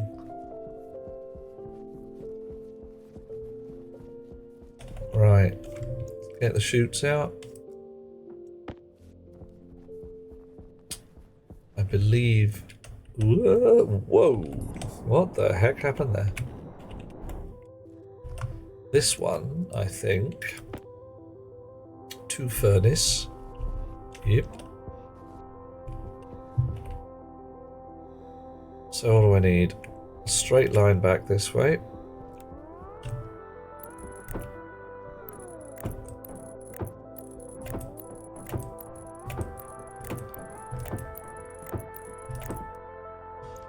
Not going to have enough chutes.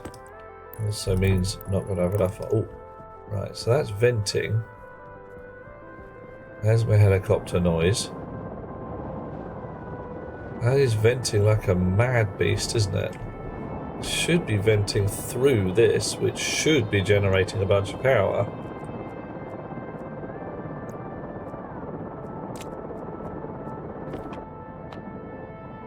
God damn it.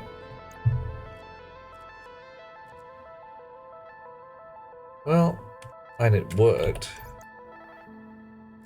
Put the configuration in there again. Turbine generator, power generation, absolutely cackle. Right. You don't think further education on the conflict will illuminate things any better for you? Yeah, that's the thing. You know what you believe you need to know. You live in a world where we murder animals we breed to be murdered. We're cool with that. Yeah. You've drawn the line and said this is where you're doing your thing. Everybody has to draw that line somewhere, or you go frickin' mad.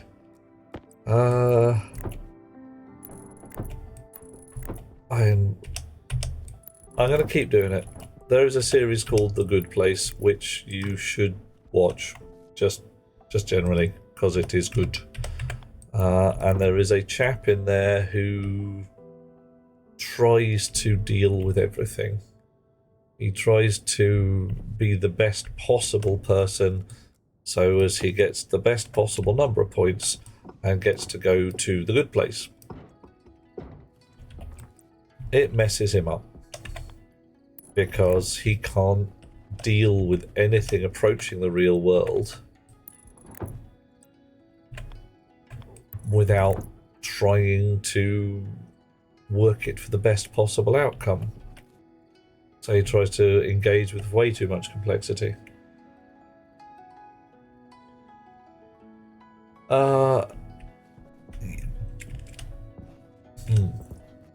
John, I'm not trying to say you've drawn your line in the wrong place. I'm trying to say you've drawn the line in a different place. And I've drawn mine slightly further up the... I don't even know what to call it. Partly because I live in a predominantly Jewish area, and every so often I am metaphorically down the pub and somebody will say, hey, did you see what happened? Yeah, there's another 3 settlements in the strip. Isn't that cool? Like, lots of people having new places to live and houses to live in and fresh water. It's like, and I'm standing there saying, where did they get the fresh water? Oh, they just moved in. They found a bunch of houses just lying empty. It happens a lot in that part of the world. Did you read the news? Israeli Defense Force murders 600 people so as to make empty houses. Oh, that's just fake. Alright, okay. Just fake news. That's okay then. There. Anyway, let's go back to Mars. Mars is nicer than Earth. It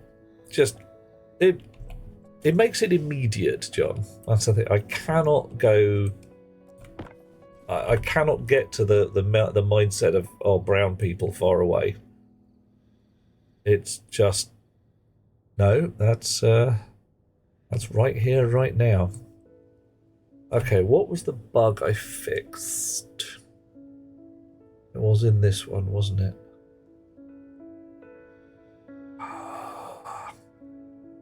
Getting the silos.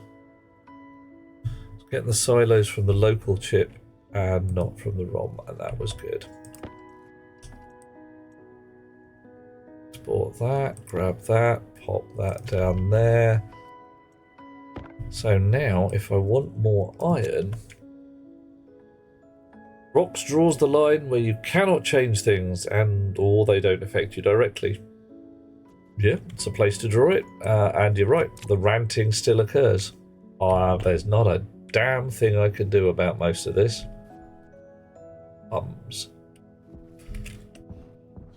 But I'm still stamping my feet. Still causing fuss and bother.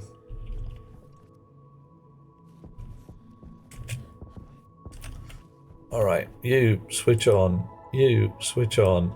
Switches you off. Blinky blinky, everybody having a good day.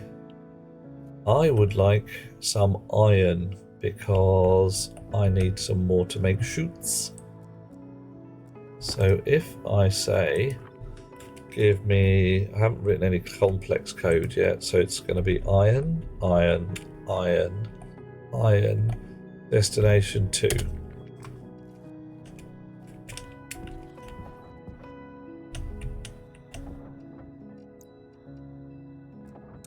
Excellent. Well, that worked out all right. Oof. Okay, bugs are starting to get worked out.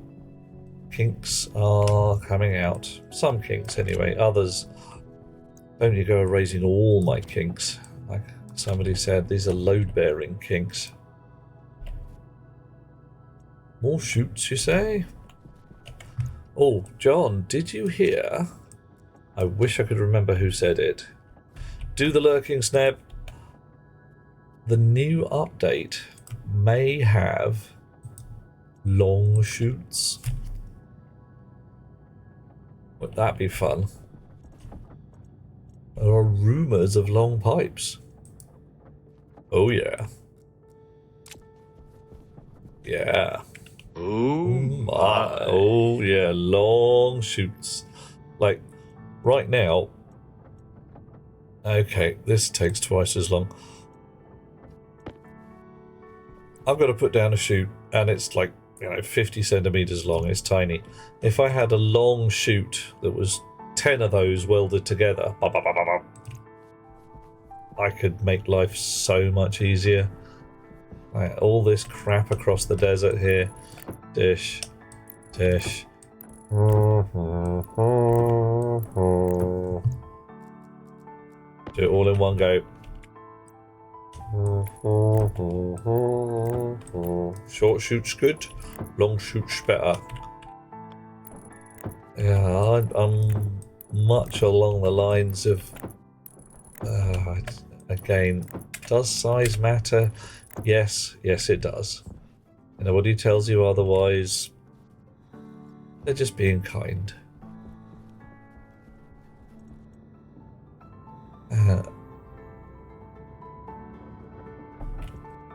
There we go. Shoots together strong, yes. And that goes for a number of things. Apes, humans, anybody who wants to play with game theory should know this kind of shizzle already. Okay, so now comes the fun bit. I'm deliberately going to break it at this point here, because that's notionally towards the furnace. Come back! Towards the furnace. What I should get, if I ask for some Constantan, instead of getting... if I ask for Constantan to the furnace destination, I should get the ingredients of Constantan sent to the furnace. So I want some Constantan, and I want it smelted.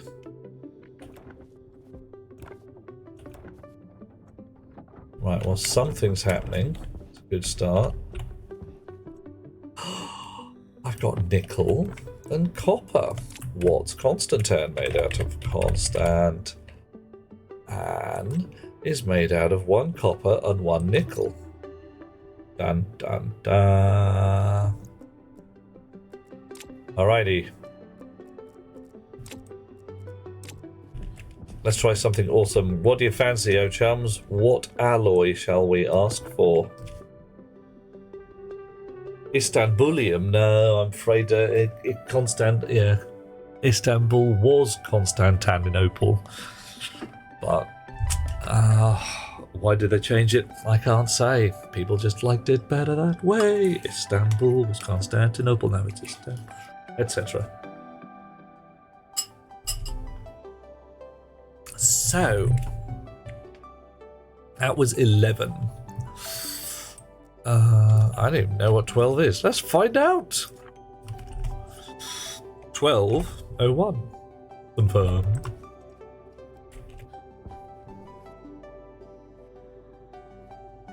Okay, didn't work. Why not?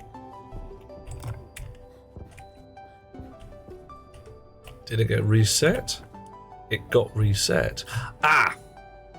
That's because the furnace has not told us that it's finished smelting the bloody Constantine. Right.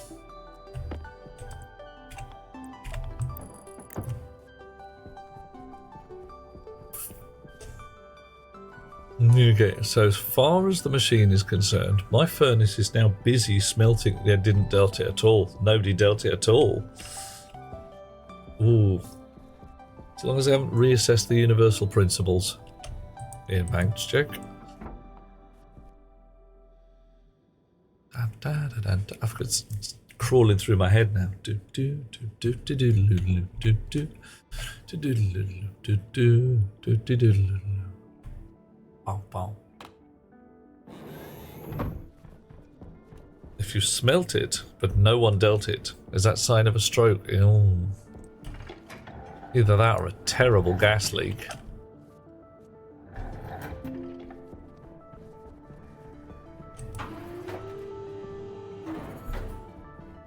I'm back to the pollutants again. Okay, so, well, this here is thinking about smelting some Constantine. That's nice. This is still at 6 megapascals and 700 odd degrees.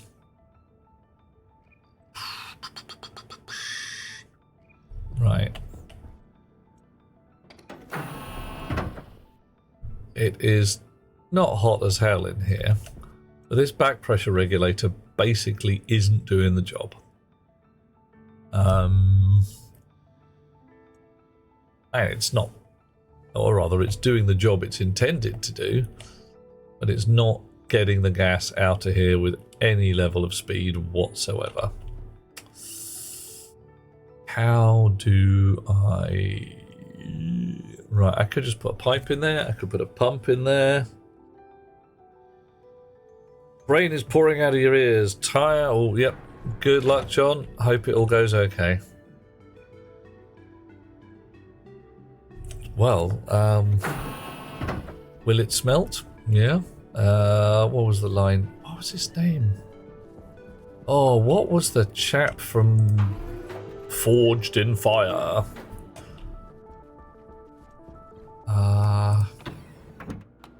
Eastern chappie. Some kind of martial arts expert. Very good at what he did. Morning, Kervik. How you doing? You having a lovely time? Hope you're having a lovely time. We're having an interesting time. I've blown one of the pipes in the hot box again. What was his name? Duke? No, Doug? Marcada? Not too bad. Better if it wasn't 9. Oh no! It's a school day for yourself. What's going on with yourself, Kervik? What work are you doing today? Are you slapping a keyboard? Chopping some wood? Soldering some wires? If you're still in bed at 9 AM on work, yeah, okay, I can see that being a fine plan. There are days when I could work with that. Not the crowbar, hand drill. Honk you out, you in. Alright. Turn you up to 11. Turn you on.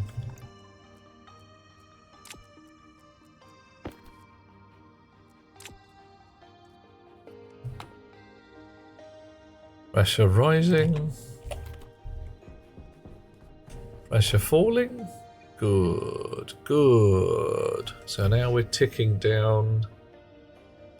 Yeah, we're still at 600 ticks to go, which is 10 minutes, which is too slow. What do you do for work, Kevik?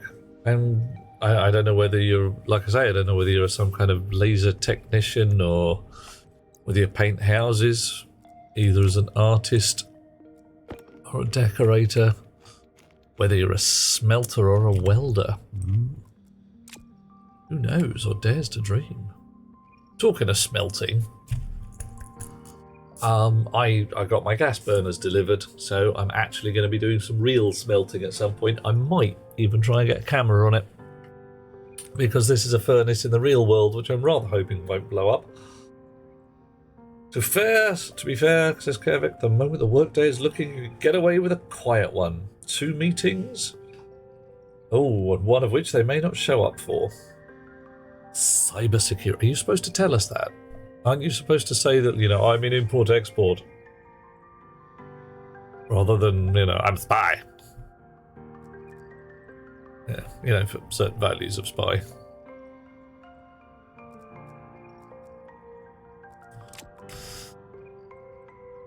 Two, 1, 0, 90. Yeah, okay, it's a little quicker than 1 tick per second. Yeah, I'm trying. I'm not going to blow it up. I'm hopefully not going to blow it up. I might blow it up. Oh, Rox, what flavour metalwork do you do? What is your thing?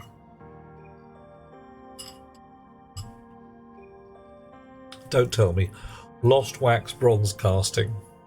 You're a sculptor. Not likely. It's possible. Right. I daren't open that box. Okay, let's have a look. Reinforced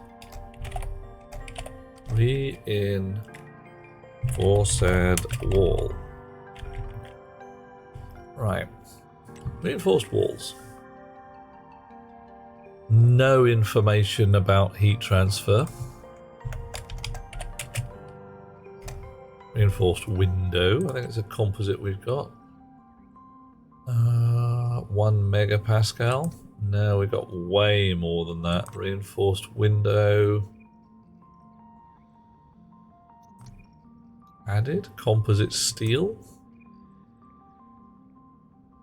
Okay. This window that we're looking at is already holding back 4 megapascals, so that 1 megapascal difference is baloney. No spy, a cyber risk analyst for an international telecommunications. I think you put that on a business card, like, hi, I'm a cyber risk analyst for an international telecommunications company. Give me the Lamborghini. Forging, casting, bronze and pewter in a little fabrication. Ooh, haven't done any forging since the dawn of time. Not since I got ill back in the day. But yeah, used to be a bit of hammer time now and again. Casting, not done any except a bit of splooshy aluminium now and again. Literally sand cast, blech. What happened there? It went everywhere. Fabrication, yeah. I weld. Mostly automotive welding, a little bit of motor car. Yeah. You just blip down to 1.7 while I stood over here. Yeah, whatever. You ended up with the forge you learned on from school. You didn't just stick it in your back pocket when you left, presumably. Because those things are warm when you pick them up and put them in your pants, you'll know about it. Oh, I just thought, there's no point sitting here watching this if I haven't actually got a pipe to mend it with. Let's go and get a pipe to mend it with. A circuitous route of multiple owners. Okay. So this is along the lines of the coat used by the wizard in The Wizard of Oz actually belonging to Frank L. Baum at one point.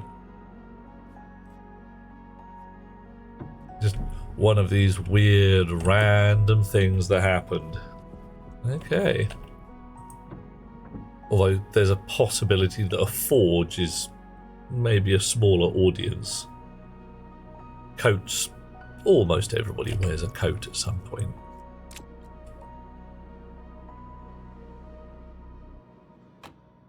So maybe, I don't know,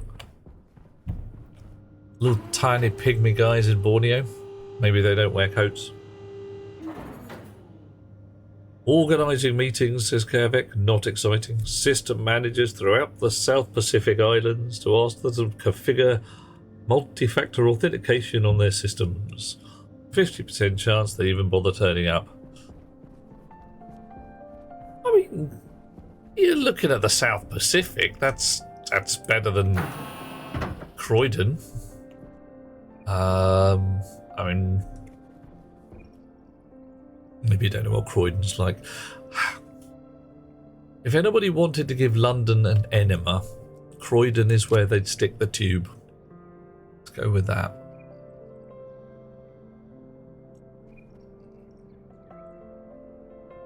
Oh, you're on 11. Oh, that's because we are on 11. We haven't actually... Go get a drink. What are you going to drink, Hot Rocks? Bring us back something nice.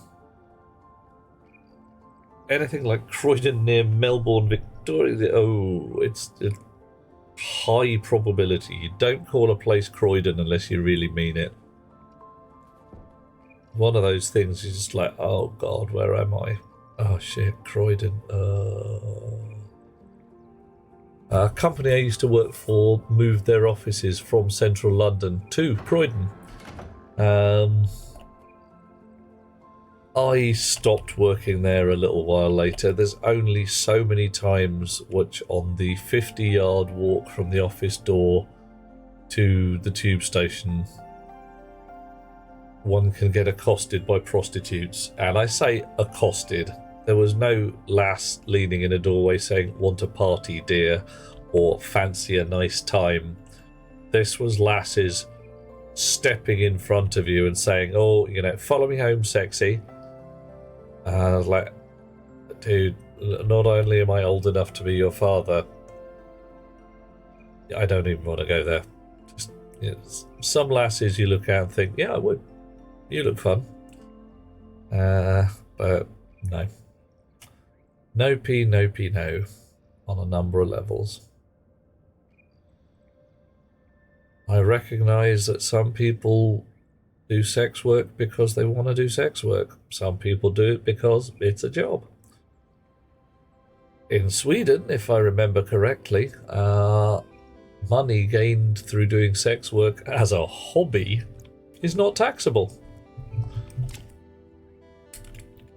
I mean, what fun kind of hobby is that? It's like, what do you do at the weekends? High pressure. I take people to bed for money because I want to. I do it as a hobby, as a side hustle. Either that's got to be incredibly validating, people literally offering you their hard-earned cash because you're just that much fun in bed, or it's got to be horrible, and I honestly have no idea which.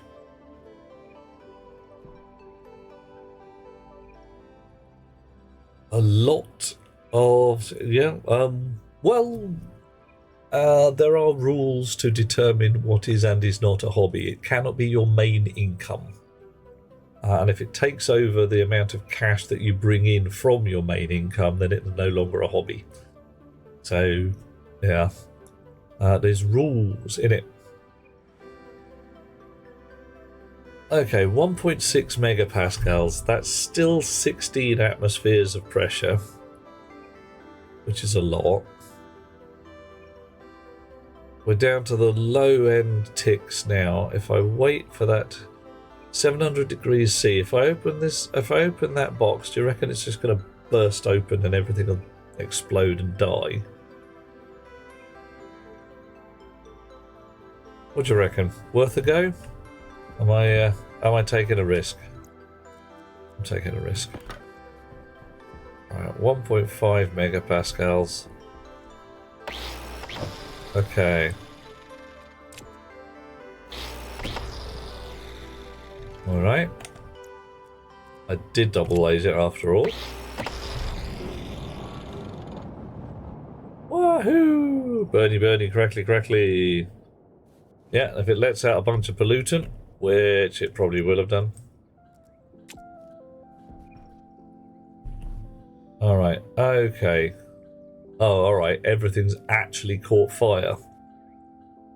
Brilliant.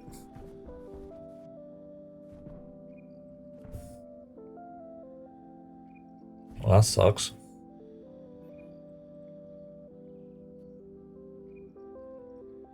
Ooh.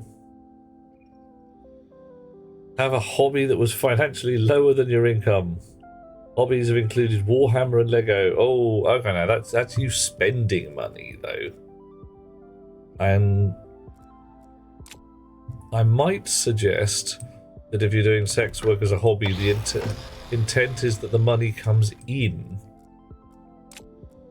If you are engaging sex workers as a hobby,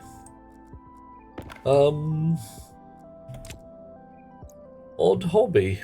But, you know, whatever.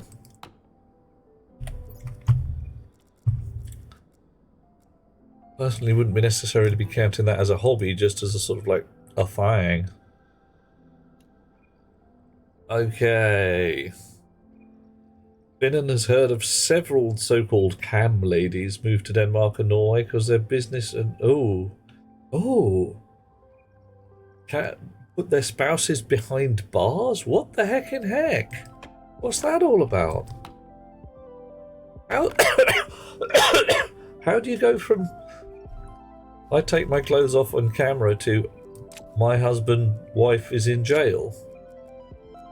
Are they... Oh, hang on. Are they ladies of an extraordinarily low age? That's kind of nasty.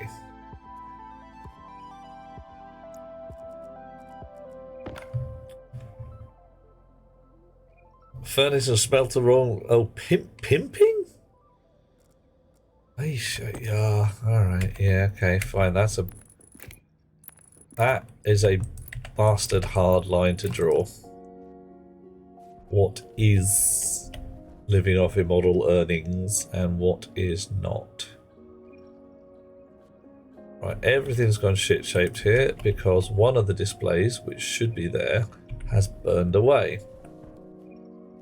I mean, it's literally gone. Magic glasses. There should be a wire there. And there should be some more wire.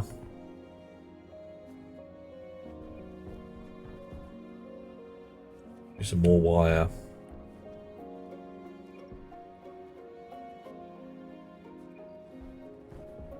There. Alrighty.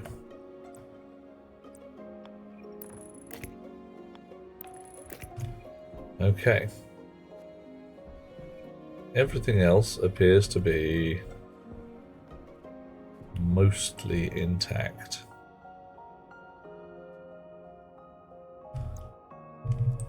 Mostly.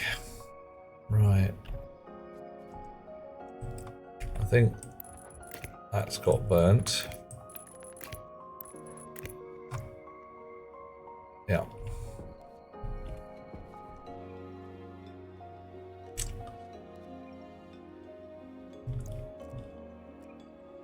They're going down that path. They know they've got to put the emphasis on the legal system, proving it. Emphasis on the accused. Oh my.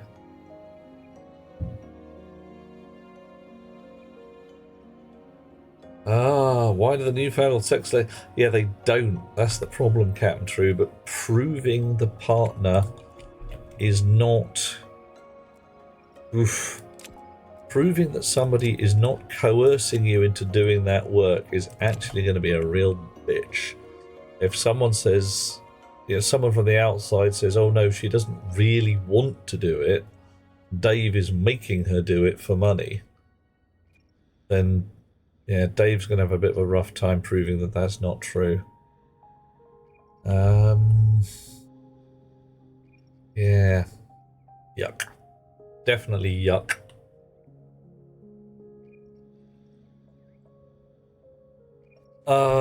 Having seen some of the things... Having seen some of the things a chap will do to his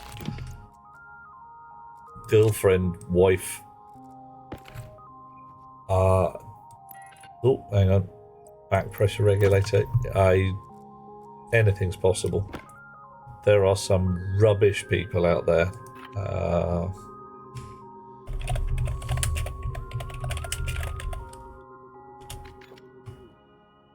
And yeah.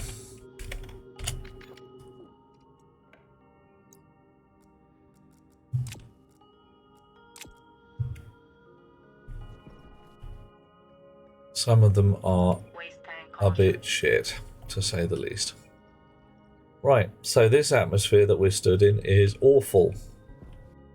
We need a new console to replace the one that was there. A lot of hot polluted gas has just got out into the base. and may now have triggered our pollutant scavs. Let's go have a look.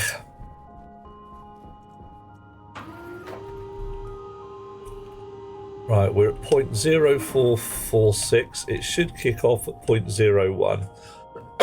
Oh dear. Haven't got to look at the pasta dish yet, Finn. I've been running around like a nutter down here. 0.045 and holding stable.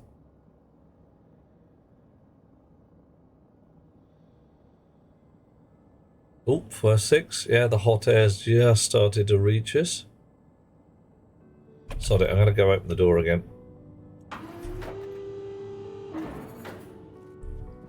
Whoosh, and leave it open this time. They're not even switched on at this point.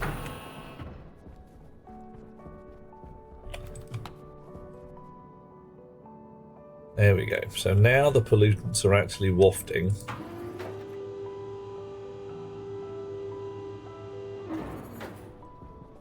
What are we at? 0.46 down here.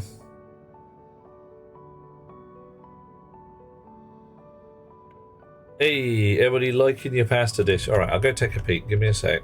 Blip, blip, blip. Blip, blip, blip, blip. Where did I leave my Discord? There's the ticky box. There's the thing.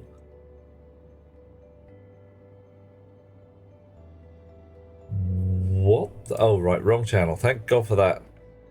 Butterfly pasta with leftover bacon, tomato, red, yellow, paprika. Ooh, that does look tasty, actually. It's like proper food.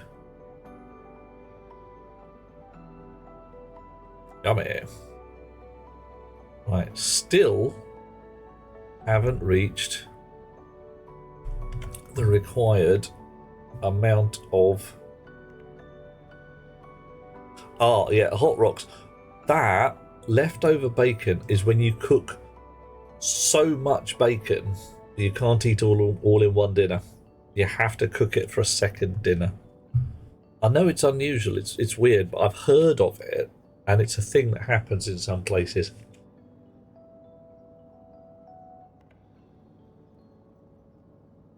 Ooh.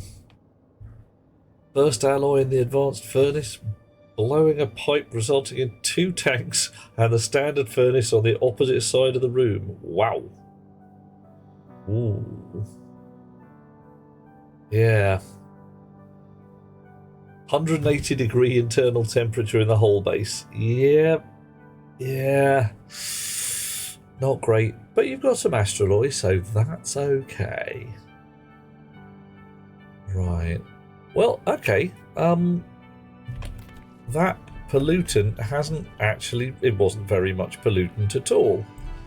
So that's alright, notionally. What's it like in here? 0.1 and still wafting gently. Alright, so it's a waftage going on. It rocks. I know it's a really weird concept to get your head around, isn't it? Leftover bacon. It's just 3 words that don't quite go together, like, you know, too much Mozart.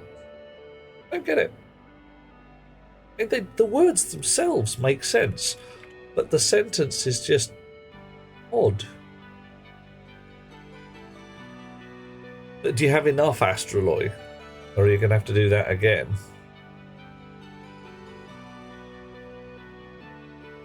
£25 of bacon. Yeah, if you cook that much bacon and there's maybe just one of you, it's quite likely to get to the point of you can't eat it all in one go. And not for want of trying, mind.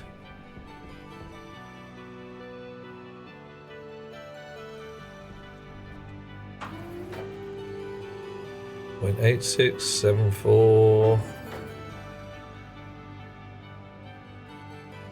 I wonder if pollutant rises.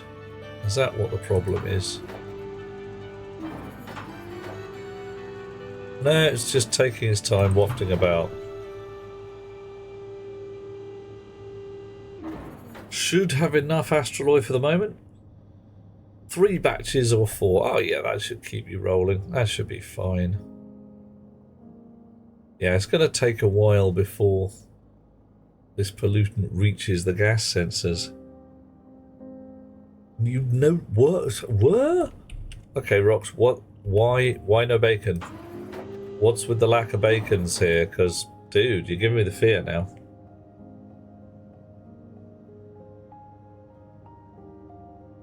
Oh no, that's rubbish. Okay. Condolences. It's, it is a rough day when one's bacon is curtailed. Good. I feel for you. Right. Now then, let's seal up this here box. See if we can get this here furnace to do the thing. I haven't changed the design. I'm very much tempted to take out these valves again.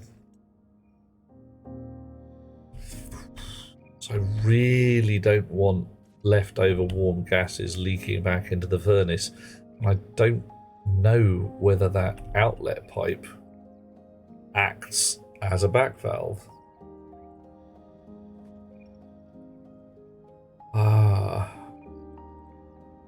To drive to work, going to past the canteen. Rude. They just tortured you, did they? Just didn't even think about it. Just like, yeah, we're making bacon now. Nothing you do about it.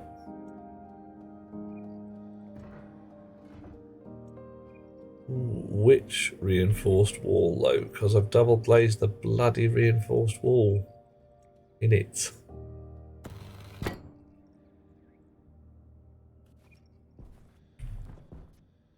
Nope, I'm going to have to actually remove the outer reinforced wall to be certain.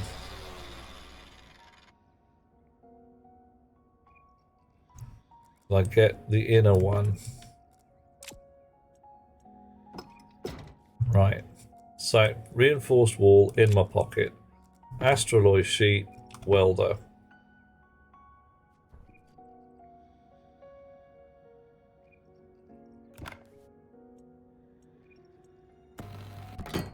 Mend it.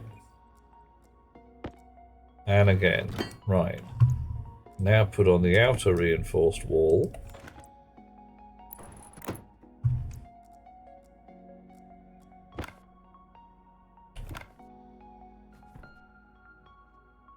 Try and find a hook.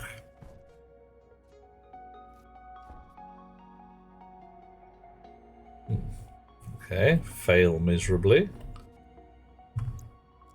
Try taking up the floorboards.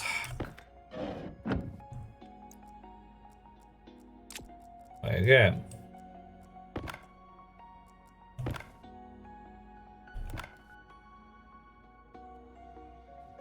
Doesn't want to play. Brilliant. How the hell did I do this the first time? Oh, bollocks. Reinforced window. Derp. Did not want reinforced window. Angle grinder to deconstruct. Try again. Reinforced wall. Yep. Try not to move my head throughout this entire thing. Welding torch, astraloy sheet, steel. Now I've just realised there's supposed to be a display there. God damn it. Alright, it pokes out a little. Maybe we can work with that. Am I going to open the door? Make an exhaust vent for the hot box that goes out. Right, the exhaust vent for the hot box is this here. I could just put another, like a passive vent there that joins onto that pipe. But this bit is supposed to be a back pressure regulator. I could build, yeah, a vac out rig that sucks all the gas out. Might be a sensible plan, actually, just in case that pipe goes pop again. I don't know why it would, but these things happen. But yeah, the hot gas then goes into the warm tank here, which is hot enough to smelt most alloys. It's getting to the point where I only really need to turn on the very hot gases for things like stellite. Right. Oh, blimey. Try and do 7 things at once. Blow stuff up, explode stuff slowly. Slowly getting to the point where things are progressing. Console? Console? Console? Oh, no console.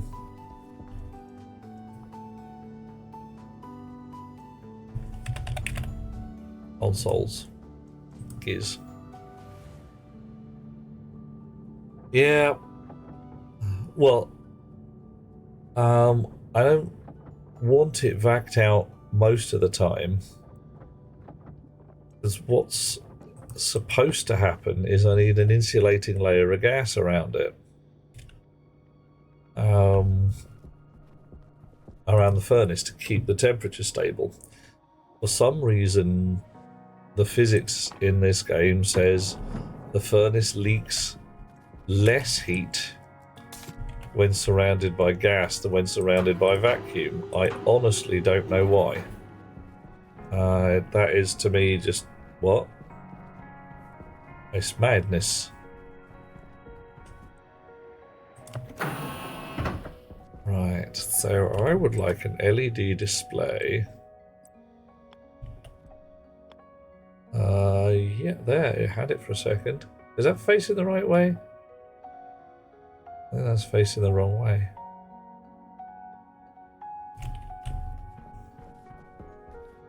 Do I tell? Ah, well that'll do. That's a better way of doing it anyway.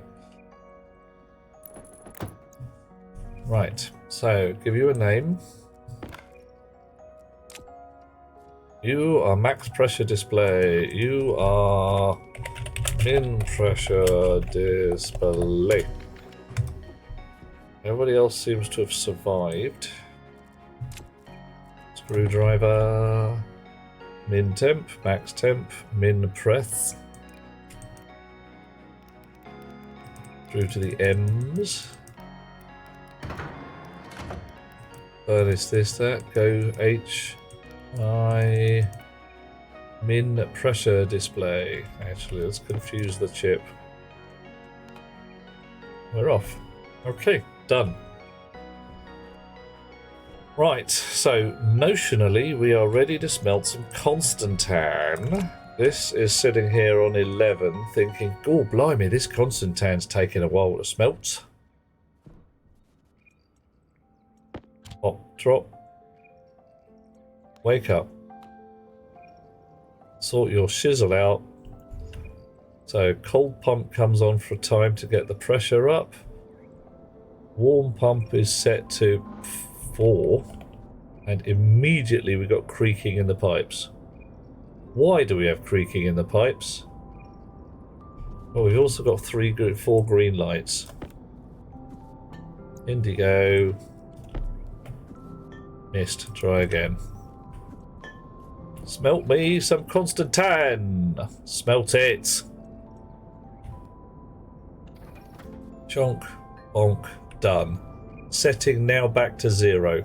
There we go. So it's basically said, I have finished my Constantan. Yay.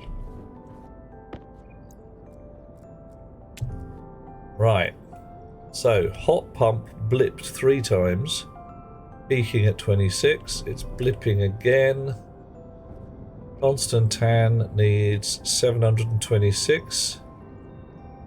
A warm pump is set to 4, but I don't think it's switched on. It is not. It's also not properly being controlled. Interesting. Good, I put a light in the smelting room so you can watch other things.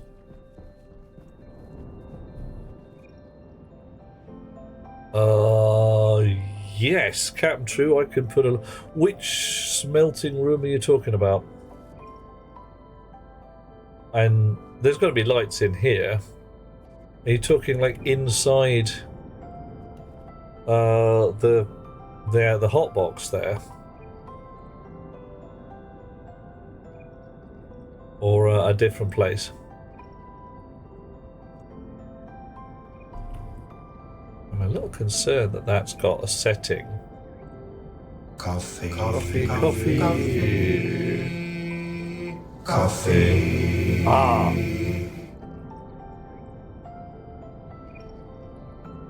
Okay, is it that the lights that are, or the display's not in the middle of my my suit light don't show up enough for you to read? Is that the thing?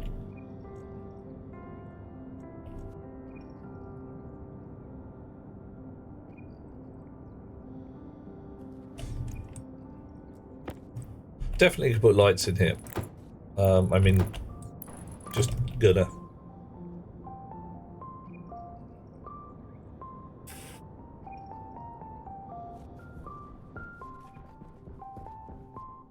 So, brief sniff at the pipes at the back here. This pipe. Why are you at 32 megapascals? Because you're at 32 megapascals. Okay, fair enough. It's quite high. Not sure I like it. What about you? You're at 32, which is not surprising.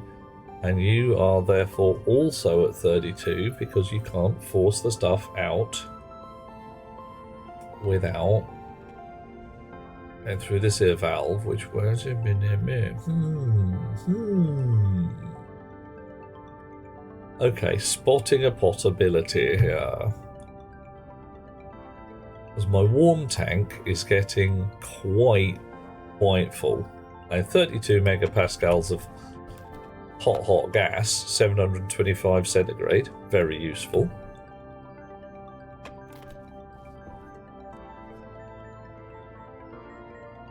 If there's a flow restriction on this, and this starts to try and dump gas out, and it can't,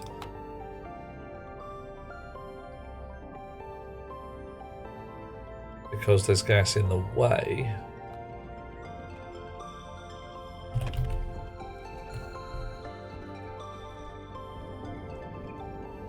Ah, well, right. So sat there doing Constantine.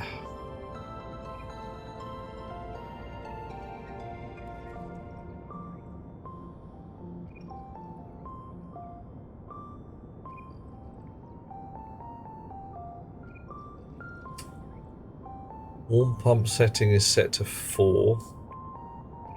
Is it though? 3.58. Alright. If I change that, that does actually do it, but it only uses this.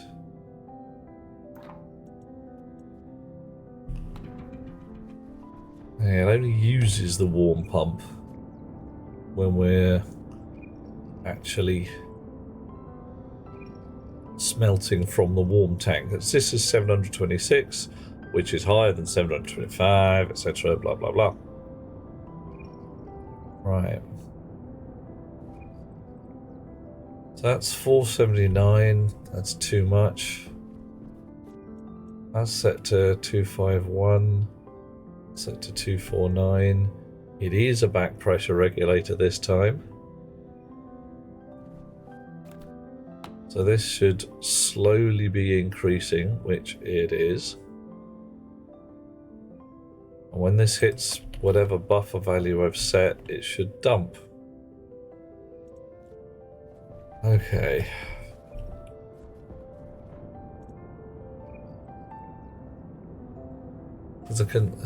Yeah. That turned on the hot pump a smidge, the tiniest smidge there. Because the hot gas jacket around this It's now 700 odd degrees, so the temperature loss is tiny. Temperature in this room slowly going up, presumably 46.8.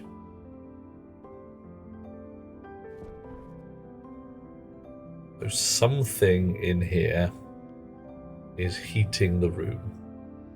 I have a bogging idea what it might be. It could be the pumps, could be the pressure regulators. It shouldn't be the vents, because those are insulated vents.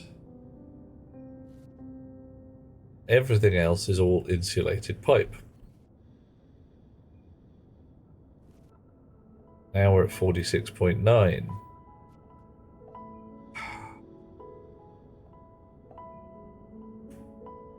Yep, I need some kind of infrared camera.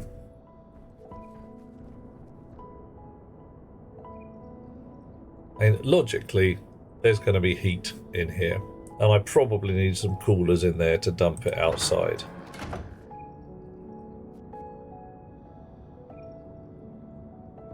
That's dropping gently, which is good. I think the problem we had last time is I had a pressure regulator on the hotbox rather than a back pressure regulator, and that didn't help. Okay, so this is now set back to 0. If I run outside,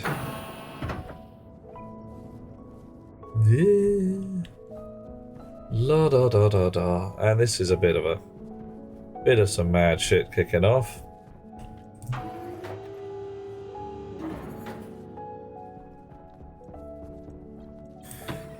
Awful lot of running around.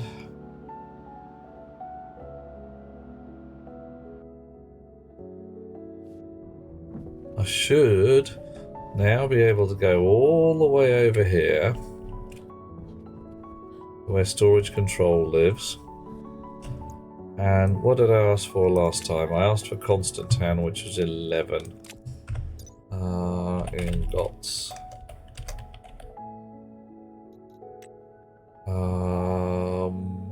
Probably electrum is next. So if I ask for 12 on destination 1, 1201, I should get some stuff kicking off. Alright, stuff's happening. We go dropping down those chutes.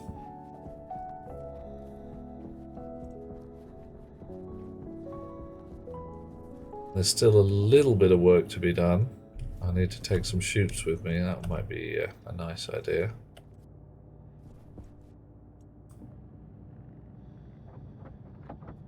Take a bag of chutes.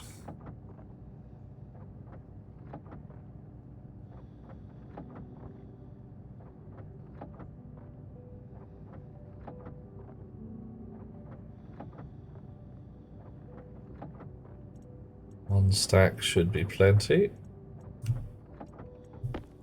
You always get an extra one because, hey, that's just how this chisel works.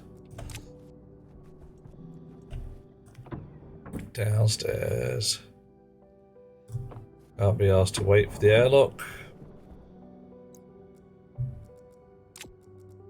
Check the atmosphere. 100% clean. Oh no. 0.73% of pollutant.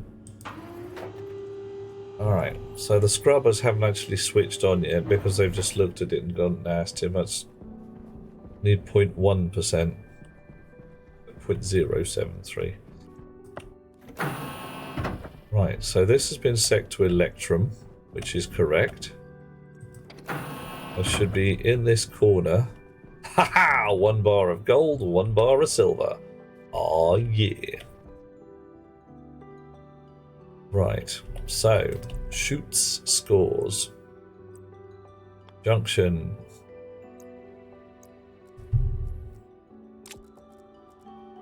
You out. Junction in.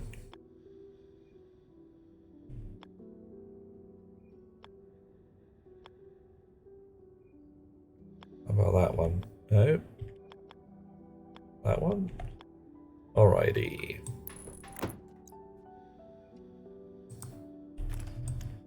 We're not going to reset until we've actually successfully smelted some electrum.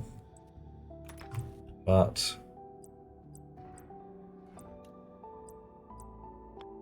am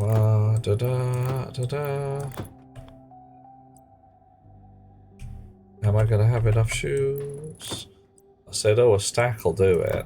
Of course a stack will do it. Oof. Look at that. Right, so now I can go in here, feed it that gold and silver.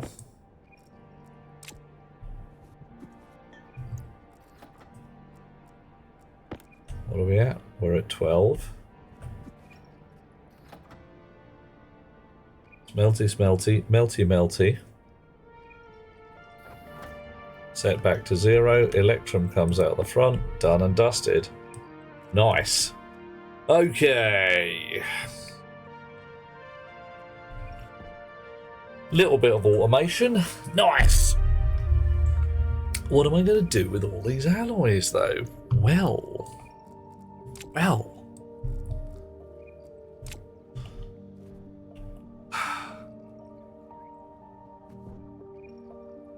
Frankly,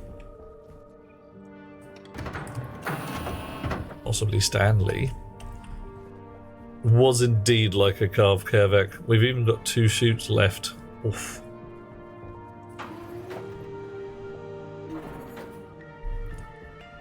What I really, really want to do. What's going wrong here?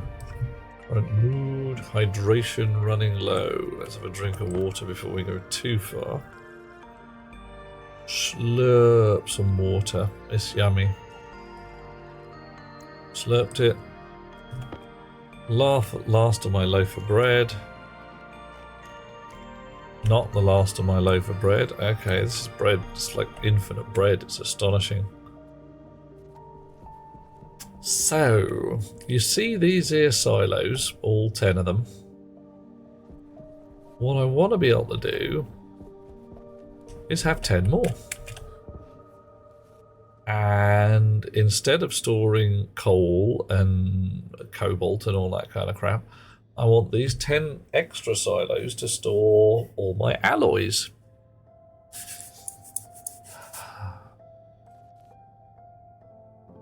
I've built extra silos over here with the idea of making them into mass storage, but I might just make them into extra alloy storage.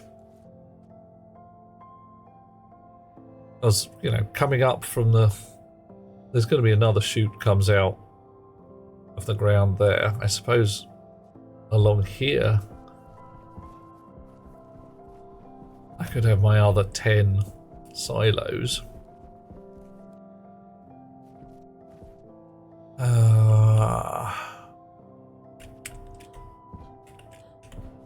As long as they both come to a junction point here, I don't need to move any of this lot.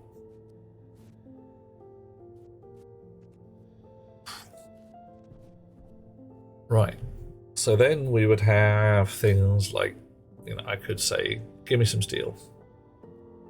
And it would go, oh, all right, I'm the steel silo. I've got some steel. Yummy. And spit it out, and it would go to wherever I wanted to go to. The steel silo can say, oh, I'm feeling a bit empty. Smelt me some steel. And these guys will go like, oh, well, this fella will translate that into, all right, that means a certain recipe. Put it in there. Dispense accordingly. Steel will be made. And turn up in the steel silo.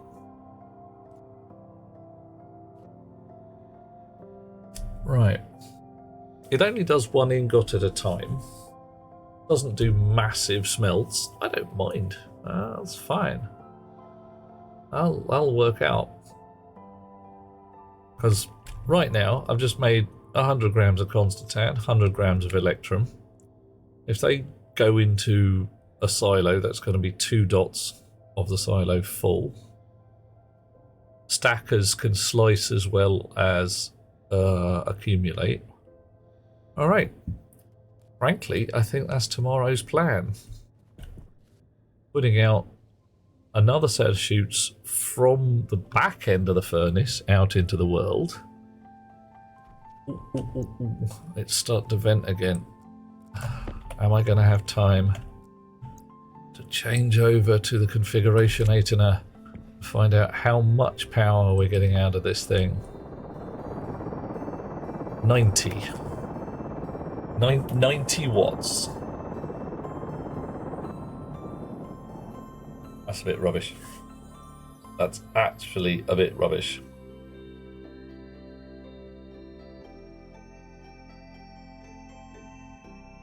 It's huge and it makes 90 watts. 5 of them for one solar panel. Terrible.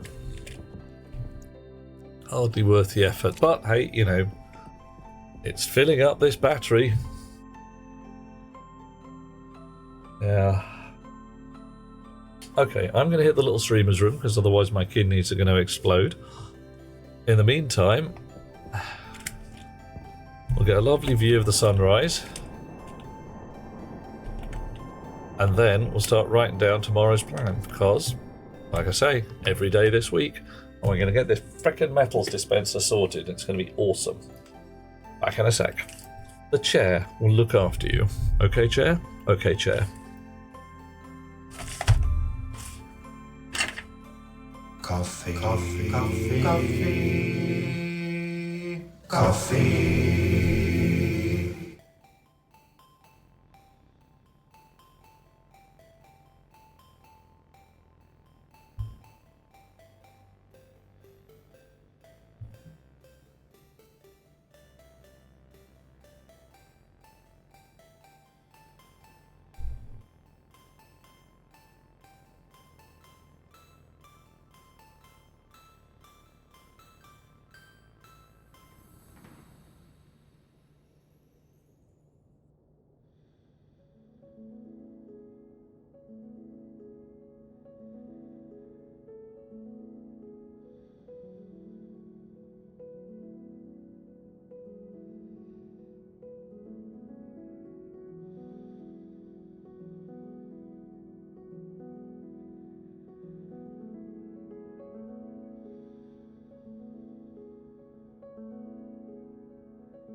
And I'm back. This time, it's personal. Hi, chair, says Hot Rock. I see what you did there. It's a good chair. It's not made out of swords. It's a lot more comfy to sit on. And I don't have to be brutally slaughtering people or sleeping with my sister to do it. So, booyah. Yes.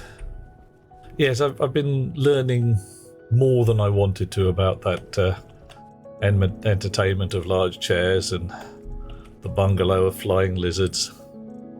Not really what I wanted to know about, but I'm being... forced to is the wrong word, but circumstance has placed me squarely in its way, since I seem to be in it. But... probably just as 2 pixels in the background where people will be able to say, is that really you? Is it? Yes, it is. Stop it. Okay. Alright, so stage 1 done. What time is it now? 1 in the morning. I'm probably going to bang out relatively soon. Let's check what we need for silos. Silo. We need an unseemly quantity of gold. 350 grams of gold.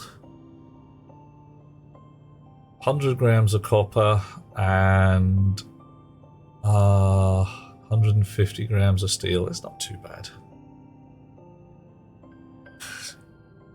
There is a house in New Orleans I call the Rising Crun.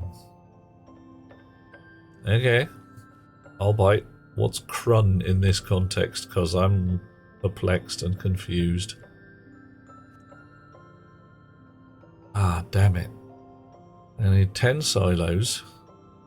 10 frame. Henry Crun. Min? Why min? No, that's a blue bottle, isn't it? Where is Henry Crun?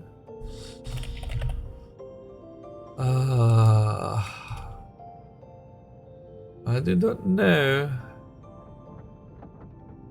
Yes, it is the associate of Minnie Bannister. But the blue bottle, he asking always Min. Why have they thrown me in the water, Min?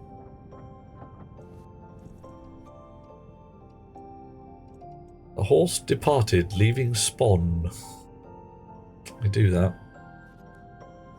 My dad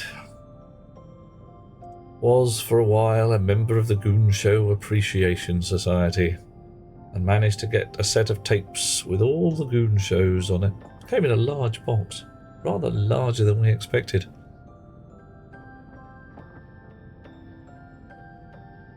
And the address on the thing was unexpected as well. I'm trying to think of how to say it without absolutely revealing who I am and where I live, so to speak.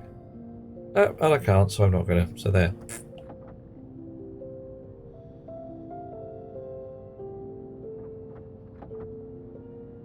Okay.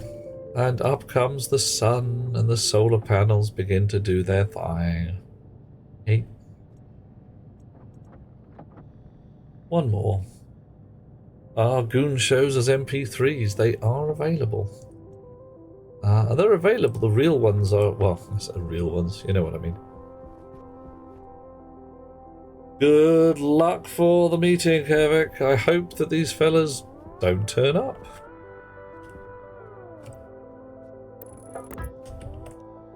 One, 2, 3, 4, 5, 6, 7, 8, 9, 10.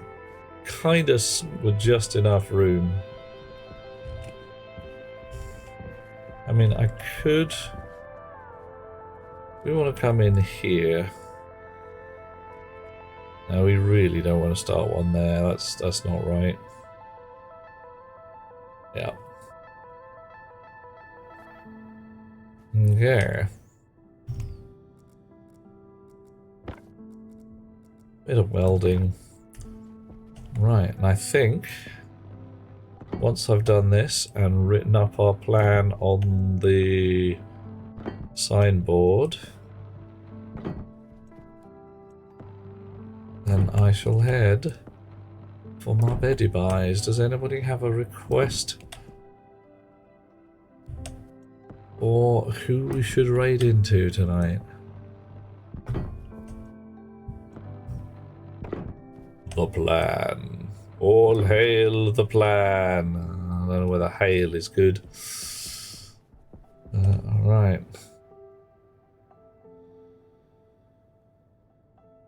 Okay.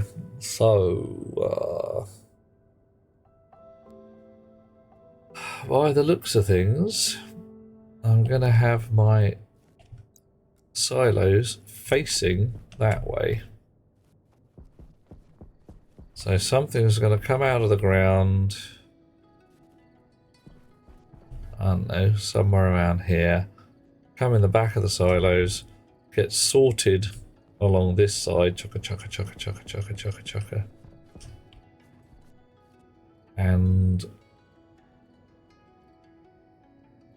put into silos, and then the silo chips and controls, and the front of the silos will come along here. There'll be a junction, and we go into this bit, and then we're away again. Yep, I think it's a good plan. I think it has I won't say no obvious drawbacks, but I mean, I could send them out in a massive line that way. Not sure it would help. Since our original source is over there, may as well shorten the shooch. Yep, okay.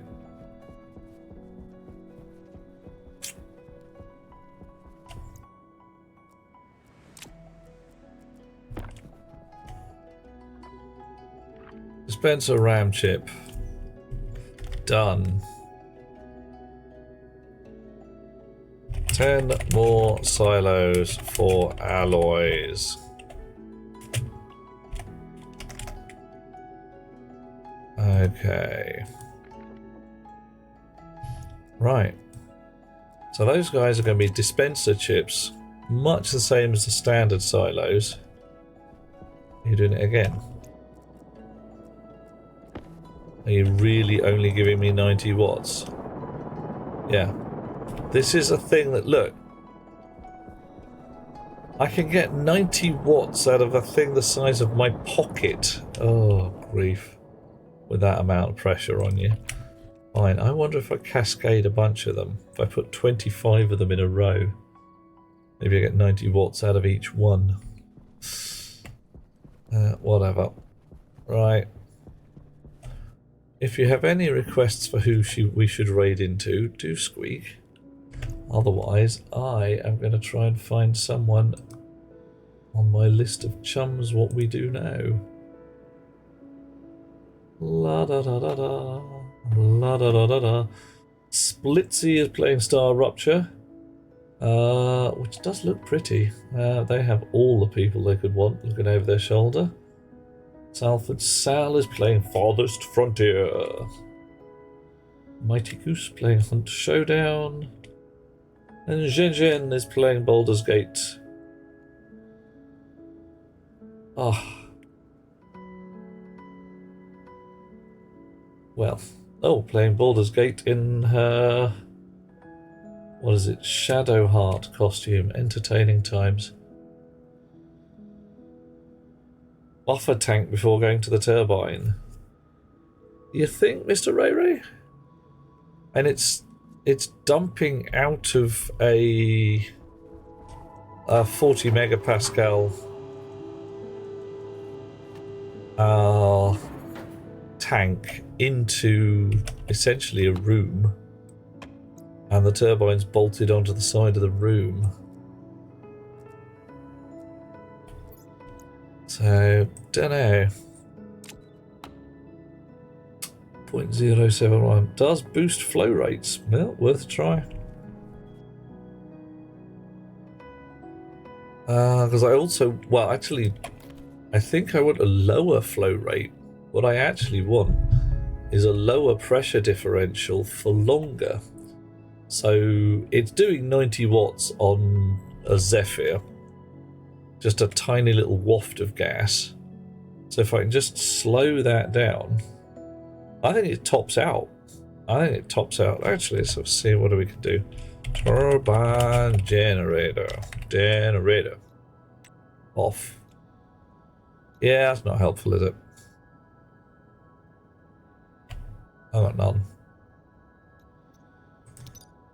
Yeah, well, either way up.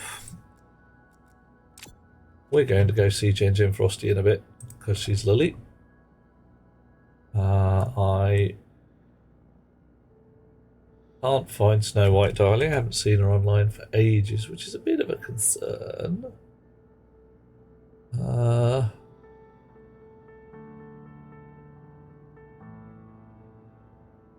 Yeah, I think that's a fine idea.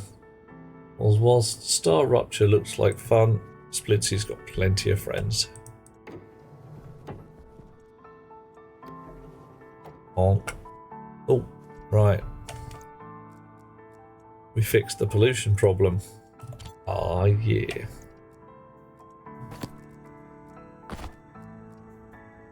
There we go. Oh, glasses off as well. Don't want to get my magic glasses wet. Time for a shower. Ah, a little bit of whatever the hell this is. Yeah. There we go. Much nicer. Cleaned and shined.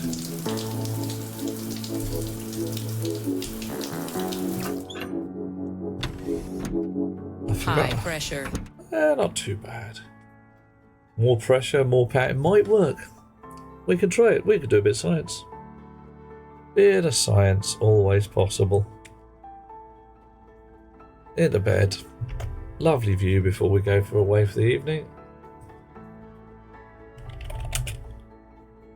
Turbo generator, max 90 watts. Yeah, alright. So, either I've got to gang a bunch of them together, one after the other, or in parallel. We'll find out our way. Lovely people, I'm banging out again a little bit early, but then again, I'm trying to pace myself so that life doesn't bite me in the skull. Catch you guys later. We're going to raid Gen Frosty. Mature audiences again, so please behave maturely. Spirit, you are 100% welcome. I've been enjoying myself. It's always great fun to do so, and delightful to do so with the chums. Catch you soon. Have a lovely time. See you in a bit. Bye.